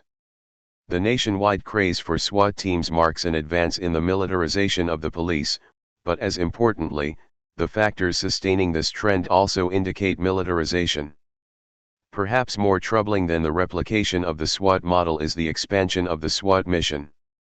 In 1994, Fresno, California began using its PPU, the Violent Crime Suppression Unit, VCSU, to patrol its southwest ghettos. Wearing black fatigues, combat boots, and body armor, the officers routinely patrolled with MP-54 submachine guns, helicopters, and dogs. First deployed after a wave of gang violence, including attacks on police officers, the VCSU quickly went from raiding houses to stopping cars, interrogating suspicious persons, and clearing people off of street corners. These street corner sweeps represented an impressive display of force, beginning with a pyrotechnic flashbang grenade. Police then moved in with their guns drawn, sometimes supported by a canine unit. Everyone in the area was forced to the ground, and civilian dogs were shot on sight. The suspects in the area were then photographed, interrogated, checked for warrants, and entered into a computerized database. 28 The VCSU produced impressive figures marking its activity. Misdemeanor arrests increased 48.3%, and the unit averaged one shooting every 3 months. 29. Fresno is not alone in its use of paramilitary police for routine patrol. By 1999, there were 94 departments across the country similarly deploying their SWAT teams. 31 Commander described his department's approach. We're into saturation patrols in hot spots. We do a lot of work with the SWAT unit because we have bigger guns. We send out 2 to 4 men cars, we look for minor violations and do jump outs, either on people on the street or automobiles. After we jump out, the second car provides periphery cover with an ostentatious display of weaponry. We're sending a clear message: if the shootings don't stop, we'll shoot someone. 31. The application of SWAT techniques in routine, i.e., non-emergency, law enforcement situations has been termed the normalization of paramilitary units. 32 This process works in 2 complementary directions. First, the scope of activity considered appropriate for specialized units becomes ever wider. In military jargon, this is referred to as mission creep, a suitably unpleasant sounding term. 33 Second, the increased use of the specialized team promotes the view that their military organization, skills, and equipment are well suited to general police work. The regular police then come to resemble the paramilitary units. 34 Both tendencies advance the militarization of the police, and both have been encouraged by the prohibition of certain drugs, the drug war, and other dangerous habits. From a managerial perspective, the temptation to use specialized forces for a widening range of activities is understandable. Where such units exist, commanders are loath to waste their capabilities. To justify their continued existence, in particular their continued funding, they must be used. Inactivity is bureaucratic suicide. So the mission of these units expands. As it expands, their operations become normalized. Jerome Skolnick and David Bailey explain. Because riots and hostage takings are relatively rare, SU Denver's Special Service Unit has had a lot of time on its hands, notwithstanding its demanding training requirements. So in its spare time, which has amounted to 90%, it has been doing saturation patrolling. 35. Saturation patrolling offers one solution for the need to keep the paramilitary teams busy between emergencies. Likewise, mundane police duties can be reframed as emergencies, or alternately, the cops may actually create emergencies. That is precisely what the police do when they use paramilitary units to perform warrant work. Warrant work is actually something of a misnomer, since many departments claim that they don't need a warrant when they fear that evidence would be destroyed during the time it takes to contact a judge. The searches at issue are usually drug-related. One commander describes the procedure: our unit storms the residence with a full display of weaponry so we can get the drugs before they're flushed. 36 Paramilitary units usually specialize in no-knock or dynamic entries, meaning they avoid announcing their presence until they've knocked down the door and are charging into the house. The LAPD, in its characteristic style, gave its SWAT team an armored car with a battering ram attached. Rather than breaking down the door, The cops drive the vehicle straight through the wall. 37 At least half of all paramilitary raids result in property damage, usually broken doors and windows. 38 No-knock entries are dangerous for everyone involved: cops, suspects, bystanders. The raids usually occur before dawn, the residents are usually asleep, and then disoriented by the sudden intrusion. There is no warning, and sleepy residents may not always understand that the men breaking down their door are police. At the same time, police procedures allow terribly little room for error. Stan Goff, a retired Special Forces sergeant and SWAT trainer, says that he teaches cops to look at hands. If there's a weapon in their hands during a dynamic entry, it does not matter what that weapon is doing. If there's a weapon in their hands, that person dies. It's automatic. 39 Predictably, these raids sometimes end in disaster. When the Visalia, California, SWAT team raided Alfonso Hernandez's apartment in 1998, the teenager opened fire, injuring one officer. The police fired back without restraint, hitting Hernandez 39 times and killing him on the spot. Some of their bullets traveled through walls into neighboring apartments. In addition to Hernandez, another man in the apartment, Emiliano Trevino, was killed. Trevino was seeking refuge in a corner when he was shot 5 times. 40 On September 13, 2000, the DEA, FBI, and local police conducted a series of raids throughout Modesto, California. By the end of the day, they had shot and killed an 11-year-old boy, Alberto Sepulveda, as he was lying face down on the floor with his arms outstretched, as ordered by police. 41 In January 2011, police in Farmington, Massachusetts similarly shot Yuri Stamp, a 68-year-old grandfather, as he lay motionless on the floor according to police instructions. 42 In the course of a May 2014 raid in Cornelia, Georgia, a flashbang grenade landed in the crib of a 19-month-old infant.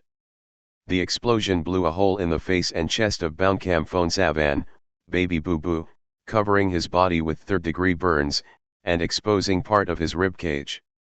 No guns or drugs were found in the house, and no arrests were made. 43 Sometimes these raids go wrong before they even begin.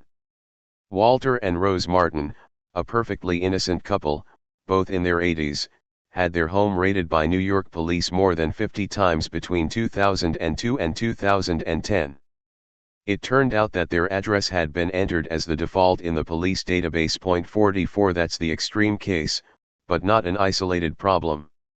NYPD Chief Raymond Kelly, while defending the department's tactics, estimated that in 2003 the police conducted 450 no-knock raids every month, and that approximately 10% were warrants served on the wrong address. 45 That's 45 people each month, 540 New Yorkers every year who will be woken without warning, their doors broken down, their homes invaded, their lives threatened and their loved ones menaced by heavily armed men, all because of a clerical error and a society-wide campaign to use military force against victimless crimes. In 1990 there were 30,000 SWAT raids in the United States. By 2005, that number had grown to 50,000. 46 More than 3/4 of all SWAT deployments, 75.9%, are drug raids. 47 The targets are not always, only, or even usually the most prominent, powerful, or violent drug traffickers, but are often low-level dealers or even individual users. In only a third, 35%, do police find a weapon. 48 Once mission creep sets in, it can be difficult to reverse. The tendency is to expand the scope of action, finding new uses for paramilitary units, new excuses for no-knock raids. In the first years of the new century, the federal government began orchestrating paramilitary raids against medical marijuana clinics operating in compliance with state, but not federal, law, using state-sanctioned violence, as journalist Radley Balco notes, to make a political point. 49 A decade later, SWAT teams were arresting doctors accused of overprescribing pain pills, undocumented immigrants, suspected prostitutes, and even unlicensed barbers. They launched raids against bars serving Underage patrons and VFW halls hosting charity poker games. 50 Not only were these manifestly non-emergency situations, many were non-criminal as well, involving only minor violations of civil statutes or administrative rules. Yet, in its attempts at enforcement, the government has mobilized heavily armored paramilitary teams in dramatic and sometimes deadly shows of force. The Albuquerque Police Department's paramilitary unit shot and killed a homeless man whose only crime was illegal camping. In effect, the highly trained elite strike force killed him simply for being homeless. 51. It is hard to overstate the impact drug policy has had on policing, even outside the area of drug enforcement.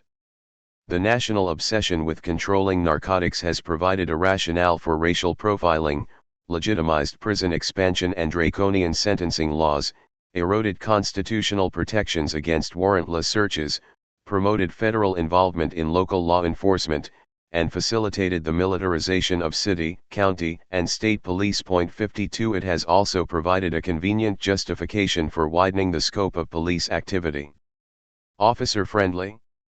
If the aggressive, armored paramilitary unit represents one face of contemporary policing, the other is that of the smiling, chatty cop on the beat. One is the image of militarization, the other is that of community policing. Community policing, like militarization, is a jargon term. Community policing, however, provides a feel-good label to be used both by critics of the police and by the cops' policy-level allies. It is nearly always used by people who mean to be advocating for its programs.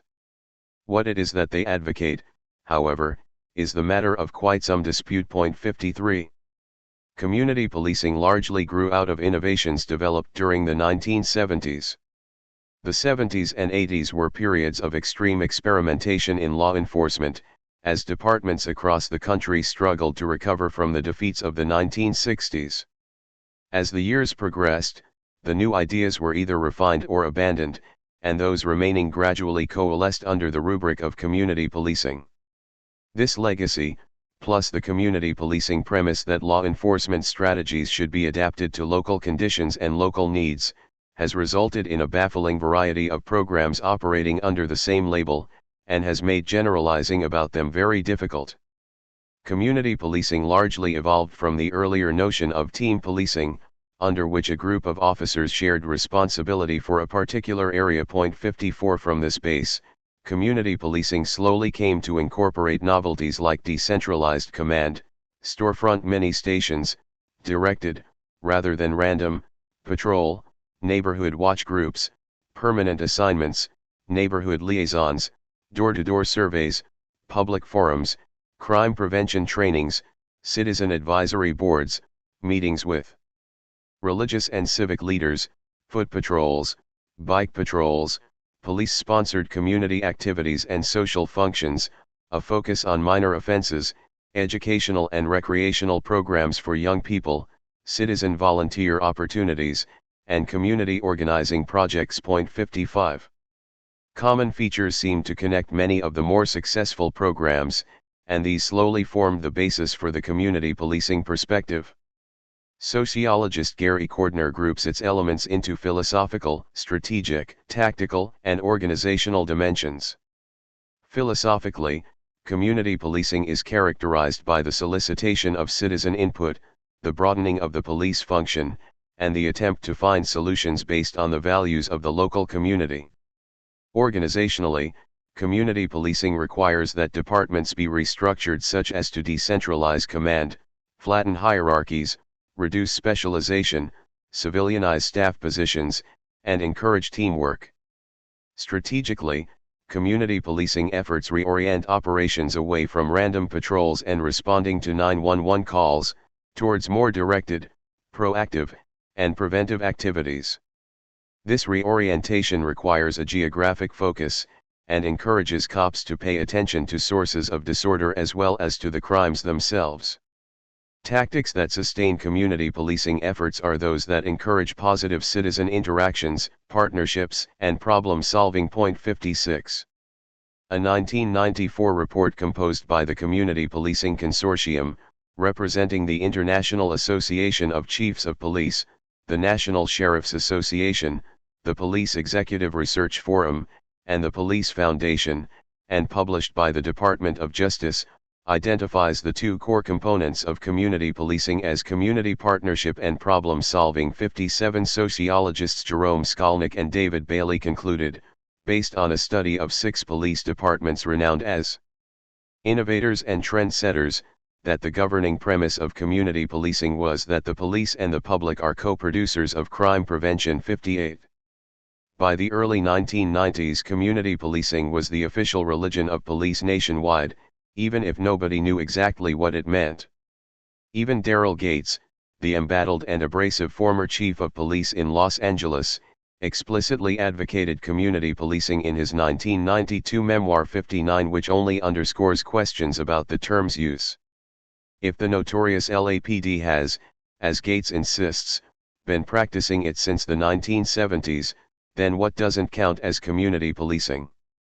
If the term covers everything, then does it mean anything? Perhaps I'm being unfair.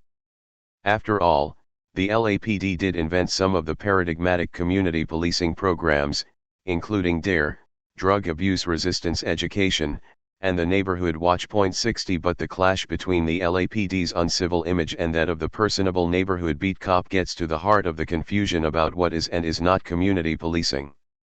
There is a difference between adopting standalone programs and taking on community policing as an overall organizational strategy. The Los Angeles Police Department may have recognized early on the need for community partnerships, but it, like most departments, has pursued these partnerships unevenly, haphazardly, and without changing the basic orientation of the police force. On the other hand, community policing is not at all incompatible with the hard-nosed, militarized tactics for which Gates's department became famous, or infamous. Of the two major strands of community policing programs, Peace Corps policing and order maintenance policing, the latter seems to actually promote just the sort of excess that Gates favored. As Matthew T. DeMichelle and Peter B. Kraska explain, Peace Corps policing emphasized community empowerment, cultivating constructive relationships with disenfranchised minority groups, and establishing partnerships between the public and the police, while the order maintenance approach seeks to clean up a community proactively, thereby reducing the potential for crime and diminishing citizens' fears. 61 Linking the two is an emphasis on problem solving and a sense that police work extends beyond the most basic matters of law enforcement. 62 Hence, both approaches are proactive, prevention-oriented, concerned with the fear of crime as well as with crime itself, and generally fit within the framework of community policing as it is laid out above. Where differences exist, they tend to be matters of emphasis rather than principle. In fact, Peace Corps and order maintenance approaches are sometimes employed in tandem, and together or separately they dovetail with militarization to form a coherent, strategic whole. To resolve this seeming paradox, we should consider what the police hope to accomplish with community policing, and what advantages they take from their community partnerships. Changing course. The first thing to notice about community policing is the degree to which it seeks to undo the reforms of the progressive and professional eras. Those earlier reformers sought to centralize command, introduce bureaucratic management practices, close neighborhood precincts, do away with foot patrols, narrowly focus on crime control, increase specialization within the departments, and generally sever the connections between the police and the public. 63 These efforts were never fully successful, but that is hardly the point. The point is that they move in exactly the opposite direction from many of the recommendations made by community policing advocates. To make sense of this reversal, we need to recognize that community policing seeks to address a different set of problems than those faced by the progressives or the professionals. There is no longer any need for capitalists to wrest city governments away from Tammany-style political machines, and police unionization has done more to improve the typical patrol officer's standard of living than the move toward professionalization ever did. More subtly, the police have largely established their institutional autonomy, and have developed extensive means to defend it. In fact, since the late 60s, they have moved beyond their quest for independence and have begun to pursue political power. Here, perhaps, we can discern a pattern. Historically, the means of social control have adapted in response to crises, to challenges faced by the existing authorities. Slave patrols evolved gradually in response to slave revolts. The rise of capitalism produced new class tensions and higher demands for order. One result was the modern police. 64 Is it a coincidence, then, that the three most pronounced trends in contemporary policing, unionization, militarization, and community policing, gained their momentum during a period of profound social tension and overt political conflict? The shortcomings of social control in the civil rights and anti-war periods are not difficult to discern. Misplaced intelligence efforts meant that the security forces were often caught unawares by rebellions, and heavy-handed crowd control tactics exacerbated disorder where it arose. 65 Meanwhile, government lawlessness both domestically and in the field of foreign policy eroded citizens' faith in the system.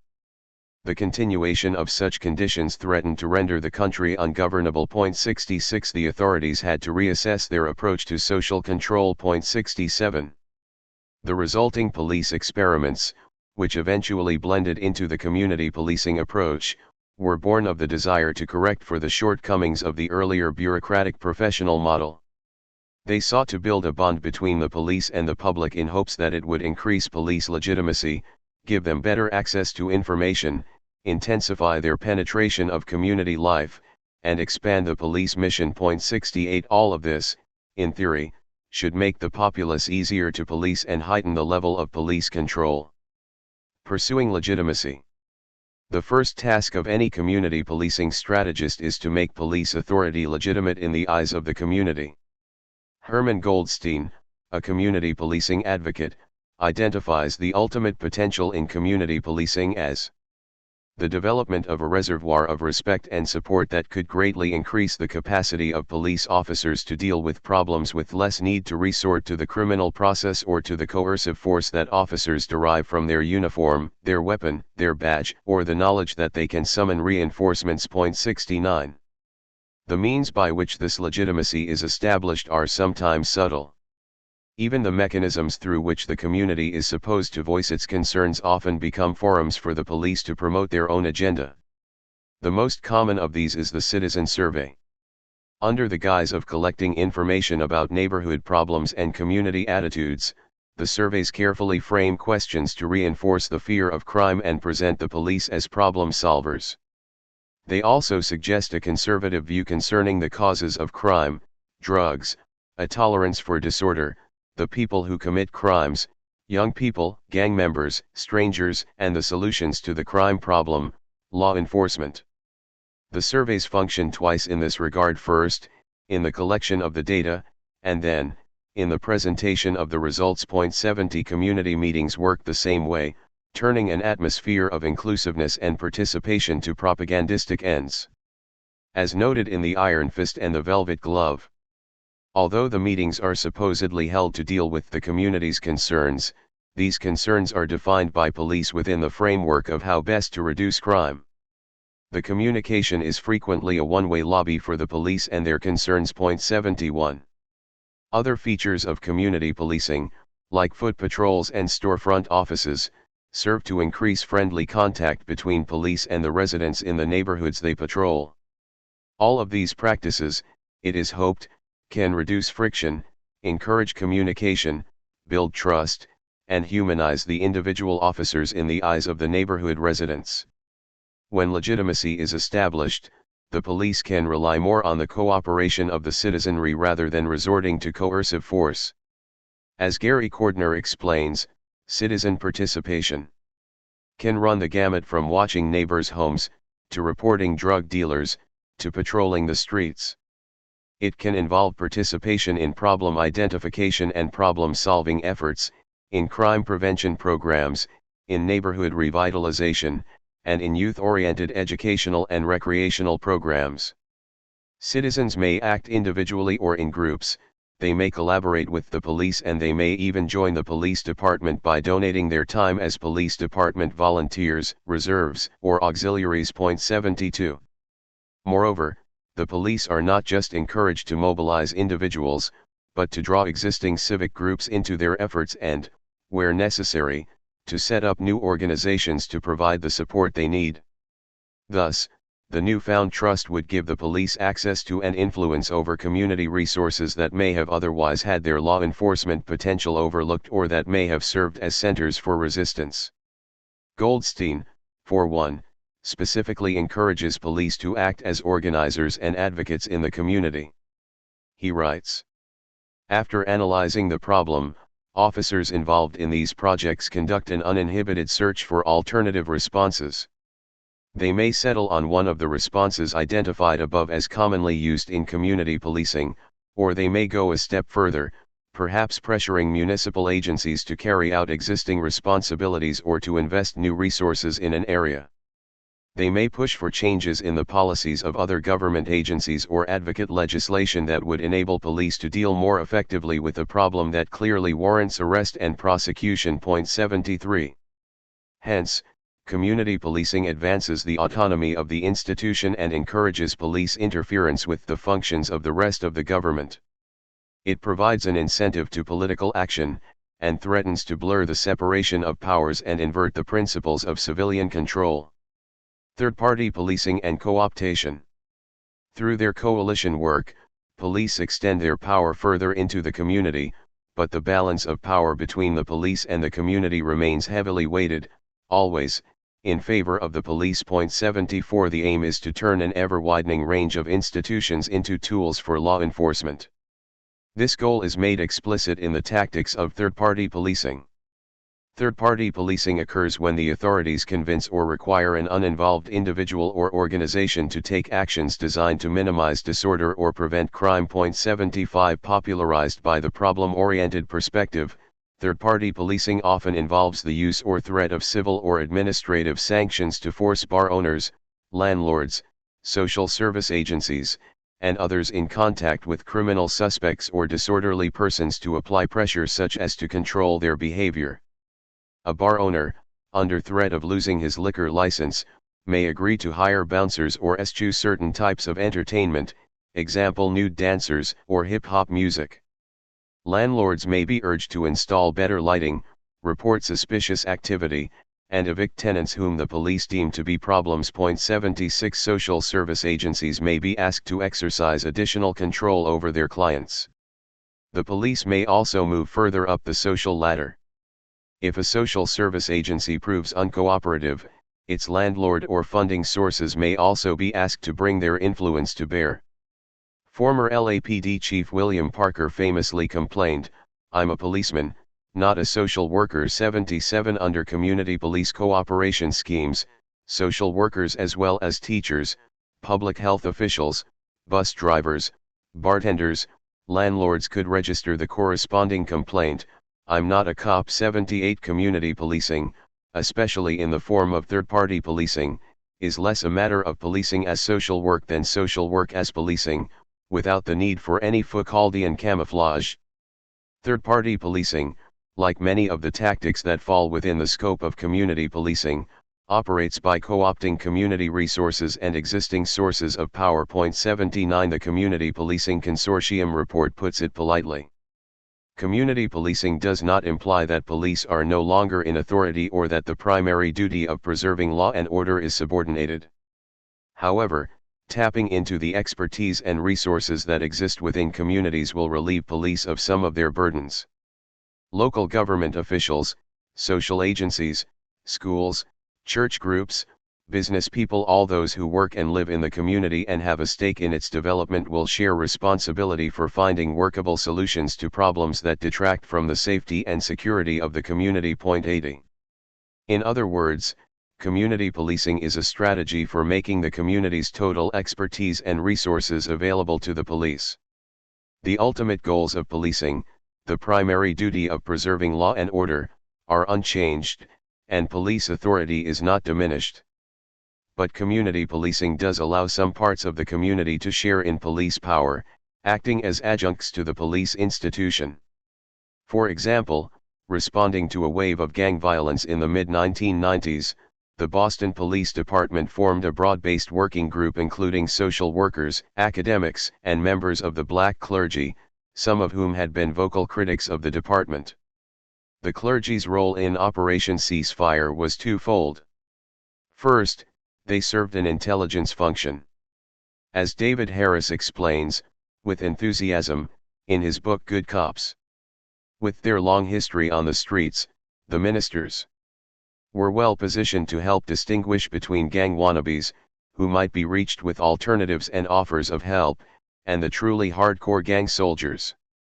Thus, by becoming part of Operation Ceasefire, the members of the 10-Point Coalition became important sources of intelligence for the police, enabling officers to target the right people. 81.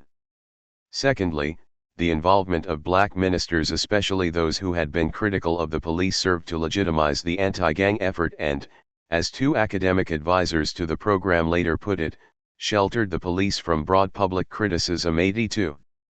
The overall result of such efforts is to increase the police role in the community, meaning that the coercive apparatus of the state will be more involved with daily life. The state, and the police in particular, will have more opportunities for surveillance, and can exercise control in a variety of ways besides arrests, citations, or physical force. This shift can be made to sound like demilitarization, liberalization, or democratization, but it is instead just a smarter approach to repression. 83. The goal of community policing is to reduce resistance before force is required. What we've traced out here is the path from legitimacy to hegemony. The ultimate goal of community policing is to increase the power of police, and that represents the most stable limit on the community's role as co-producers of crime control. The police and the community may form a partnership, but the police always remain the senior partner. 84. Community policing and policy communities. The demands of community policing may sound contradictory. The police are to rely on community support, but remain in control. Community input should shape police priorities, but without granting the community power. The corporatist model again becomes useful in understanding the police-community partnership. 85. Santa Ana, California, Police Lieutenant Hugh Mooney tells of his role in the neighborhood. "This is my area. I am their spokesman.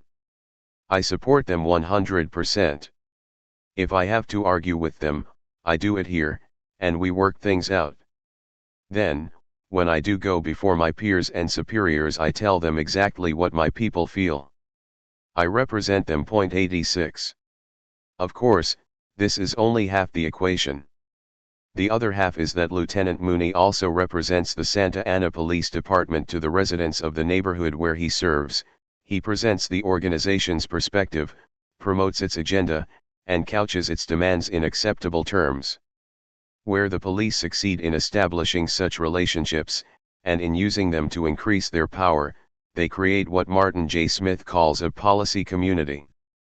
Policy communities increase state autonomy by establishing the means through which state actors can intervene in society without using force. By integrating state and society actors, they increase the capabilities of the state to make and implement policy. They create state powers that would not otherwise exist and, more importantly, they increase the autonomy of actors in a policy area by excluding other actors from the policy process. It is state actors who determine the rules of the games, the parameters of policy, and the actors who will have access to the policy community. 87. Hence, what may be presented in terms of democratic engagement and greater inclusion tends overall to favor the state's interests and reinforce state power. Negotiation and co-optation provide the means for the state to extend its influence. Thus potential sources of resistance can be neutralized or even turned to the state's advantage by their incorporation into a policy community, in this case one centered around and dominated by the police department. 88. In some sense, the client groups become incorporated into the state itself. It makes little difference whether the client organization is a police union, 89, a social service agency, a church, a school, another governmental body, or a neighborhood watch group. By organizing on a sufficient scale, the police can greatly enhance their own power not only over these agencies, but through them, while acquiring relatively few additional burdens for themselves. So long as the police maintain control over the network as a whole, no one component of it is likely to make demands that cannot be easily accommodated, or safely ignored. Here is the secret to a friendly police state: as the police more fully penetrate civil society, and as they gain the cooperation of the citizenry and its various organizations, they become less reliant on their own access to violence. Or do they? Do they instead, perhaps, become ever less tolerant of resistance and disorder, ever more forceful in their own demands? The hard edge of community policing. In the wake of the Rodney King beating, the Christopher Commission noted with alarm that distrust of the police was commonplace, especially among African Americans and Latinos. As a remedy, the Commission issued a broad slate of recommendations, many centering on the full adoption of a community policing perspective as the guiding philosophy of the LAPD. Giving credit where it was due, the Commission's report listed already existing LAPD programs that made use of community policing strategies. The report specifically mentioned DARE, the short-lived community mobilization project, in which police attended block meetings and arranged for Boy Scout troops to remove graffiti, and Operation Cul-de-sac. In Operation Cul-de-sac, police erect barriers on streets in high-crime areas so that motorists cannot drive through a neighborhood. The most ambitious use of this program occurred in a 30-block area of the Newton district of south-central Los Angeles. The LAPD set up 2 cul-de-sacs in the section and erected small barriers on other streets. The zone was saturated with officers on foot, horse, and bicycle. Open to residents only and narcotics enforcement area signs were posted. The aim was to discourage drug dealers and gang members from driving through the area. At the same time, debris was removed from alleys and graffiti scrubbed off walls. The Christopher Commission report went on to voice concerns about the intensive deployment of officers, the specific targeting of high-crime areas, the illusory nature of the reduction in crime, and citizen complaints that the area had been converted into an armed Camp 90. But despite its reservations, the Commission saw value in the program and saw its place within the overall framework of community policing. This combination of militaristic tactics and community policing ideology is less mysterious than it might initially appear. The community policing focus on problem solving can easily tend towards a zero-tolerance approach with a strong emphasis on public order rather than on crime per SE 91. The effect is to criminalize an ever wider range of public order offenses and minor nuisances, some of which might not even really be illegal. Hence, standard features of urban life that may previously have been considered mere irritations, inconveniences, annoyances, or eccentricities, suddenly become matters for police attention. 92. Worst of all, the new intolerance sometimes makes crimes out of the most human, humanizing, and humane aspects of city life, the elements that make it tolerable or, for some people, possible. Skateboarding, graffiti, loud parties, and other signs of disorder make cities more interesting than they would otherwise be. More importantly, though, the focus on public order can shut down soup kitchens and make the streets altogether uninhabitable for those who have nowhere else to live. In 1993, San Francisco Mayor, and former police chief, Frank Jordan introduced the Matrix program, which deliberately targeted the homeless for aggressive enforcement of quality of life laws. For 2 years, pre-dawn police raids broke up homeless camps in Golden Gate Park. Elsewhere in the city, shanty towns were leveled with bulldozers, and activists with food not bombs were repeatedly arrested for the crime of serving free food. 93 Such efforts can push those already at the margins of society, the young, the poor, people of color, out of public spaces altogether, making room, it is hoped, for posh restaurants and trendy boutiques.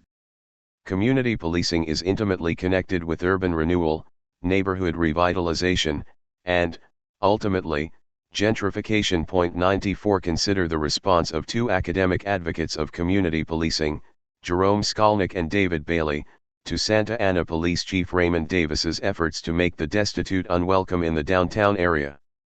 Davis formed an alliance with local business owners, who pressured judges to issue stiffer sentences for public order violations. 95 Skolnick and Bailey don't pause to worry about the separation of powers, or about private businesses interfering with the judiciary, or about the human rights implications of targeting one class of people for prosecution to benefit another class, always targeting the poor, for the benefit of the rich. Instead, our astute academicians consider removal of poor people as part and parcel of restoring order. And rather than addressing the social and economic sources of poverty, they go so far as to blame the poor for causing economic decline. Drunks loiter and sleep in front of stores, urinate in alleys, panhandle, and otherwise annoy the sort of person who might be interested in purchasing a meal, a pair of shoes, or a floor lamp in downtown Santa Ana. The more the downtown area became a haven for habitual drunks and transient street criminals, the more precipitous its decline. 96. Despite all the happy talk about community involvement and shared problem solving, in practice certain populations generally get counted among the problems to be solved rather than the community to be involved. Priorities identified by the community may suspiciously coincide with the interests of business owners and real estate developers. 97. Fixating on broken windows. The theoretical justification for the sudden focus on minor offenses is what is known as the broken windows doctrine. Though actually quite old, 98, the broken windows idea owes its name and current popularity to a 1982 article by James Q. Wilson and George Kelling. They argue that if minor disorder is allowed to persist, it leads to both public fear and to serious crime, because it establishes the sense that the area is uncared for. We suggest that untended behavior also leads to the breakdown of community controls. A stable neighborhood of families who care for their homes, mind each other's children, and confidently frown on unwanted intruders can change, in a few years or even a few months, to an inhospitable and frightening jungle. A piece of property is abandoned, weeds grow up, a window is smashed. Adults stop scolding rowdy children, the children, emboldened, become more rowdy. Families move out, unattached adults move in. Teenagers gather in front of the corner store. The merchant asks them to move, they refuse. Fights occur. Litter accumulates. People start drinking in front of the grocery. In time, an inebriate slumps to the sidewalk and is allowed to sleep it off. Pedestrians are approached by panhandlers. Such an area is vulnerable to criminal invasion. Though it is not inevitable, it is more likely that here, rather than in places where people are confident they can regulate public behavior by informal controls, drugs will change hands, prostitutes will solicit, and cars will be stripped. Muggings will occur. 99. By this reasoning, it is not just crime and the fear of crime that demand police attention, but the entire range of factors affecting the quality of life. 100. Aside from its implicit class bias. 101, the broken windows theory seems to assign inordinate importance to keeping one's lawn tidy. It seems frankly implausible that litter and abandoned cars lead to rape and murder in the vague but direct way Wilson and Kelling suggest. 102. Moreover, the zero-tolerance conclusion does not necessarily follow from the broken windows premise. If panhandlers and dilapidated buildings serve as indicators of disorder, and thus promote crime, then public safety should be better advanced by the state's welfare functions rather than its policing functions, and there is no reason to subordinate the one to the other. Rather than investing resources in law enforcement, government funds would be better used to reduce poverty, provide housing, and help lower-income families to keep up their homes, efforts that do not require any involvement on the part of the police. 103. Even if we accept the broken windows theory as Wilson and Kelling present it, there are still good reasons not to make the police responsible for the maintenance of order. For one thing, many aspects of order are not reflected in the law. Charging the police with maintaining order, without the pretense of law, comes uncomfortably close to outright bullying. Second, where order is distinct from law, it would seem to invest in the police the power to determine for themselves what counts as proper behavior. That is a dangerous enough precept to be avoided in its own right. 104. Both of these worries can be somewhat alleviated if laws are changed to reflect the prevailing standards and to invest the police with order maintenance duties de jure as well as de facto. But that also should be resisted. First, it may raise troubling questions about the separation of powers, especially where the police themselves lobby for such laws. And more importantly, we should always hesitate to rely on the police to solve problems that can be addressed in other ways or that we can stand to leave unresolved. There are political reasons for this position. In the interest of individual liberty, it is better not to expand police power or turn community problems into a source of police legitimacy. But there is also an underlying ethical principle, that violence should be always and only a last resort. When we mark something, a behavior, a person, a hotspot location as an object for police control, we also authorize an unknown level of violence to be applied to ensure compliance. The police represent, in Karl Klocker's phrase, the state's non-negotiably coercive force 105, that is, ultimately, why they are there. A noisy drunk may be bothersome, to be sure. It is possible that, as so many business owners seem to believe, panhandlers keep patrons away. And a group of teenagers sulking on the street corner can make for an unnerving walk home. But few of us would feel justified using violence to address these difficulties. And neither should the police. But violence or its threat is implicit in every police interaction and manifests at times when it is undeniably inappropriate. To authorize police action is to authorize violence, to direct the police to act against such minor offenses, or non-offenses, as loitering or public drunkenness is to authorize violence in circumstances where very few people would consider it justified. 106. The future, and past, of public order. One precursor of the broken windows doctrine was Oakland's Beat Health program. Under the auspices of Beat Health, police were encouraged to take an interest in the social environment where they patrolled, arranging to have abandoned cars towed, litter picked up, graffiti scrubbed away. As in Santa Ana, the Oakland strategy had a close connection to the city's downtown renewal efforts. Local businesses funded the Oakland Police Department's 4th Platoon, which used foot patrols, bike patrols, horse patrols, motorcycle patrols, canine units, helicopters, and 2 special duty task forces to enforce public order laws in the downtown corridor. Police made use of a wide range of tactics, from gentle admonishments to open harassment, warrant checks, arrests, and violence. The NAACP reported a rise in police brutality as a result. 107. Denver provides another early example of this philosophy in action. In 1980, the Denver Police Department began deploying directed foot patrols, focusing on minor offenses in areas where young people gathered. The plan was quickly deemed a success, and expanded to deal with homeless campers and panhandlers, especially in commercial areas. The foot patrols were supplemented with motorcycle patrols and dubbed Escort, Eliminate Street Crime on Residential Thoroughfares. 108 Skolnick and Bailey enthusiastically report. Escort officers are specialized in the enforcement of laws dealing with behavior in public places. One might call this skilled harassment. Working the streets busy hours, 10 a.m. to 2 a.m. divided into 2 shifts, escort officers are told to find a rock and kick it. That means combing the streets for minor violations by people who live persistently in the narrow space between respectability and criminality.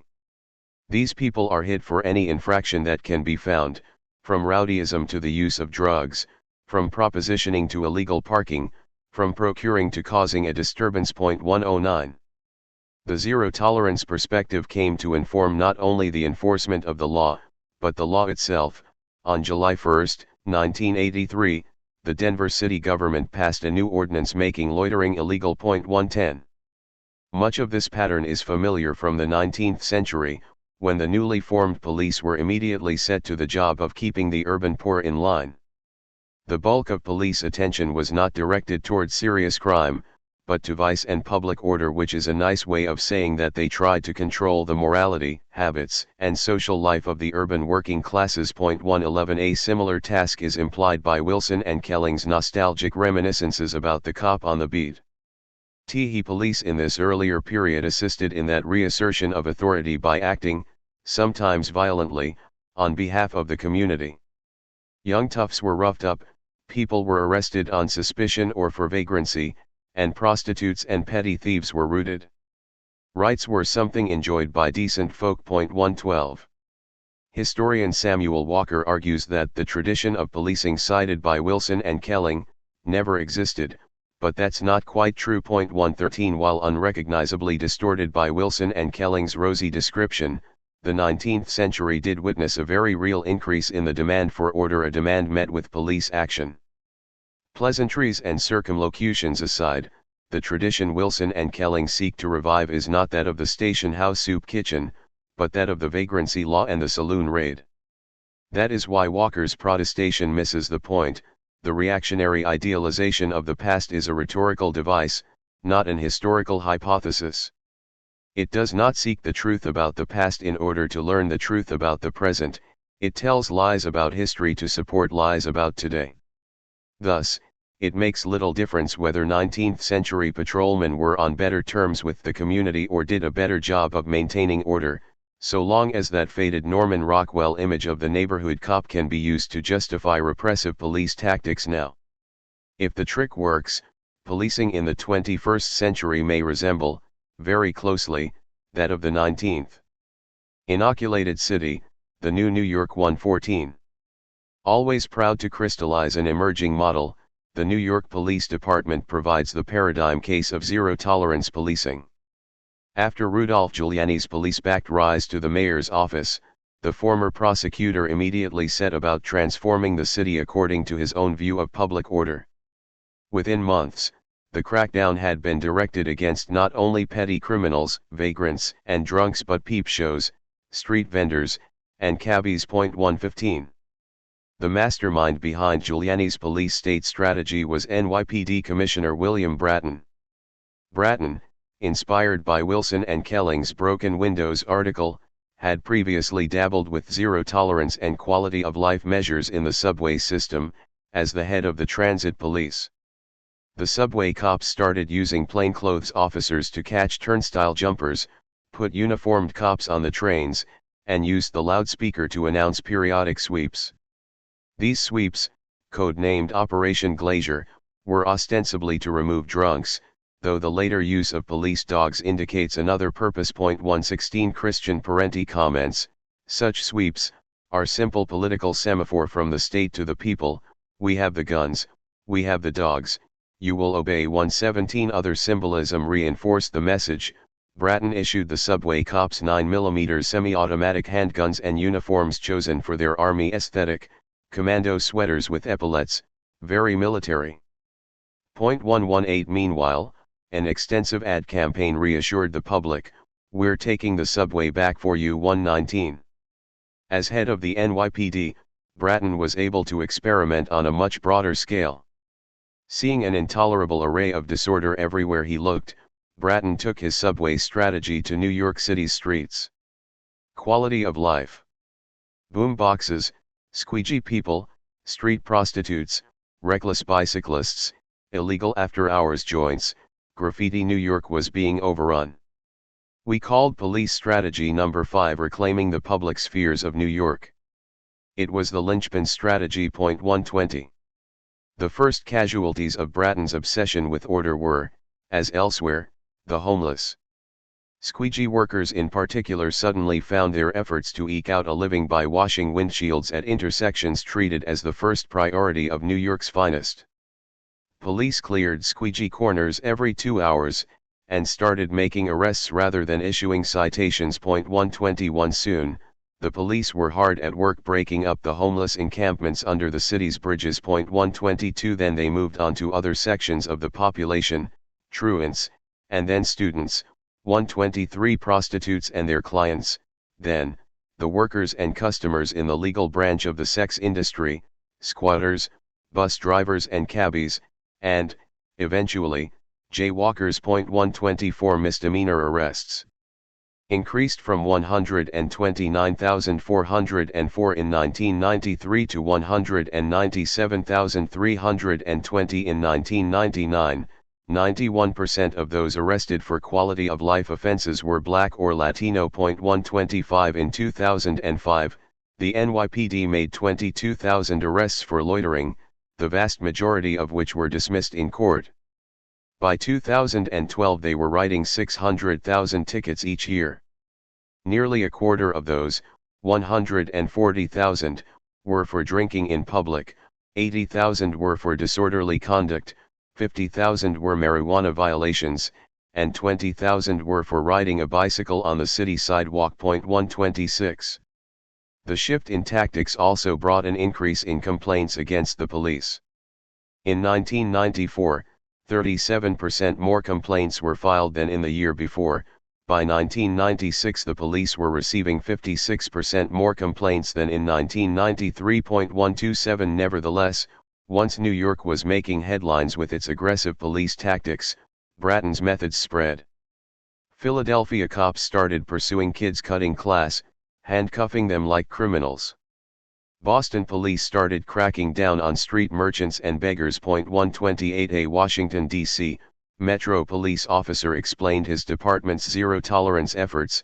The administrators want to see numbers, so we're arresting people and locking them up for almost nothing. 129. Indianapolis instituted quality of life enforcement in 1997 with funds from the federal community-oriented policing program. 130. The Miami Police Department's focus on safe shopping led a half-dozen cops to kick, pepper spray, and shackle Luis Rivera, a homeless man eating at a shopping mall. An hour later Rivera was dead. 131. Even Portland, Oregon, tried to become the new New York, with a law against sitting on the sidewalk and neighborhood campaigns targeting churches that fed the homeless. 132. Bratton himself took his considerable skills to the Los Angeles Police Department, where he began his term as police chief with plans to target graffiti, begging, and gangs. 133. In 2014, he then returned to New York, promising to both continue the broken windows approach. 134. And improve community relations with a collaboration unlike any we have ever seen. 135. Militarization in the community policing context. Given the popularity of the broken windows theory and the worldwide rush to imitate the New York police, we can begin to understand the use of paramilitary teams to conduct routine patrols. As a zero-tolerance tool, SWAT teams have a lot going for them. One officer explains. We conduct a lot of saturation patrol. We focus on quality of life issues like illegal parking, loud music, bums, neighbor troubles. We have the freedom to stay in a hot area and clean it up, particularly gangs. Our tactical enforcement team works nicely with our department's emphasis on community policing. 136.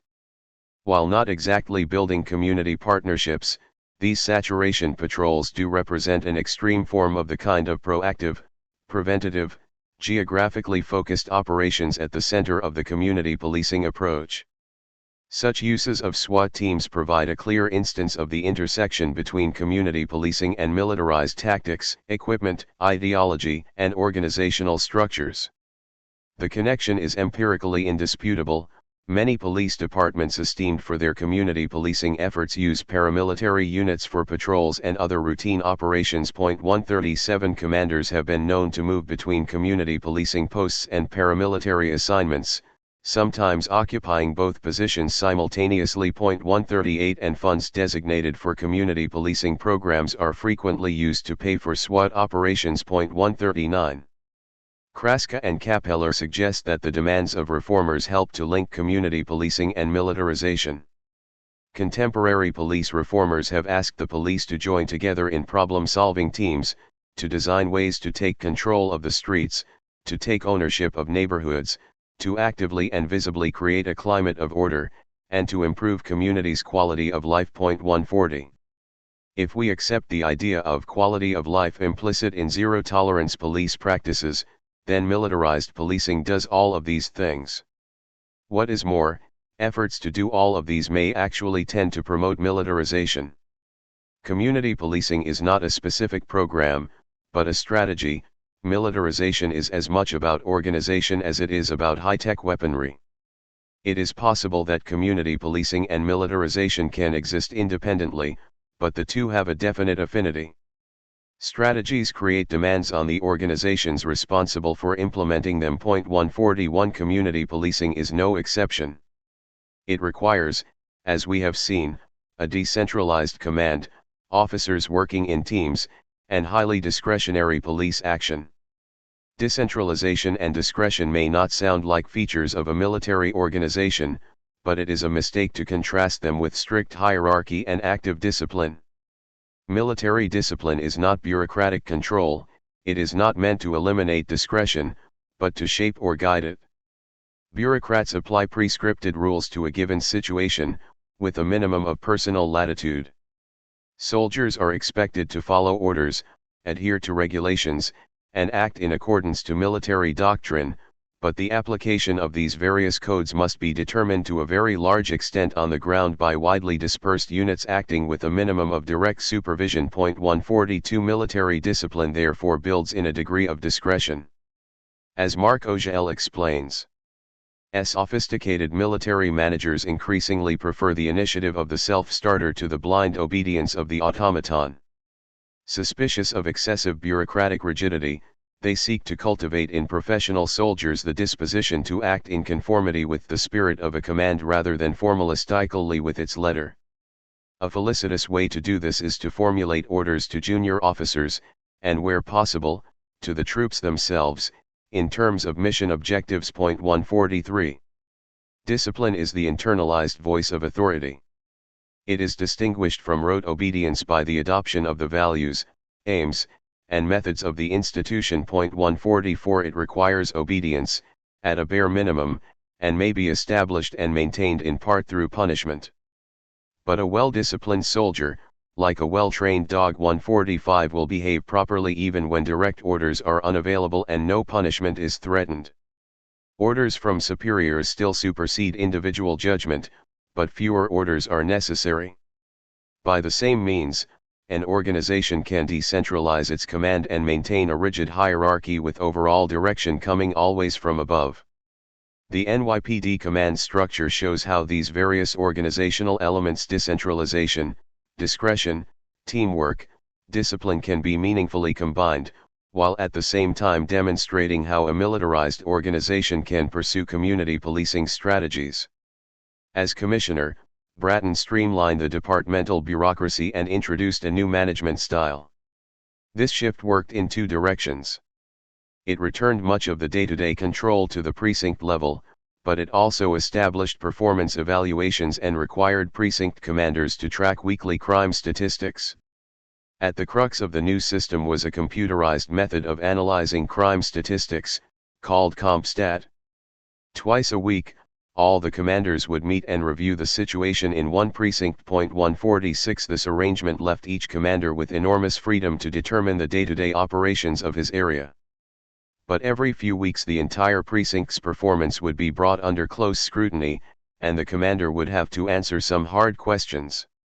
I want to know why these shootings are still happening in that housing project. What have we done to stop it? Did we put Crime Stoppers tips in every rec room and every apartment?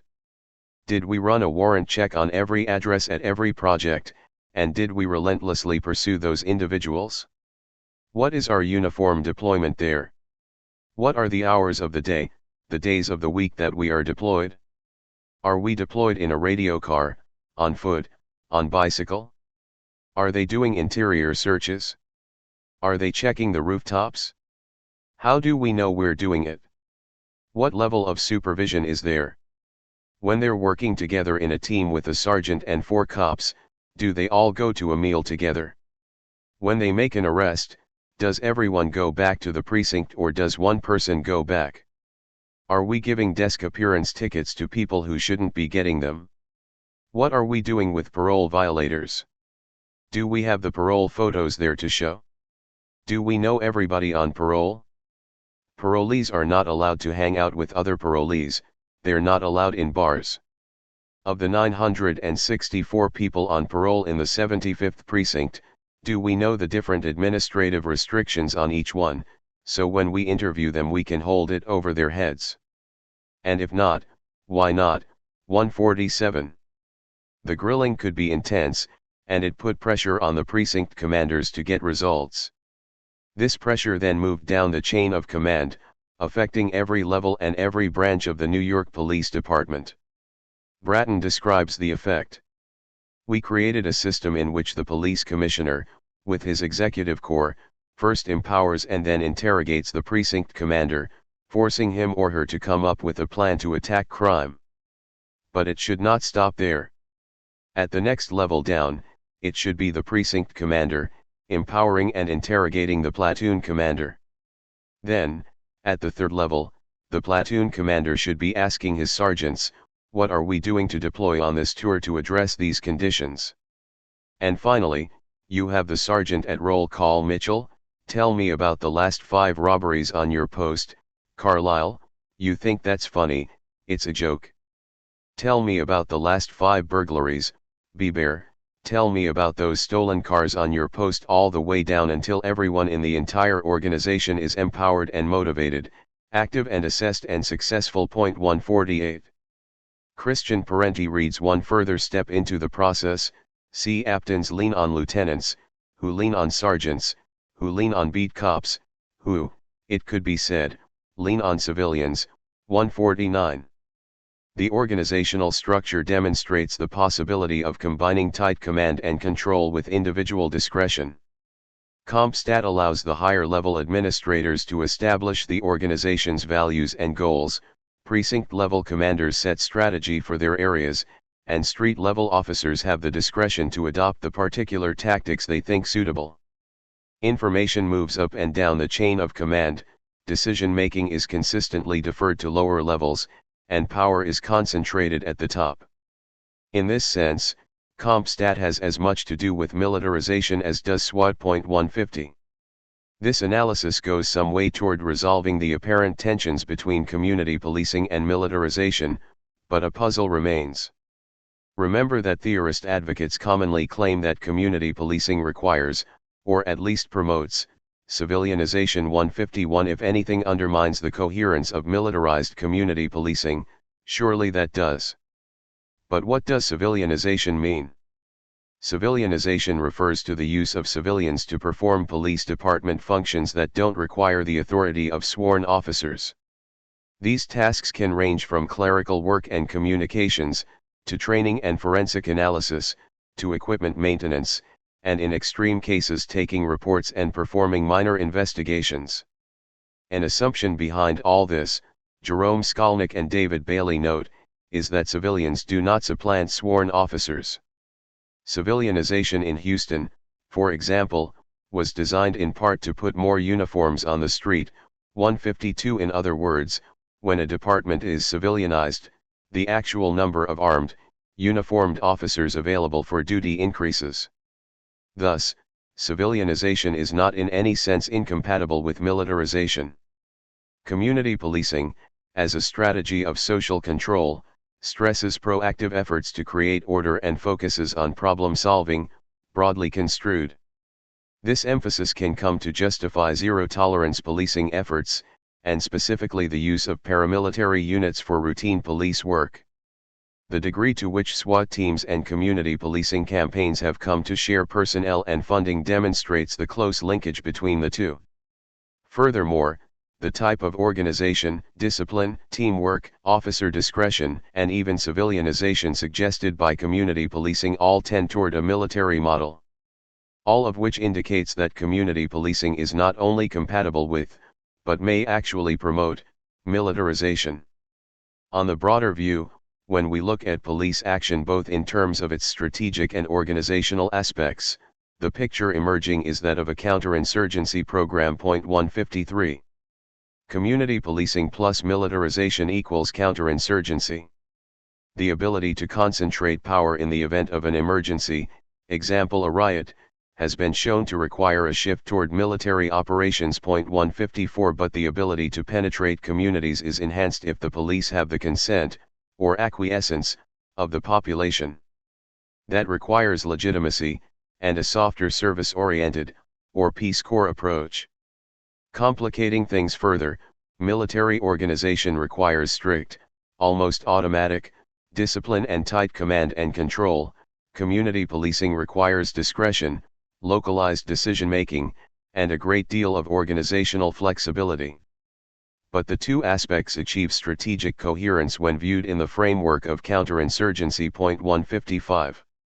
Counterinsurgency stresses the need to prevent disorder, rather than simply repressing it where it occurs. 156. The same requires that the authorities make nice with the local populace, creating in the community a sense that their rule is stable and legitimate. But it also requires heavy intelligence about the condition of the community, the sources of conflict, grievances, prevalent attitudes, and the efforts of troublemakers. 157 To both these ends, counterinsurgency theorists encourage the authorities to actively penetrate the local community. Community penetration allows for ready access to intelligence, lets the state present itself as a benevolent problem solver, and more subtly gives it the means to co-opt community institutions that might otherwise provide a base for resistance. All of these elements can be recognized in the community policing agenda. The neighborhood watch structure specifically mirrors counterinsurgency efforts. As British military theorist Frank Kitson writes, following the procedure used by the French army in Algiers, the policeman, or soldier in charge, appoints one local inhabitant to be responsible for each street, who would be instructed to appoint an individual to be responsible for each block, and so on down to one individual responsible for each family. The avowed reason for doing this would be to facilitate requests by the people themselves for help. 158. A December 2002 article in the Portland Tribune demonstrates the utility of such a system. A front-page photograph shows 10 cops in helmets, bulletproof vests, combat boots and blue fatigues aiming pistols and assault rifles at a suspect's house. The cops in the picture were members of the Northeast Precinct Senior Neighborhood Officer Unit, a team that focuses on quality of life issues. The raid was authorized by a warrant based on 6 months of intensive surveillance conducted, not by police, but by neighbors who kept logs recording the traffic in and out of the house, disputes among the tenants, and any suspicious behavior. Police Chief Mark Croker identified the effort as a central aspect of Portland's community policing strategy. We have a police bureau that is understaffed, underfunded, and overwhelmed. But we have a community that is willing to work, willing to help. 159. Community policing turns the citizenry into the eyes and ears of the state, and by the same means creates a demand for more aggressive tactics. This is where street sweeps, roadblocks, saturation patrols, zero-tolerance campaigns, and paramilitary units come into the picture. SWAT, in particular, was created as part of a counterinsurgency plan, a fact of which Daryl Gates was quite proud. We began reading everything we could get our hands on concerning guerrilla warfare. We watched with interest what was happening in Vietnam. We looked at military training, and in particular we studied what a group of Marines, based at the Naval Armory in Chavez Ravine, were doing. They shared with us their knowledge of counterinsurgency and guerrilla warfare. 160. Of course, many community policing advocates fail to recognize the symbiotic relationship between the soft and the tough approaches. Goldstein, for example, cautions that a department could not long tolerate a situation in which officers in a residential area go out of their way to demonstrate that they are caring, service-oriented individuals, while other officers assigned to a roving task force make wholesale sweeps of loitering juveniles in that community. 161. Goldstein is simply wrong. Recent studies of SWAT activity show that departments can and do tolerate the juxtaposition between outreach and smackdown. In fact, some departments deliberately choose this good cop/bad cop approach. 162. Community policing operations can legitimize such sweeps by mobilizing conservative elements of the community, especially businesses and property owners. 163. One LAPD officer describes the role of community support. When the community cooperates and tells you who has been doing things, why they have been doing them, and how long they have been doing them, you jump at the chance to get the sons of bitches. The community don't help that much, so you got to take what you can get while you can get it. Because the community may change its mind, so you got to act quickly and decisively, or else you'll lose the opportunity. That's why when we know the community is behind us, we're going to be aggressive, break their asses and put their butts in jail. 164. Or beginning at the other pole, an initial crackdown can repress active opposition, opening the political space for Peace Corps type efforts and outreach to responsible community leaders. 165. In military terms, the sweeps work to secure territory, and community organizing efforts constitute a battle for the hearts and minds of the populace. 166. If this description sounds exaggerated, we should consider New York Police Department Deputy Commissioner Jack Maple's plans for Operation Juggernaut. We'll take the city back borough by borough. You go into Queens. You stay there for 6 months with 800 officers. There are some bad areas, the 103, the 110, the 113, the 114 precincts. You do everything that works, buy and bust operations, quality of life enforcement, warrants, guns, the whole thing. It works, we know it works. We do our job and take out the drug organizations and clean up Queens. Now we have it under control. After 6 months, you downgrade by about 20%, you leave 600 officers in Queens as a standing army and slide 200 over to Brooklyn North, plus another 700. We give Brooklyn North the same treatment for 4 months, leave several hundred there and slide the rest to Brooklyn South and then Staten Island. When we've cleaned up there, we leave some and move to the Bronx. We finish with Manhattan. Within a year we kill crime in New York. 167. Likewise, the chief of police in one unidentified city described the role of paramilitary units in his community policing strategy. It's going to come to the point that the only people that are going to be able to deal with these problems are highly trained tactical teams with proper equipment to go into a neighborhood and clear the neighborhood and hold it, allowing community policing officers to come in and start turning the neighborhood around. 168. This is a direct adaptation of military thinking, a strategy called Clear Hold Build. The U.S. Army's Counterinsurgency Field Manual, FM 3-24, outlines the following steps: create a secure physical and psychological environment. Establish firm government control of the populace and area. Gain the populace's support. 169. Operation Juggernaut was only implemented on a trial basis in one small area. 170, but the same strategy is apparent in the federal Weed and Seed program. The Department of Justice describes its two-pronged approach. 1. Law enforcement and criminal justice officials cooperate with local residents to weed out criminal activity in the designated area. 2. Social service providers and economic revitalization efforts are introduced to seed the area, ensuring long-term positive change and a higher quality of life for residents. 171. The program was designed in 1991, and was spotlighted a year later as a major component of the federal response to the Rodney King riots. In the decades since, it has been implemented in over 300 neighborhoods nationwide. 172. In 1994, Indianapolis Deputy Chief Jerry Barker turned to Weed and Seed when he grew concerned about the possibility of unrest on the city's west side. In addition to enforcement-intensive efforts to weed out drugs, gangs, and prostitution while seeding the neighborhood with educational programs, public health projects, and economic development plans, Barker also made a point of appealing to and forming partnerships with community leaders, the clergy, the directors of nonprofit corporations, and local activists who had sometimes been critical of police. From Barker's perspective, it was a good investment. In September 1998, when crowds began to gather at the site of a police shooting seeking out an excuse for anarchy, as Barker put it, one prominent activist intervened, and the situation was defused. 173. The story, so simple in its way, shows us so much: the motivation behind Weed and Seed, the blending of public order policing and community partnerships, the co-optation of local leadership, and the prevention of unrest, all told, a counterinsurgency success. Similar dynamics are apparent in the career path of Connie Rice. Rice, who is not to be confused with her cousin, former Secretary of State Condoleezza Rice, is a civil rights attorney and police accountability activist who made her reputation by repeatedly suing the LAPD.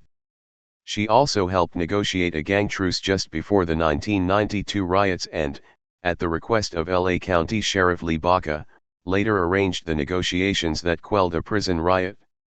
Her success in winning reforms, specifically changing the way the police used dogs to apprehend suspects, began to shift her thinking toward more of an inside strategy. Slowly she began to look at police leaders as potential allies rather than permanent adversaries. Maybe then I could help officers, on terms they accepted, transition to constitutional policing without brutality, bias, or corruption in the process, turning community mistrust into collaboration. Before long, she began advising the new police chief, William Bratton, on his anti-gang strategy. Her advice was to use crime data to identify and focus on hot zones, clear the danger, hold the stability of safety, and build a community too healthy and hopeful for gangs or any other danger to take root.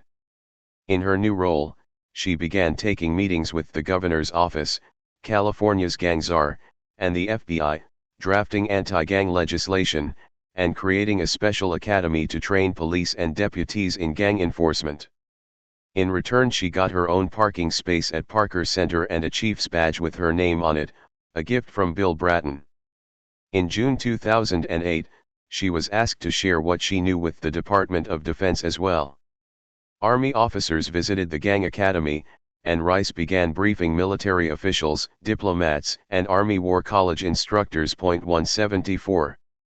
In the 21st century, the U.S. occupations of Iraq and Afghanistan renewed the military's interest in counterinsurgency, and the connection to domestic policing became increasingly explicit as a result.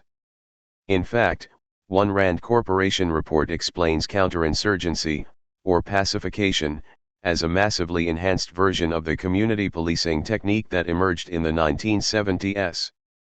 It goes on. Community policing is centered on a broad concept of problem solving by law enforcement officers working in an area that is well defined and limited in scale, with sensitivity to geographic, ethnic, and other boundaries. Patrol officers form a bond of trust with local residents, who get to know them as more than a uniform. The police work with local groups, businesses, churches, and the like to address the concerns and problems of the neighborhood. Pacification is simply an expansion of this concept to include greater development and security assistance. 175. It may not be surprising, then, to see America's military planners drawing from domestic policing practices, Marines embedding with the LAPD's gang unit before deploying to Afghanistan. To cite one example. 176. At the same time, advisors from the Naval Postgraduate School were helping the Salinas Police Department, SPD, use counterinsurgency theory in their counter-gang strategy. Their approach included a demographic analysis, networking with the faith-based community, all the social service agencies, educational institutions, the library, recreational services, the police, the mayor's offices, community organizations, county and state agencies, and the use of community groups to establish a sense of trust and ultimately receive more information about community activity. As part of the Community Alliance for Safety and Peace, CASP, project, the SPD took control of a community center in the Hebron Heights neighborhood and stationed 2 officers there, assigned to perform foot patrols and focus on minor quality of life issues. More important than the direct police presence, however, was the coordination and intelligence sharing between various nonprofits, government agencies, and the police. The 34 members of CASP's cross-functional team met regularly to share information, discuss emerging problems, and plan a coordinated response. 177. At about the same time, on April 22, 2010, the Salinas Police Department, along with more than 200 officers from other local, state, and federal agencies, conducted a series of raids intended to disrupt targeted gangs and send a message to others. The immediate results were impressive. Police seized a dozen guns, 14 pounds of marijuana, 40 pounds of cocaine, and made 100 arrests. The Salinas approach, promised NPS Provost Leonard A. Ferrari, could well become a national model. 178. Understood in terms of counterinsurgency, community policing represents a strategy for establishing and maintaining police control over the community, an approach enhanced by the insights of military experiences in restless colonies. Organizationally, militarization provides the model by which the police can work in teams, enhance officer discretion, and maintain tight command and control. Community policing efforts, meanwhile, create the infrastructure for intelligence gathering and co-optation. Strategically, community policing strives toward directed, proactive action, with a geographic focus and attention to the causes of disorder. Military planning gives a central role to intelligence work and takes an aggressive approach to confronting the enemy. Hence, military tactics are used to clear and hold contested areas, while community policing programs seek to build partnerships that bring the police legitimacy, information, and access to community resources. Ideologically, community policing serves to legitimize military-type efforts, while the rhetoric of a war on crime can be used to mobilize the community to aid the police. And of course, the threats of a militarized bad cop encourage cooperation with the good cops' community policing projects. Meet the new cop, same as the old cop 179. Modern policing has a dual nature going back to its origins.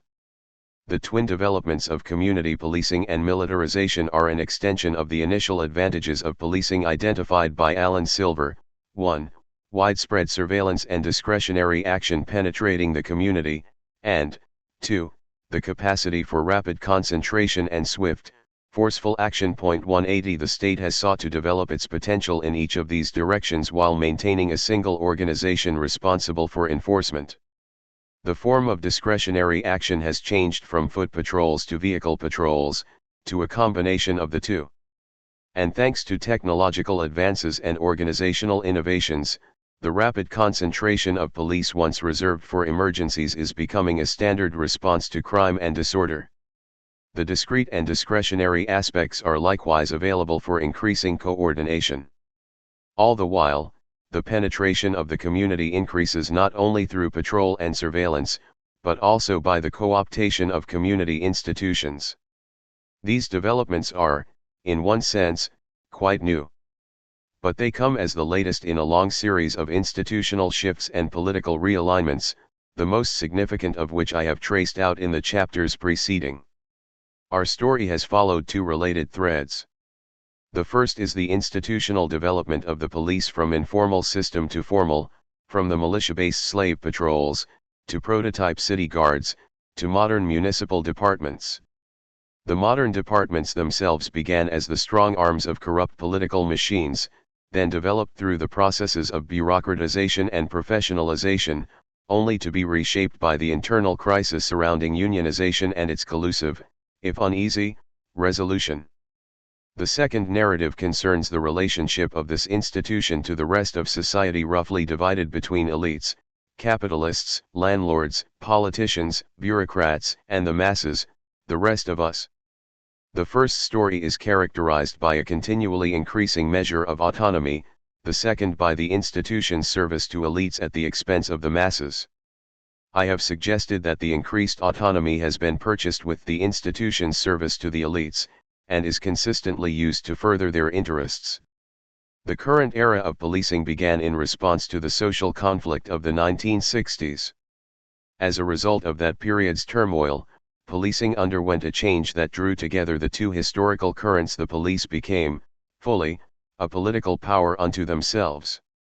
They could not govern independently. No single body in our society can, but they suddenly came into their own as a center of power. This ascendancy was the logical result of the long progression toward institutional autonomy, but it emerged as an unexpected consequence of the internal conflict between rank-and-file officers and their commanders. When the rank-and-file rebelled and began exerting influence of their own, this naturally shifted the balance of power within the institution. As it happened, the change was beneficial to both parties. By redistributing power downward, the institution was able to seize for itself an additional measure of autonomy, and the police achieved a sense of having political, as well as occupational, interests in common. The emergence of the police as a political force changed the institution's relationship to social and political elites. No longer simply the instruments of the ruling class, the cops became an interest group for whose loyalty the elites had to bargain. Rather than merely acting as agents of the most powerful faction, police leaders, both administrators and union representatives, became power brokers themselves, capable of entering into or withdrawing from alliances with other powerful social actors. In a related way, the relationship with the masses also changed. Rather than simply appealing to the silent majority or relying on the John Birch Society to organize support your local police campaigns, police began organizing their own political efforts and developing their own constituency. Part of this mobilization happened through the police union, political action committees, and grassroots support for tough-on-crime or victims' rights lobbying. Part of it happened through the departments themselves, under the rubric of community policing. At the same time, police departments were taking on the organizational form, tactics, weaponry, and ideology of the military, and modeling their operations after counterinsurgency programs. This complex set of developments sometimes creates paradoxes and strategic ambiguities, but each aspect of it moves along the same trajectory: police power is increased, and democracy suffers a proportional loss. Afterward, making police obsolete. It is traditional, in a book such as this, to end with recommendations as to how the police can be made more efficient, more effective, less corrupt, less brutal, and so on. Those recommendations are almost always addressed to policymakers and police administrators. Usually the recommendations are more technical than political, meaning that they offer detached advice on what, in the broadest sense, may be considered the means of policing: strategies of patrol, crowd control, interrogation techniques, use of force policies, organizational schemes, accountability mechanisms, morale boosters, affirmative action while taking for granted, but rarely identifying, the ends of policing. They do not, usually, raise substantive questions about the police role in society, the need for police, or alternatives to policing. I am going at things from quite the opposite angle. My recommendations are not addressed to those with power, but to the public. They are decidedly political, and avoid the technical. I have, throughout this book, scrutinized the police role, examined its implications for democracy and social justice, and questioned the ends the cops serve. I turn now to briefly consider whether we can do without police. Challenging the conventional wisdom.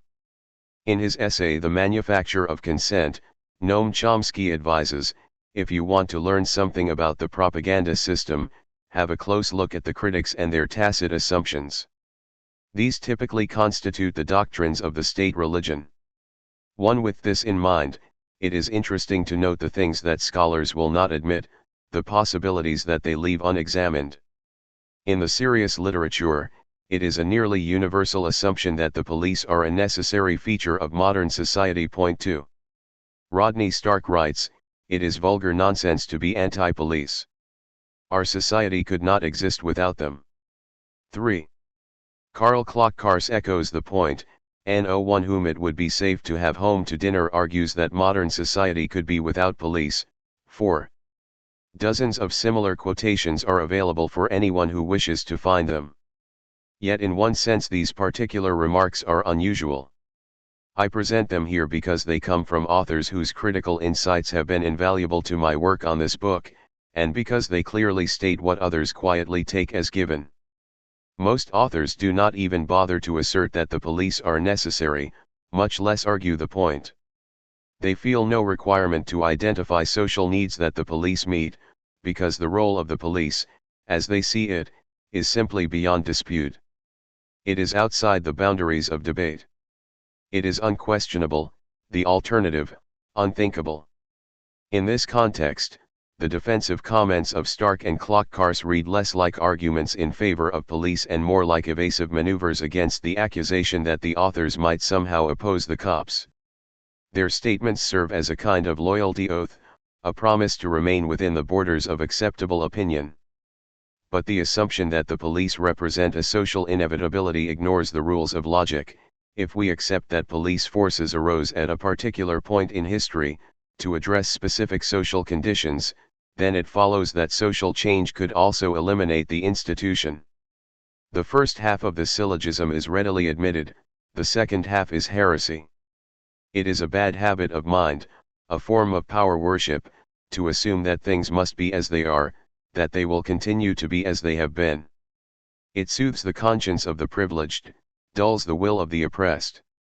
The first step toward change is the understanding that things can be different. This is my principal recommendation.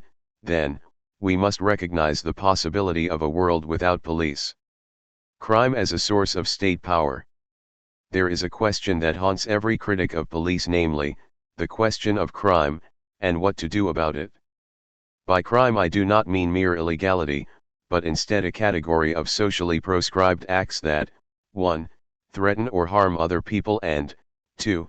Violate norms related to justice, personal safety, or human rights, 3. In such a manner or to such a degree as to warrant community intervention, and sometimes coercive intervention.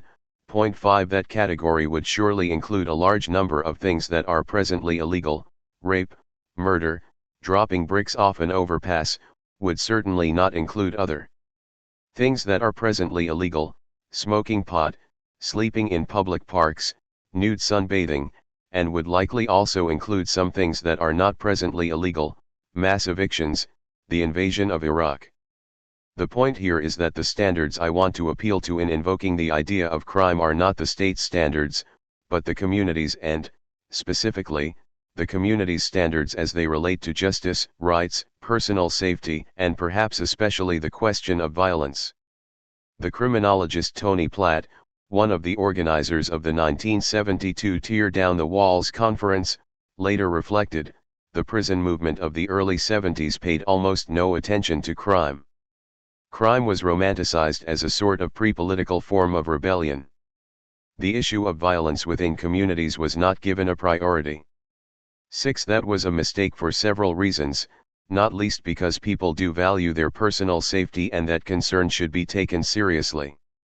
The left's romantic SM allowed the right wing to monopolize the issue, using crime as a code word for poor and black. It was easy, then, for conservative politicians to conflate real fears of violence with their own agenda in defense of economic and racial inequality. Point 7. The right made crime a political issue and identified it with poor people and people of color. Because the left largely refused to make crime an issue, they also failed to challenge this characterization. Successive waves of politicians of both parties, at every level of government, have learned to stoke the public's fears of rape, murder, drive-bys, carjackings, school shootings, and child abduction, as well as rioting and terrorism, and present themselves as heroes, as saviors, as tough-talking, hard-hitting, no-nonsense, real-life dirty Harrys who will do whatever it takes to keep you and your family safe. The solutions they offer always have the appeal of simplicity: more cops, more prisons, longer sentences. The unspoken costs come in the form of fewer rights, limited privacy, greater inequality, and a society ever less tolerant of minor disorder. These political tactics are nothing new, of course, but the scale of effect: 2.2 million prisoners in 2010 is unprecedented. Point 8. And unless the left can do better, we have to expect that these same solutions will be the ones on offer. The fact is, the police do provide an important community service offering protection against crime. They do not do this job well or fairly, and it is not their chief function, but they do it, and it brings them legitimacy. Point 9. Even people who dislike and fear them often feel that they need the cops. Maybe we can do without omnipresent surveillance, racial profiling, and institutionalized violence, but most people have been willing to accept these features of policing, if somewhat grudgingly, because they have been packaged together with things we cannot do without: crime control, security, and public safety. It is not enough, then, to relate to police power only in terms of repression. We must also remember the promise of protection, since this legitimates the institution. Because the state uses this protective function to justify its own violence, the replacement of the police institution is not only a goal of social change, but also a means of achieving it. The challenge is to create another system that can protect us from crime, and can do so better, more justly, with a respect for human rights, and with a minimum of bullying. What is needed, in short, is a shift in the responsibility for public safety away from the state and toward the community. The threat of community. In the earlier discussion of community policing, I argued that it constitutes, in part, an effort to co-opt community resources and put them in the service of police objectives. Point 10. I did not, at that point, dwell on the reasons underlying this, but the attempt at co-optation points to a fact that ought not be overlooked: community is a source of power. As Nicholas Rose explains, community is not simply the territory within which crime is to be controlled, it is itself a means of government. Its detailed knowledge about itself and the activities of its inhabitants are to be utilized, its ties, bonds, forces and affiliations are to be celebrated, its centers of authority and methods of dispute resolution are to be encouraged, nurtured, shaped, and instrumentalized to enhance the security of each and all. Point 11. Where possible, the state seeks to draw on this power and direct it to its own ends. Community policing is one such attempt. In exchange for protection, the police negotiate for access to this power network, insinuate themselves deeply within it, and try to shape its activities to suit their interests. One major difficulty facing the state in its efforts to harness community power is the fact that this power is generally underdeveloped. According to Amitai Etiani, community is defined by two characteristics: first, a web of effect-laden relationships among a group of individuals, relationships that often crisscross and reinforce one another; and second, a measure of commitment to a set of shared values, norms, and meanings, and a shared history and identity, in short, to a particular culture. Point 12. Such webs of affinity are often painfully lacking from modern urban life. 13. And where they exist, they do not generally come in easily manageable bureaucratic packages awaiting official partnerships with police. In fact, as Karl Klock-Kars observes, there is inherent tension between the idea of police and the ideals of community. The modern police are, in a sense, a sign that community norms and controls are unable to manage relations within or between communities, or that communities themselves have become offensive to society. The bottom line of these observations is that genuine communities are probably very rare in modern cities, and, where they do exist, have little interest in cultivating relationships of any kind with police. Point 14. Where genuine communities exist, they are sometimes even hostile to the police. In such cases, the authorities view community power not as an additional source of legitimacy, information, and infrastructural development, but as a rival that must be suppressed. The state has no choice but to interfere with the means of community action when the community falls into enemy hands, that is, when it resists state control or makes demands beyond those the state is willing to accept. This rule holds whether the enemy is described in political or criminal terms. The rationale is the same whether the authorities are interfering with grassroots political organizing, or whether they're disrupting neighborhood life in the name of gang suppression. 15. The danger in these cases is not the lack of community, but the existence of a community that the state does not control. The police response is the domestic equivalent of destroying a village in order to save it. In brief, the state seeks to mobilize community power in support of government goals, or else to suppress the sources of power opposed to its goals. Either way, the state recognizes the potential for community power, its promise, and its threat. This carrot-and-stick attitude may be unsettling, but the underlying analysis suggests some hopeful possibilities. If the community is a source of power, then it could exercise this power for its own ends, rather than those of the state. If, as community policing advocates argue, community involvement is the key to controlling crime, then this suggests that communities could develop public safety systems that do not rely on the state. The state's efforts to maintain legitimacy thus, ironically, point the way to its destruction.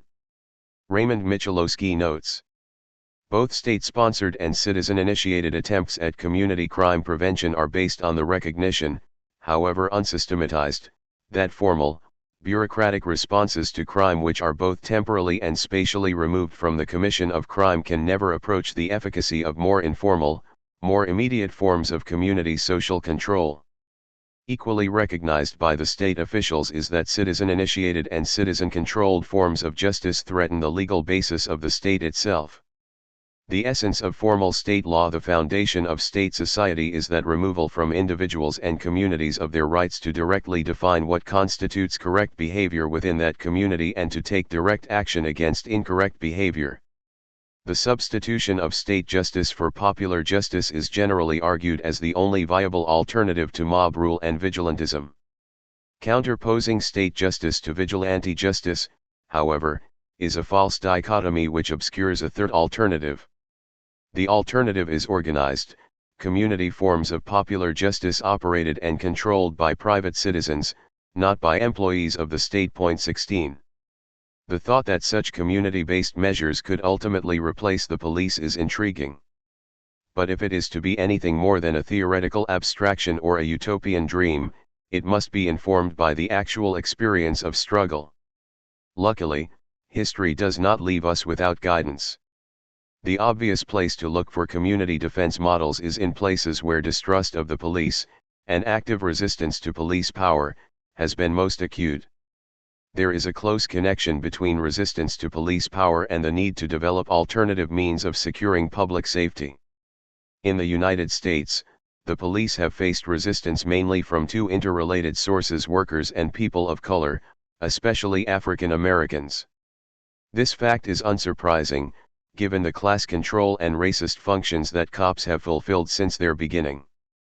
The job of controlling the lower classes, of all races, and people of color, of all classes, has brought the cops into continual conflict with these parts of society.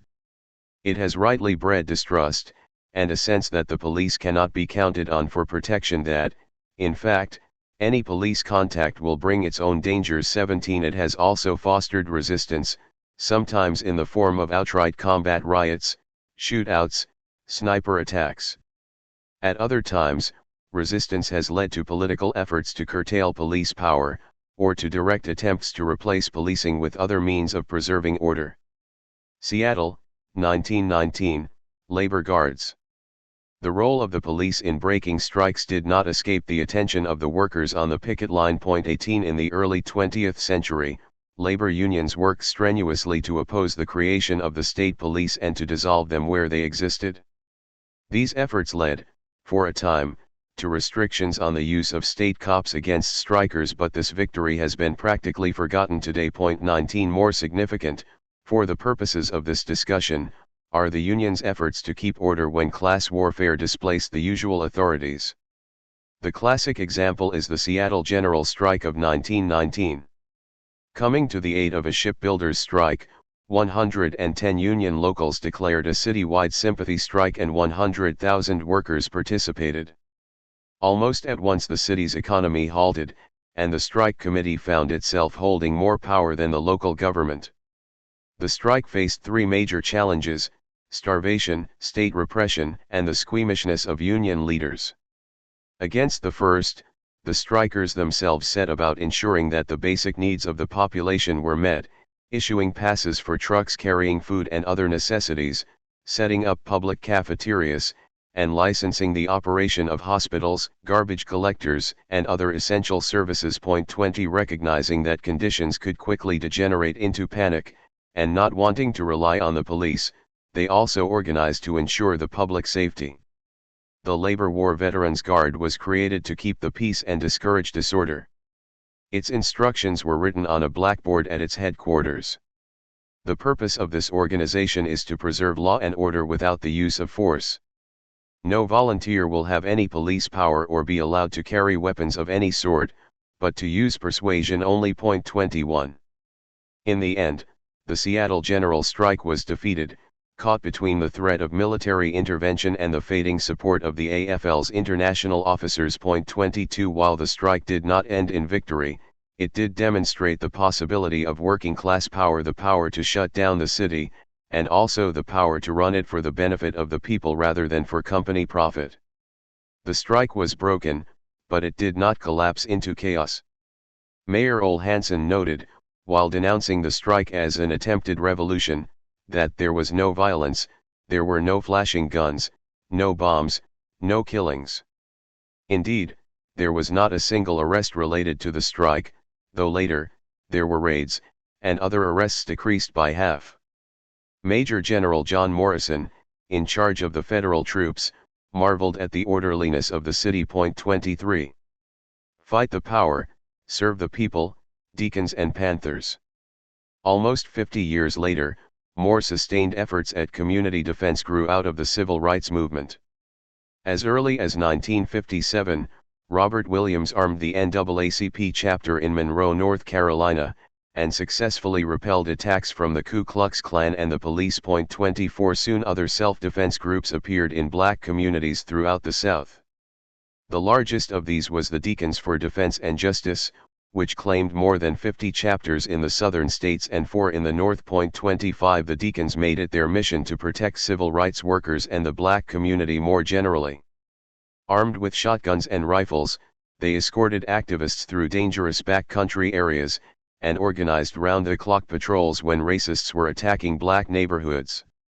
As one deacon explained, "You wasn't going to receive much protection from the police, so black people had to protect ourselves." 26 In fact, the deacons sometimes had to protect blacks from the police. They eavesdropped on police radio calls and responded to the scene of arrests to discourage the cops from overstepping their bounds. 27 The deacons also served as a disciplining mechanism within the movement. On the one hand, they worked to calm trigger-happy youth seeking revenge against Whitey. 28 On the other hand, they confronted Uncle Tom's, 29 seizing and destroying goods purchased from businesses under boycott. They also helped identify informers, who were then publicly upbraided by a group of women from the NAACP. 30. Williams and the Deacons influenced what became the most developed community defense program of the period, the Black Panther Party for Self-Defense. The Panthers, most famously, patrolled Pigs 31 visibly carrying guns. They followed police through the black ghetto with the explicit aim of preventing police brutality and informing citizens of their rights. 32 When police misbehaved, their names and photographs appeared in the Black Panther newspaper. 33 The Philadelphia chapter pushed the tactic further, with wanted posters featuring killer cops. 34 The Panthers also sought to meet the community's needs in other ways, providing medical care, giving away shoes and clothing, feeding school children breakfast, setting up housing cooperatives, transporting the families of prisoners for visitation days, and offering classes during the summer at liberation schools. 35 In Baltimore, they offered direct financial assistance to families facing eviction, and during the summer provided a free lunch to school-age children, in addition to the free breakfast. 36 In Winston-Salem, the party ran an ambulance service and offered free pest control. 37 The Indianapolis branch provided poor families coal in the winter, held toy drives at Christmas time, founded community gardens, maintained a food bank, and cleaned the streets in black neighborhoods. 38 In Philadelphia, the Panther Clinic offered childbirth classes for expectant parents. 39 In Cleveland and New York, drug rehab. 40 These survival programs sought to meet needs that the state and the capitalist economy were neglecting, at the same time aligning the community with the party and drawing both into opposition with the existing power structure. 41 The strategy was applied in the area of public safety as well. The Panthers' opposition to the legal system is well known. They patrolled and sometimes fought the police, they taught people about their legal rights, and they provided bail money and arranged for legal defense when they could. 42 At the same time, they pushed reforms to democratize and decentralize the existing police. In Berkeley, they proposed a 1971 ballot initiative to divide the city into 3 police districts, one for the predominantly black area, one for the campus area, and one for the affluent Berkeley Hills. Each district would elect a board to oversee policing in their area, and the officers themselves would be required to live in the neighborhoods they patrolled. 43 The Berkeley referendum was just one of several plans the Panthers put forward to democratize the police force.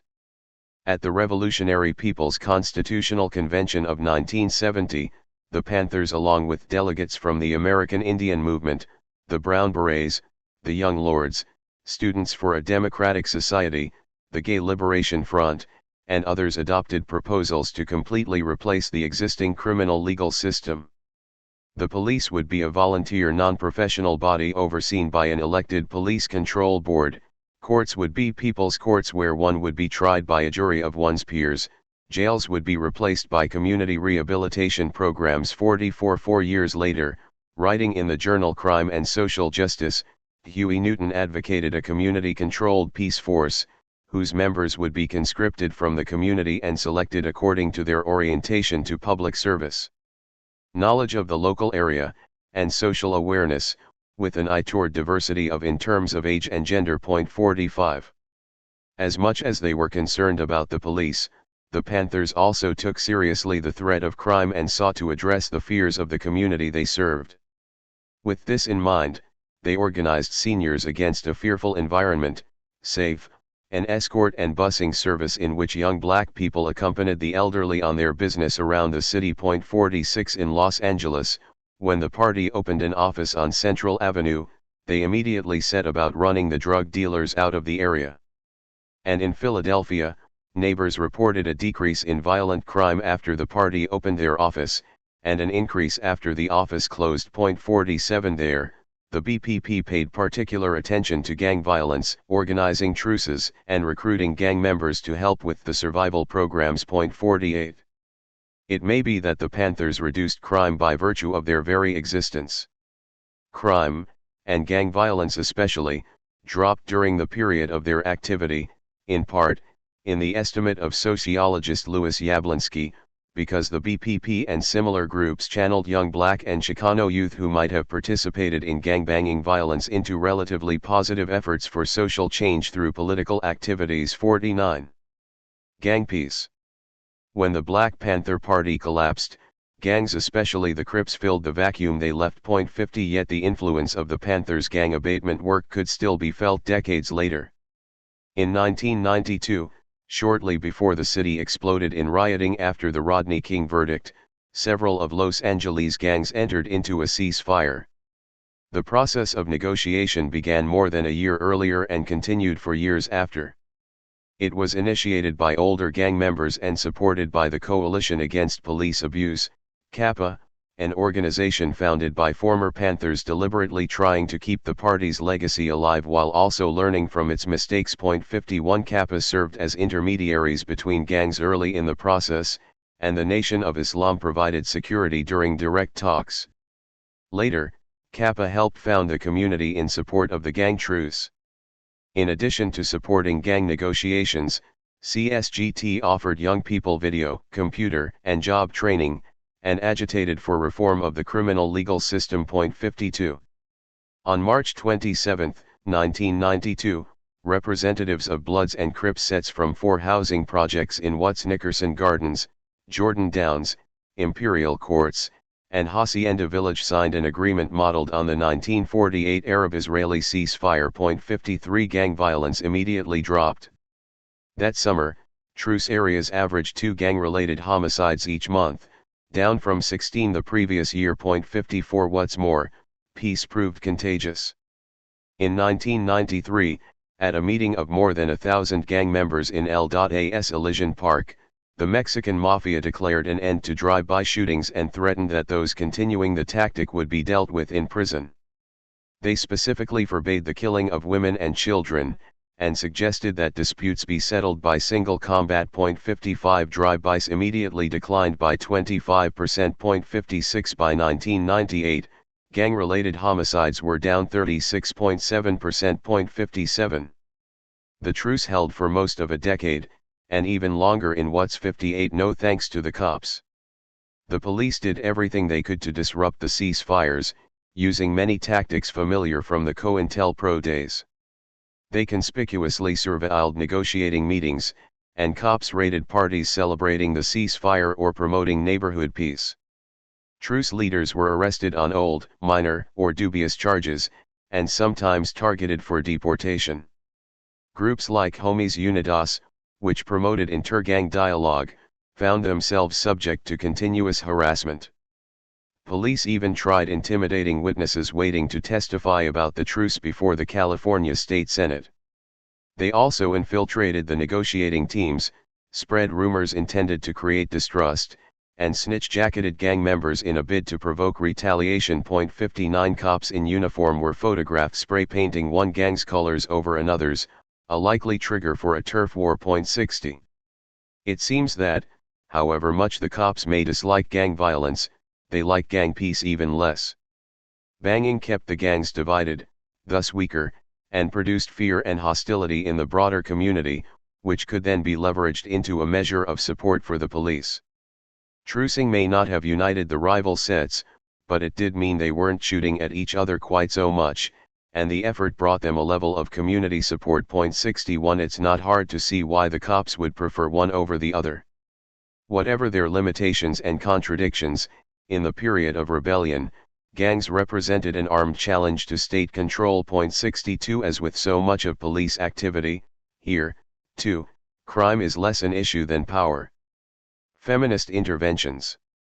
In the early 70s, while the Panthers were making kids breakfast and training with guns, the women's movement began organizing its own kind of survival programs. Recognizing the limits of the criminal legal system in response to domestic violence, sexual assault, and rape, the indifference of police, the indignity of cross-examination, near impossible burdens of proof, meager penalties for assault, a general atmosphere of victim blaming, and the wholly reactive nature of the entire system, women started organizing to defend themselves and keep each other safe.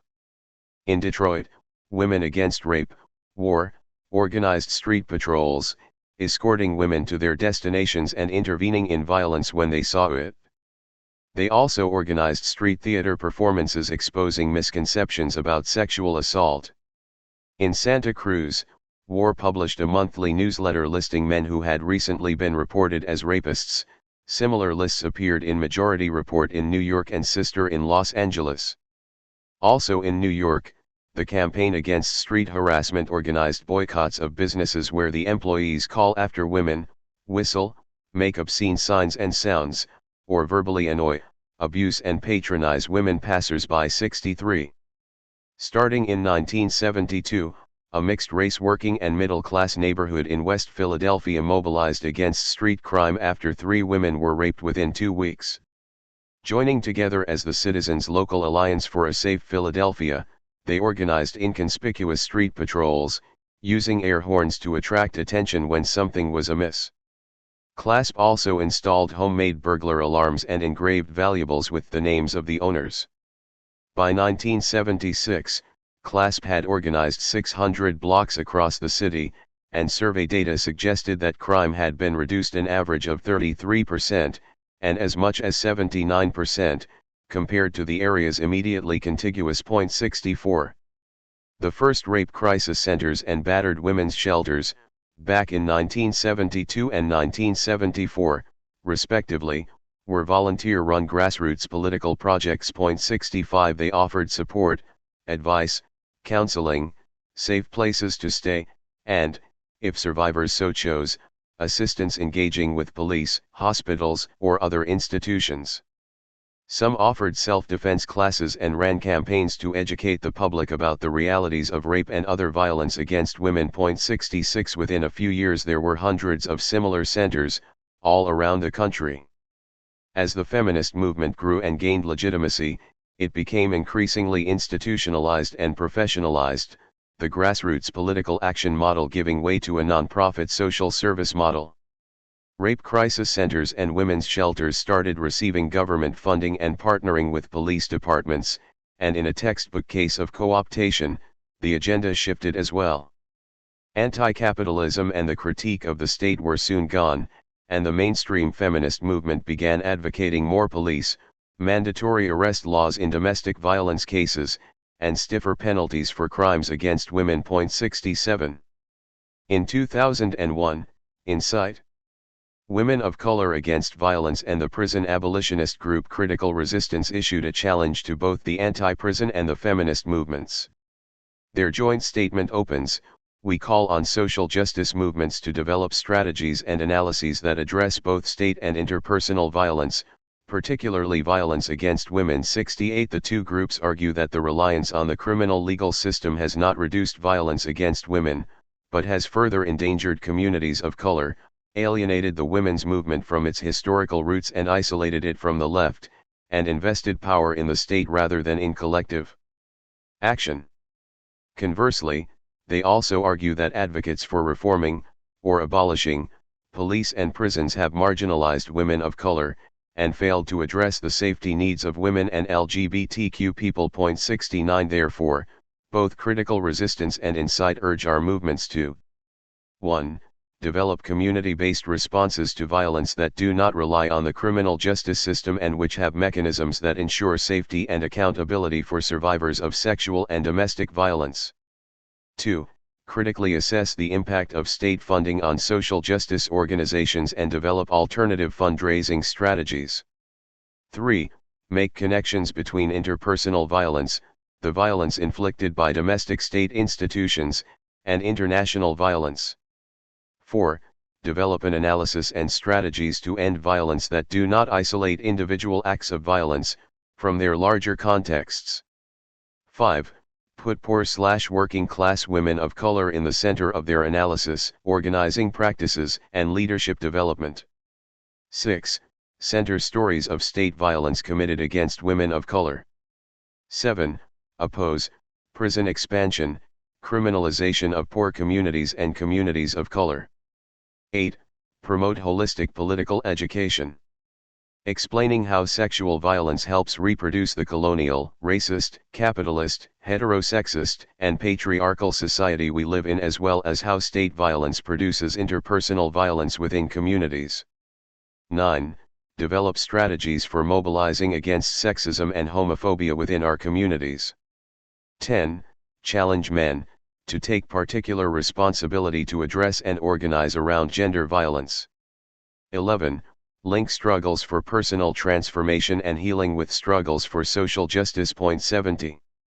This challenge has yet to be met, but the first years of the 21st century saw the emergence of a variety of attempts to address patriarchal violence in its various forms.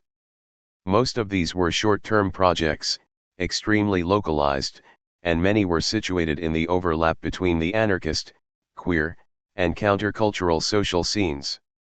A few, however, became stable collectives with articulated principles and deep roots in the community.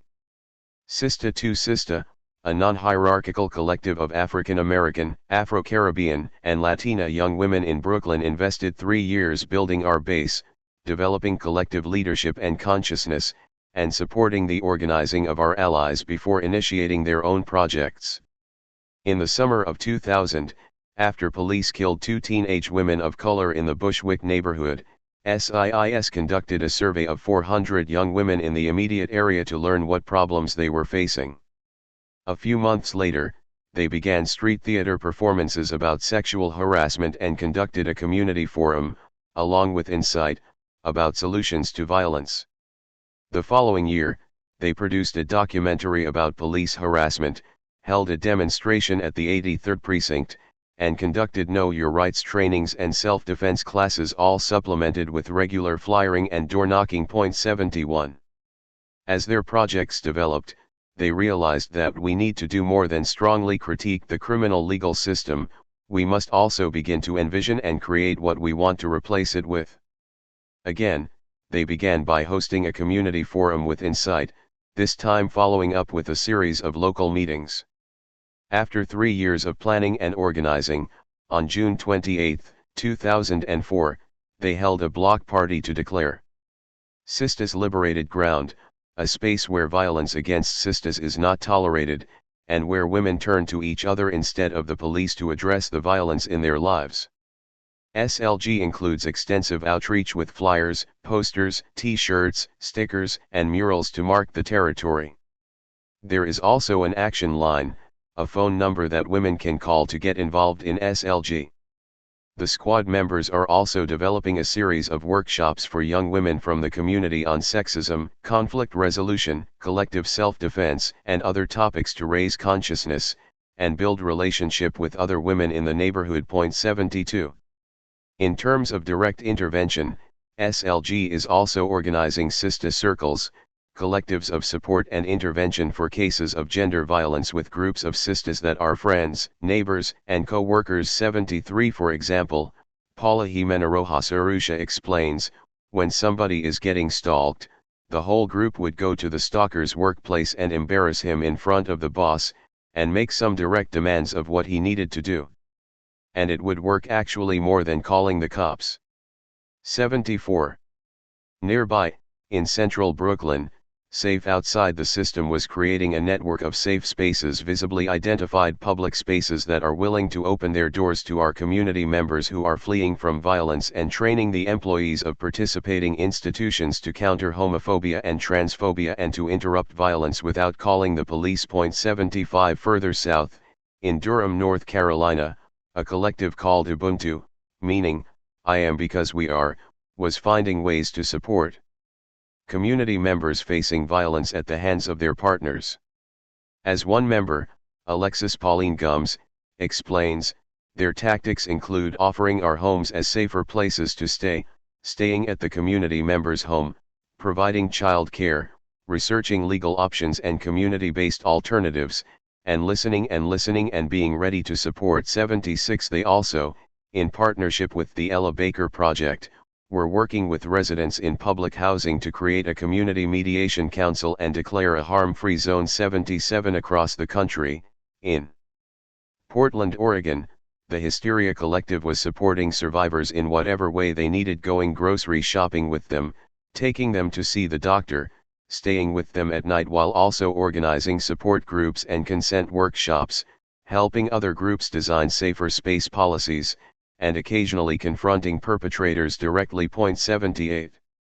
Since 2002, the Seattle-based Northwest Network of Bisexual, Trans, Lesbian, and Gay Survivors of Abuse has offered a 6-week course on relationship skills.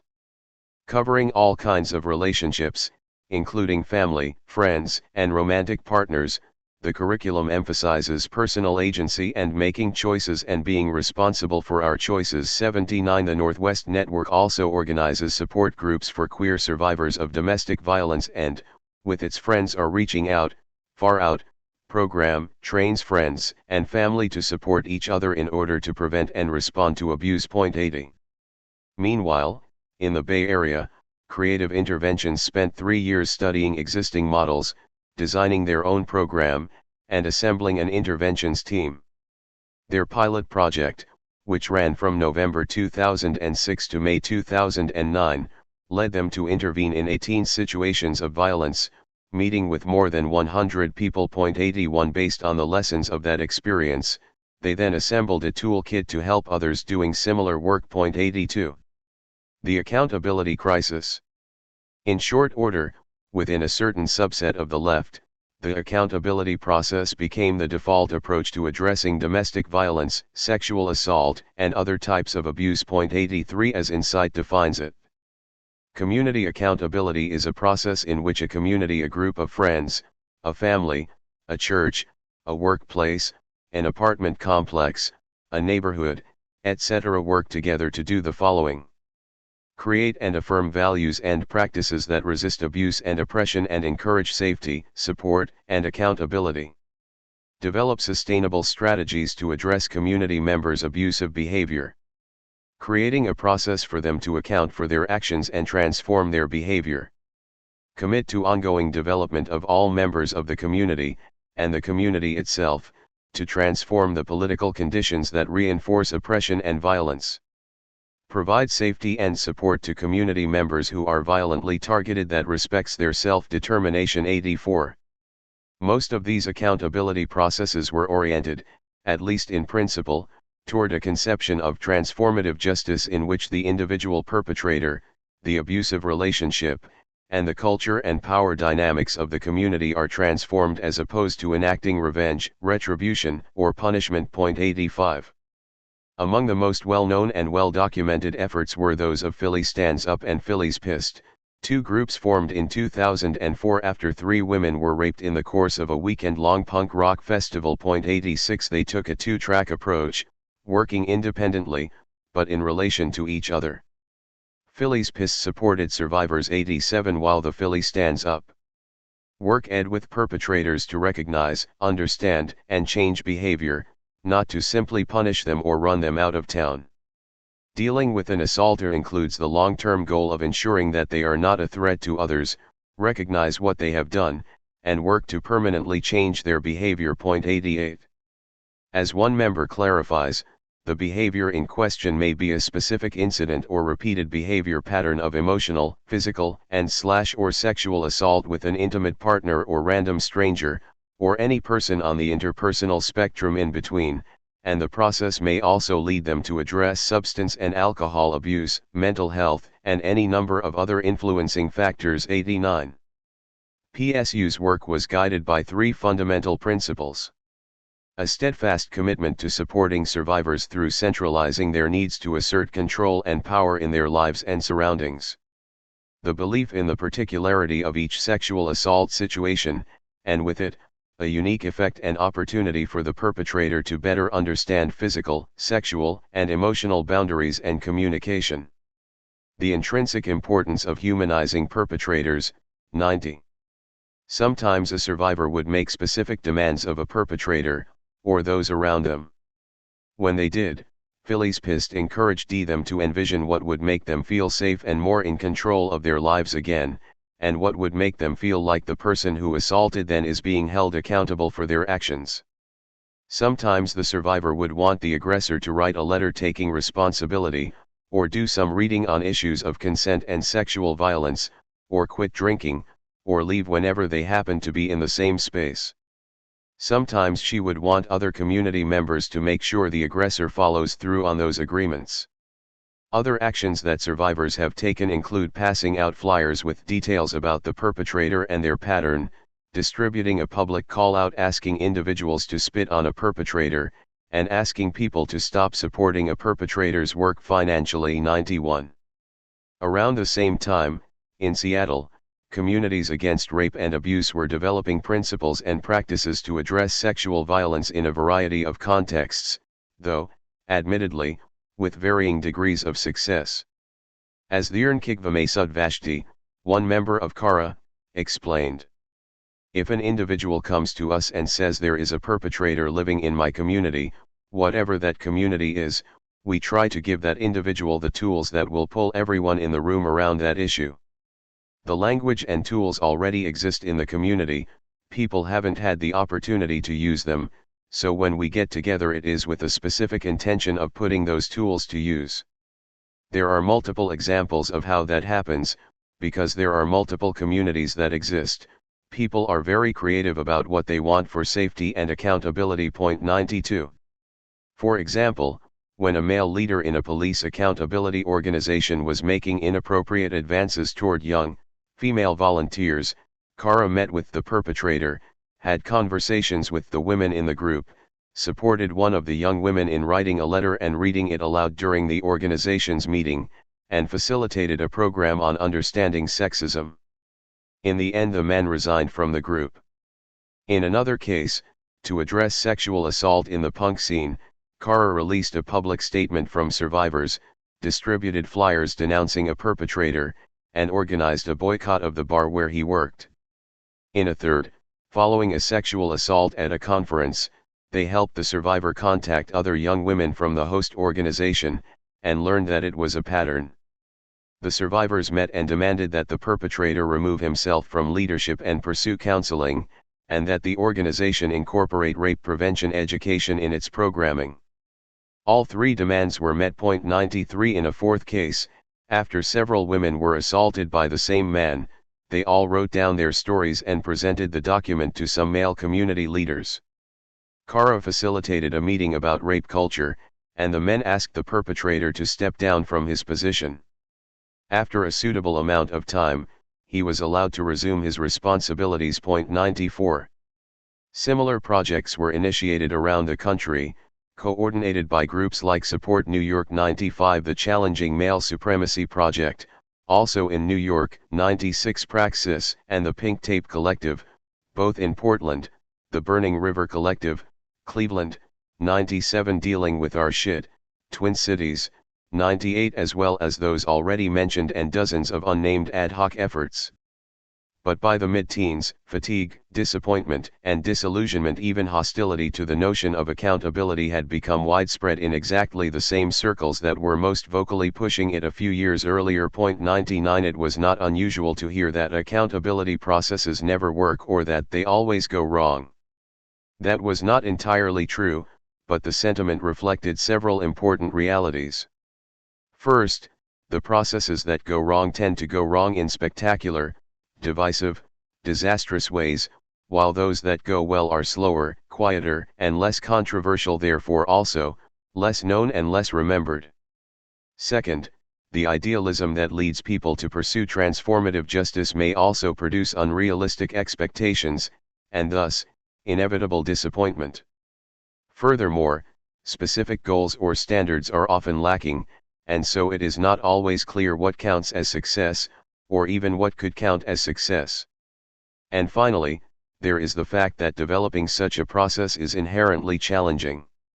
There are far more ways for it to go wrong than to go right. And, collectively, we are very new at it, still developing skills, theories, practices, and models. 100. Most of the projects cited here were short-lived. It is unusual for a group involved in accountability and support efforts to last even as long as a couple of years. Part of that is the very nature of the work. It is stressful, time-consuming, emotionally taxing, and generally thankless. It is also usually a volunteer effort, which avoids the problems of co-optation and professionalization, but limits the resources available and often overburdens the few people trying to keep it going. As praxisist Tabitha Millikan observes, taking foundation or government money changes the work, but not taking the money also changes the work. 101. The Pink Tape Collective's Genevieve Goffman outlines numerous difficulties in accountability processes. Some are practical, such as a scarcity of resources, the absence of meaningful sanctions, and both a lack of clarity about what can be expected from the process and a tendency to promise unrealistic results. Others are structural, relying on the immediate friend group when a dispassionate outsider might see things more clearly, or adopting models intended for close-knit communities and applying them to loose social scenes. There are, of course, strategic mistakes: the failure to intervene before a crisis occurs, the erroneous assumption that consequences for the perpetrator will necessarily facilitate the survivor's healing, and processes that keep the survivor engaging with the perpetrator when what they really need is distance. And there are the political problems of reproducing punitive logic, falling into unrecognized power dynamics, and the like. Her greatest frustration, however, is with our failure to learn from history, from our mistakes, and from each other. 102. The Northwest Network's Shannon Perez Darby cautions. Where I think our community accountability models have missed the mark is in our desire to rush into action. In our visioning, we have confused our desire to have communities with the skills and knowledge to respond to violence with the reality that most of us are walking around with a dearth of accountability skills. In other words, I think we've gotten ahead of ourselves. 103. Reflecting similar concerns, and looking critically at her own experience with the Northwest Network, Connie Burke concludes, our activist communities do not presently have the skills, shared values, and cultural touchstones in place to sustain community accountability efforts.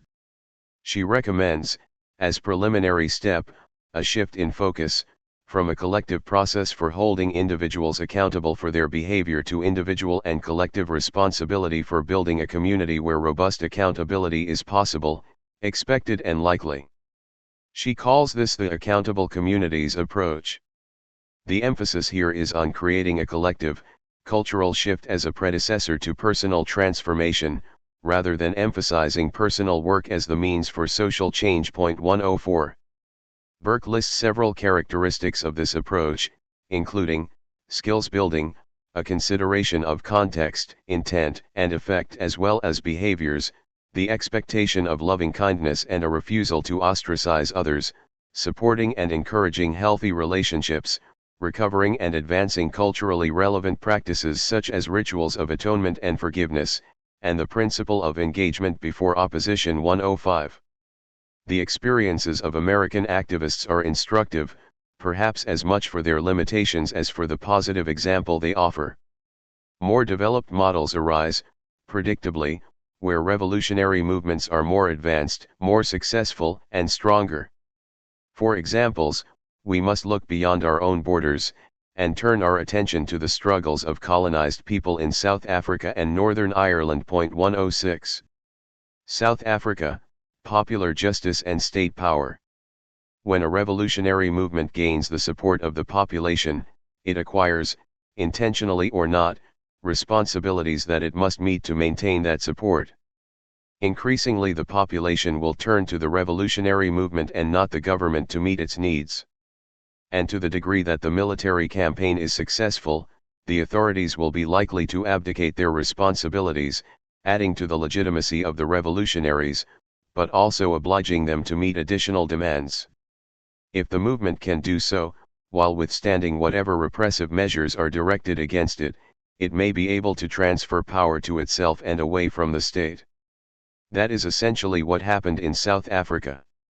The apartheid government was never particularly concerned with meeting the needs of the black population, so the anti-apartheid civic organizations took on many welfare functions, including services related to banking, child care, insurance, health care, and assistance to the elderly and unemployed. 107. Meanwhile, the African National Congress, ANC, engaged in a campaign to, in the words of Nelson Mandela, make government impossible. 108. That strategy had clear implications for crime control.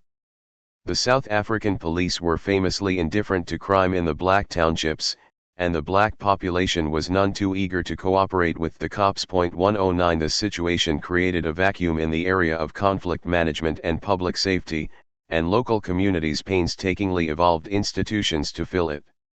In the 1970s, townships established community courts modeled on traditional chieftain structures. These makatla were patriarchal and conservative, dominated by older men, upholding traditional hierarchies of gender and age, and participating in the local government. Slowly, over the course of 2 decades, the makatla were replaced by people's courts and later, street committees connected to the growing resistance movement. As these forms spread, younger people gained a more prominent place, as did eventually women. 110. These new committees were elected in public meetings and made responsible for preserving order and resolving disputes in their areas. 111. Though sometimes relying on physical punishment, often at a brutal extreme. 112. The street committees tended to emphasize restorative justice rather than retributive justice. Hence they focused less on punishment than on healing, on putting things right and preserving the community. 113. Short of violence, street committees could rely on other community institutions to enforce their decisions, limiting access to savings clubs, welfare services, and child care. 114. Under apartheid, the police estimated there were 400 street committees operating throughout the country. 115. In many places, the organizations have survived into the post-apartheid era. According to a 1998 survey of Guguletu, Cape Town, 95% of respondents reported that there was a street committee on their street, 58% said they attended the street committee's meetings, and 69% thought that the committee did a good job. When asked, "Where do you go for help if a young man in your family does not obey his parents?" 41% said that they would go to the street committee. When asked where they would go if the neighbors played their music too loud, 69% said they would take the complaint to the street committee. About 2/3, 66%, said they would go to the street committee if a boy in the street stole a radio from your house. 116. In addition to minor criminal cases, neighborhood disputes, and family troubles, street committees also handle grievances against employers, merchants, and creditors. 117. In the post-apartheid period, street committees have survived mostly in poor neighborhoods, where the cost of hiring a lawyer puts the state's legal system out of reach for most people. Because of their greater accessibility, one study found that despite conservative and patriarchal biases among their members, street committees were nevertheless more responsive than the courts in handling cases of domestic violence. 118. Helene Komrink and Lillian Jinwai wrote of the street committee's advantages for poor women.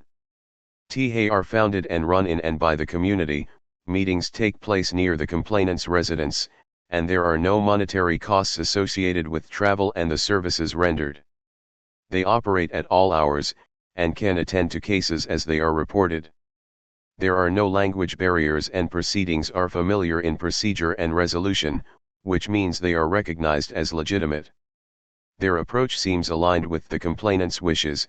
It creates an opportunity to be heard, and to share the problem whether or not resolution is achieved, or indeed sought. In this sense, informal mechanisms have a greater potential to alleviate violence than a court protection order. 119. More recently, as apartheid and the struggle against it fade into history, with crime and incarceration, as well as economic inequality, remaining at very high levels, the government has been increasingly successful at incorporating the street committees into the punitive state system. 120 The ANC has both promoted the formation of street committees using them to gain public support at election time, and, critics say, to suppress political opposition, and has greatly reduced the scope of their authority and activity, turning them into simple adjuncts to the police. Just catch the criminals and hand them over to the police, Jacob Zuma told supporters in 2008. 121 Nevertheless, vigilante violence, such as expelling suspected criminals from slums by beating them and destroying their shacks, continues with tacit support of the police and active support of sizable portions of the population. 122.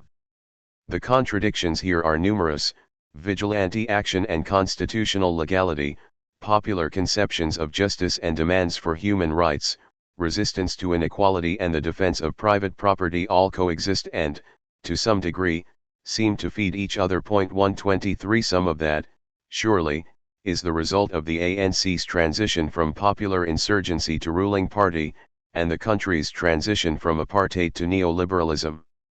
The persistence of the street committees indicates something of the tensions between the aims of the anti-apartheid movement and the means it employed. The ANC sought to avail itself of popular direct action and to establish a new state. It achieved both, and is left trying to reconcile the two. Popular justice in Northern Ireland, the other peace process. In Northern Ireland, the search for popular justice followed a similar path as in South Africa. There, too, the insurgents sought out popular support while subjecting the authorities to unrelenting harassment, and the authorities again responded with a mix of repression and neglect. In 1969, after loyalist attacks on Catholic neighborhoods, Republican residents formed citizen defense committees for their own protection. These committees built and supervised barricades and maintained continuous foot patrols. 124 As a consequence, the Royal Ulster Constabulary, RUC, simply gave up policing militant areas of West Belfast and Derry. With extraordinary levels of unemployment and poverty and without state intervention, these no-go areas became extremely vulnerable to crime.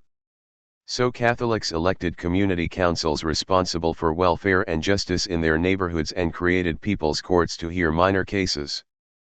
Petty criminal matters and neighborhood disputes were usually resolved through restitution or community service, but serious offences were referred to the Irish Republican Army, the IRA. When the People's Courts broke down after a couple of years, the IRA had little choice but to take over their crime control efforts. 125 This role fell to the paramilitaries for several reasons. First, it was widely felt that the IRA had already established its responsibility for protecting the community, and many residents were demanding that something be done about crime. Second, crime posed a security risk, since the police were liable to use petty criminals as informers. 126 And third, crime had a destabilizing and corrosive effect on the very communities the movement depended on for support. Unwilling to cede ground to Republican forces, the RUC sought to reassert its authority, but its efforts were not terribly successful. Security concerns made it difficult to police Catholic neighborhoods. The police were slow in their response to calls, and they often brought soldiers with them when they arrived. Worse, the cops tried to recruit crime victims as informants. Those unwilling to serve as snitches publicly exposed and vocally denounced these clumsy efforts. All of which occurred in a context of continual human rights abuses, and only amplified the Catholic distrust of the authorities. In many areas, residents became entirely unwilling to cooperate with the police, refusing even to report crimes. 127. But the IRA did not have an easy time of it, either. It had few resources to devote to investigations or corrections, little time, or patience, for due process considerations and human rights concerns. Hence, their response to crime usually took the form of threats, beatings, property destruction, kneecappings, expulsions, shootings, and executions. 128 It was typically unpleasant for all concerned. The accused had practically no chance of presenting a defense and faced punishment out of proportion to the crime. Innocent people were punished, sometimes killed. IRA volunteers, meanwhile, were burdened with the job of beating up petty crooks when they wanted to be driving out the British. 129 And worst of all, from a revolutionary standpoint, the friction created by the situation threatened to isolate the revolutionaries from their constituency. 130. One Republican activist explained the dilemma. The conflict has created a cycle of dependency, where the community expects the Republican movement to deal with antisocial crime, the IRA feels responsible and must act but lacks the resources to deal with it other than through violence, and the result is damaging the kids who are after all part of the community. 131. This dependency worked two ways. The IRA depended on the Catholic community for protection, discretion, and support. The community relied on the IRA to protect it from crime, the state, and the Loyalists. 132 The difficulty arose when protecting the community from crime undercut the community's support for the paramilitaries. To resolve the dilemma, Republican activists sought a means to disengage responsibly. 133 Ideally by empowering the community to address antisocial behavior directly, without relying on either the IRA or the police. Republican activists approached a group of academics, criminologists and conflict resolution experts and asked them to design a system that did not rely so much on breaking people's legs. The scholars obliged, publishing their recommendations in the Blue Book. The authors of the Blue Book, in extensive consultation with the local communities, set out to design a restorative justice system that met the following criteria: community involvement and support, nonviolence and operating within the law, proportionality of the sanctions to the offense, due process and a guarantee of human rights, consistency, engagement in the community, contact with community programs, and adequate resources. 134. With the endorsement of Sinn Féin 135 Community Restorative Justice Ireland, CRJI, programs based on the Blue Book were implemented on a trial basis, beginning in 1999, with 4 pilot projects in Republican areas of Belfast and Derry. 136 The IRA pledged its support for the process, ending punishment, beatings and referring cases to CRJI. 137 In the first year, the new programs handled 200 cases, clearing 90% of them. By the end of 2001, 1,200 cases had been processed through the program, including complaints about drugs, noise, family conflicts, parking disputes, burglaries, property damage, violent crime, and chronic offenders. Between 15 and 20% of these cases would previously have been handled with violence. 138 By 2004, CRJI's 310 volunteers were managing more than 2,000 cases every year, and closing about 85% of them. 139 The CRJI programs were soon reproduced throughout the North. 140 And a similar program, Northern Ireland Alternatives, NIA, was initiated in Loyalist areas. 141. As recommended by the Blue Book, the community restorative justice programs used mediation and family group counseling, monitored the agreements they negotiated, and employed charters outlining the rights and responsibilities of community members. Also recommended in the Blue Book, but not implemented by the pilot programs, were the use of professional investigators, community hearings, and boycotts of persistent offenders. 142 Tellingly, the police denounced the effort, leading one IRA spokesman to quip, "The opposition of the RUC to the program is the finest recommendation it could receive." 143. Even as the IRA disarmed and Sinn Féin began, as one of their local officials put it, enforcing British rule in Ireland, 144 Policing remained a sticking point. 145 It took most of a decade for the government to overcome Catholic antipathy and reclaim its exclusive authority in the area of criminal justice. It began by dissolving the universally despised RUC and replacing it with the Police Service of Northern Ireland, PSNI. Following a community policing philosophy, the PSNI actively recruits Catholic officers, emphasizes human rights in its training, and pursues community partnerships. 146 Its mission statement promises a proactive, community-driven approach that sees the police and local community working together to identify and solve problems. 147 In 2007, Sinn Féin endorsed the reconstituted constabulary. For the first time, CRJI began cooperating with the cops and the courts, and the state started regulating its operations, beginning with inspections of all previous case files. 148. In 2013, CRJI handled 1,806 cases and closed 79% of them, but serious crimes are no longer a focus. 149 Instead, the staff are doing more work with schools, advising the Housing Authority and Probation Office, and training the police. 150 Much of their present work seems to be helping the police service manage its public image. 151 As the agency's operational plan for 2013-14 makes clear, CRJI will contribute to improving relationships between police and communities with historically low levels of engagement based on programmatic, honest dialogue, including when appropriate constructive criticism.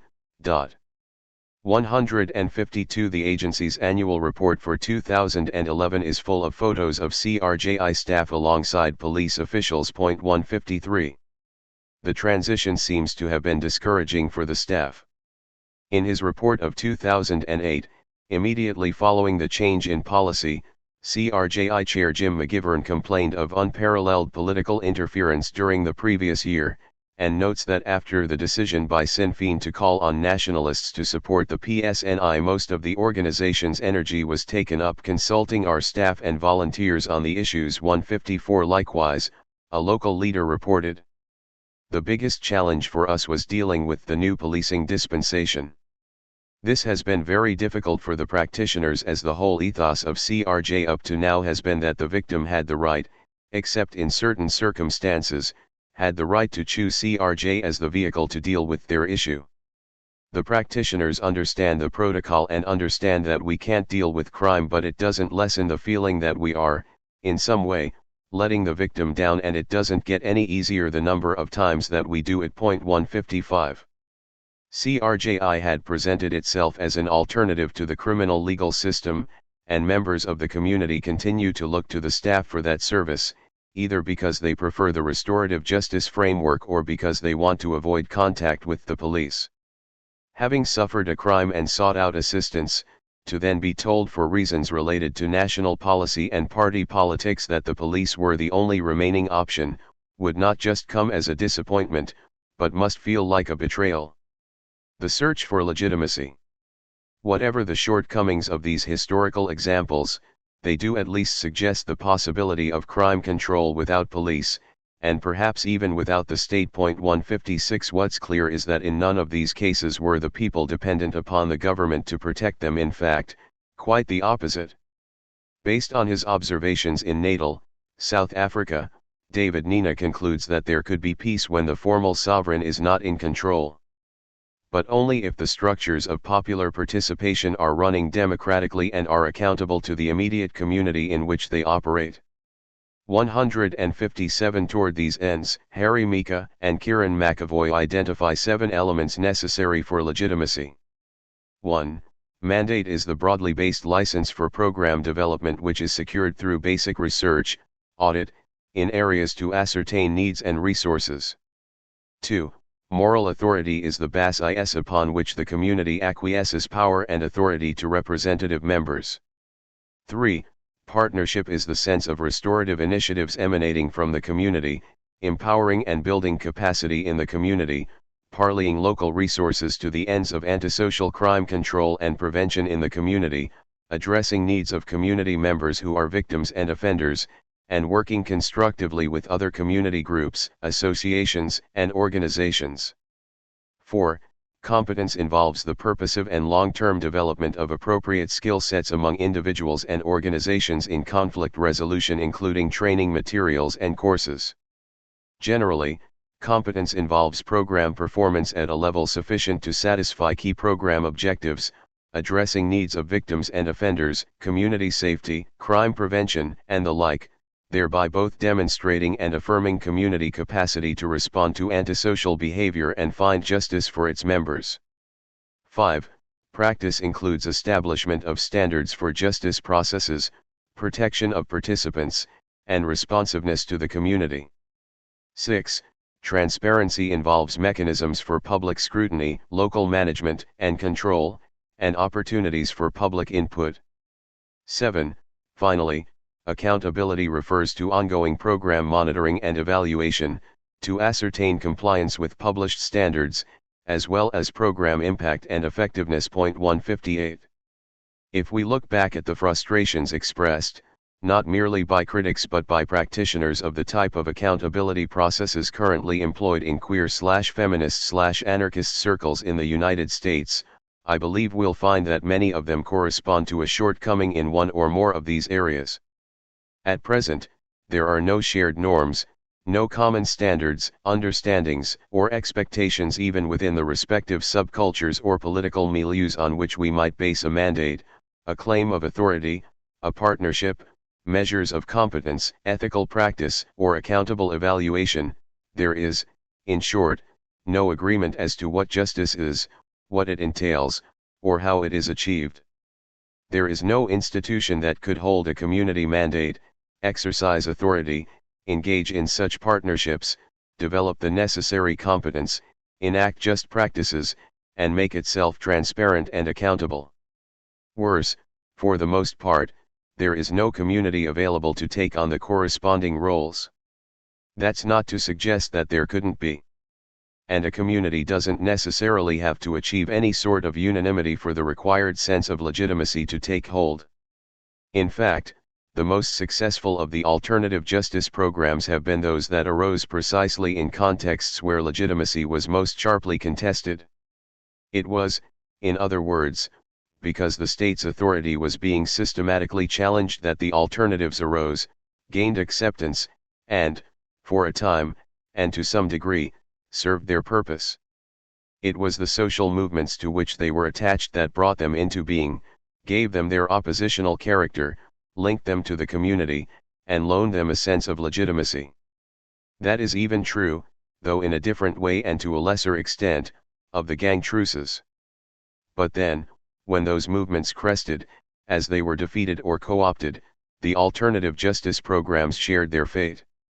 If they didn't wither away, they at least lost their oppositional character. Detached from social movements, they could then be drawn into the state apparatus, sometimes as an adjunct to police, prison, and probation, and sometimes as a generally harmless social service agency. In any case, the revolutionary potential was lost, and what started as a vehicle for liberation became, instead, another tool for state power. Unanswered questions, or, what's so funny 'bout peace, love, and understanding? 159. I have argued that both the legitimacy and the success of an alternative justice system will likely depend on its connection to a broad and oppositional social movement. And I have suggested that to permanently abolish the police, that movement needs to seek to transform society without also trying to seize state power. Of course, if we take that possibility seriously, we still face the hard work of finding an alternative system suitable to a diverse and disjointed society like that of the United States. 160. We are left, I feel, with more questions than answers. 161.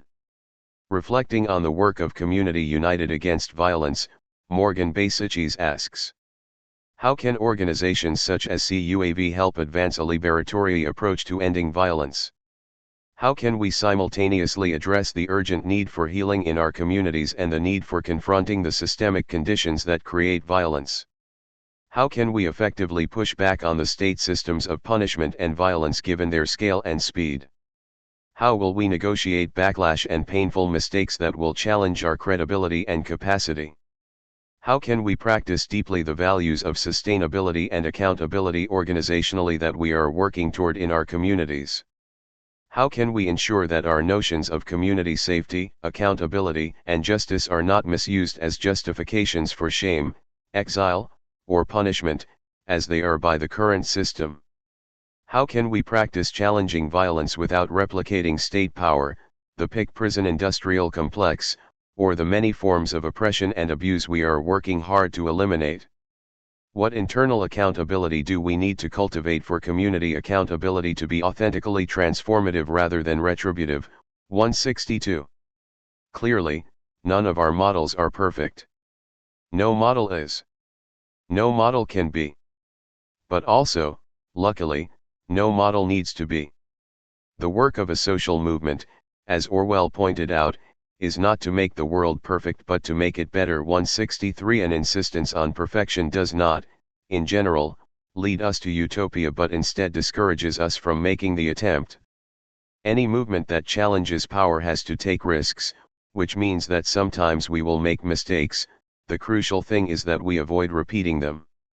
The efforts I've described here and others, documented elsewhere 164 were bold, inventive, and radical. They sought new means of achieving justice, ones that did not rely on the state and actively avoided replicating state systems on a smaller scale. Many of them also sought new types of justice, understood not as vengeance or retribution, but as personal and social transformation, addressing both the immediate causes and the deeper roots of crime. Understood as initial attempts rather than final outcomes, such efforts are heartening, even inspiring.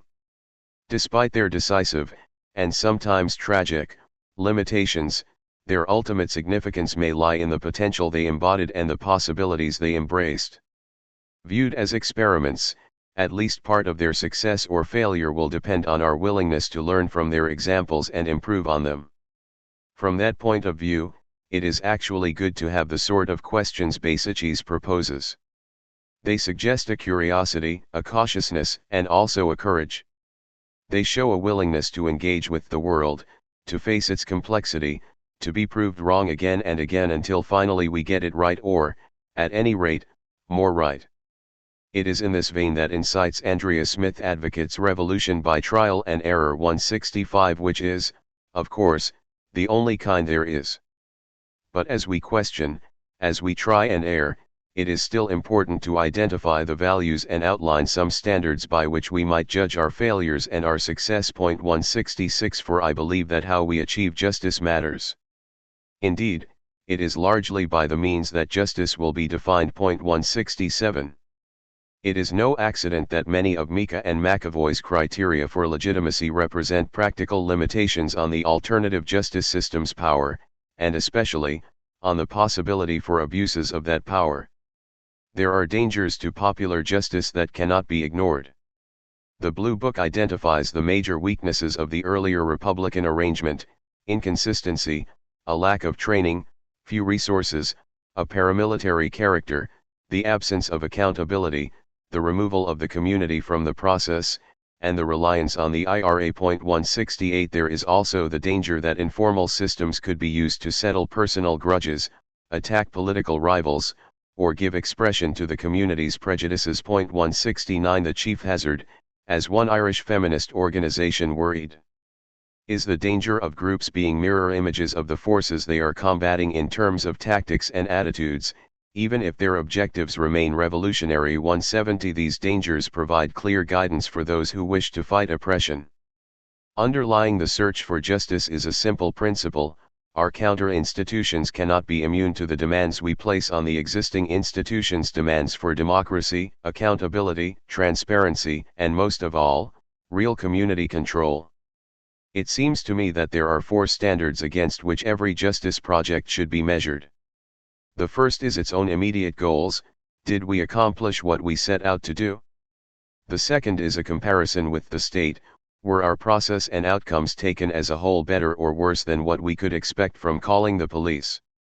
Third, in action, how do our efforts, in their practical results, compare to simply doing nothing? The fourth is our ideal of justice: how did it inform our actions? How was it present in the outcome? Where did we fall short? It is important, in the course of evaluation, to consider everyone's experiences, everyone's interests, victims, perpetrators, witnesses, mediators, and the community at large. With those various, oftentimes conflicting perspectives in mind, one should nevertheless be able to reach some broad conclusions as to what went well and what went badly, and why. If we fail to meet our immediate goals, it may be that our process needs to change, or it may be that the goals were unrealistic. If we fail to do even as well as the state, our process definitely needs to change. 171 Likewise, even if the outcome is somewhat better than in a scenario of complete inaction, we still need to weigh the benefits against the time, effort, and stress for those involved. 172 On the other hand, if our attempts at justice actually match our ideals, probably we are aiming too low. For as we approach our ideals of justice, freedom, and equality, as our sense of the possible expands, our vision grows clearer and we learn to see power where it was invisible to us before. Therefore, in proportion to our achievements, we also discover new obstacles to overcome.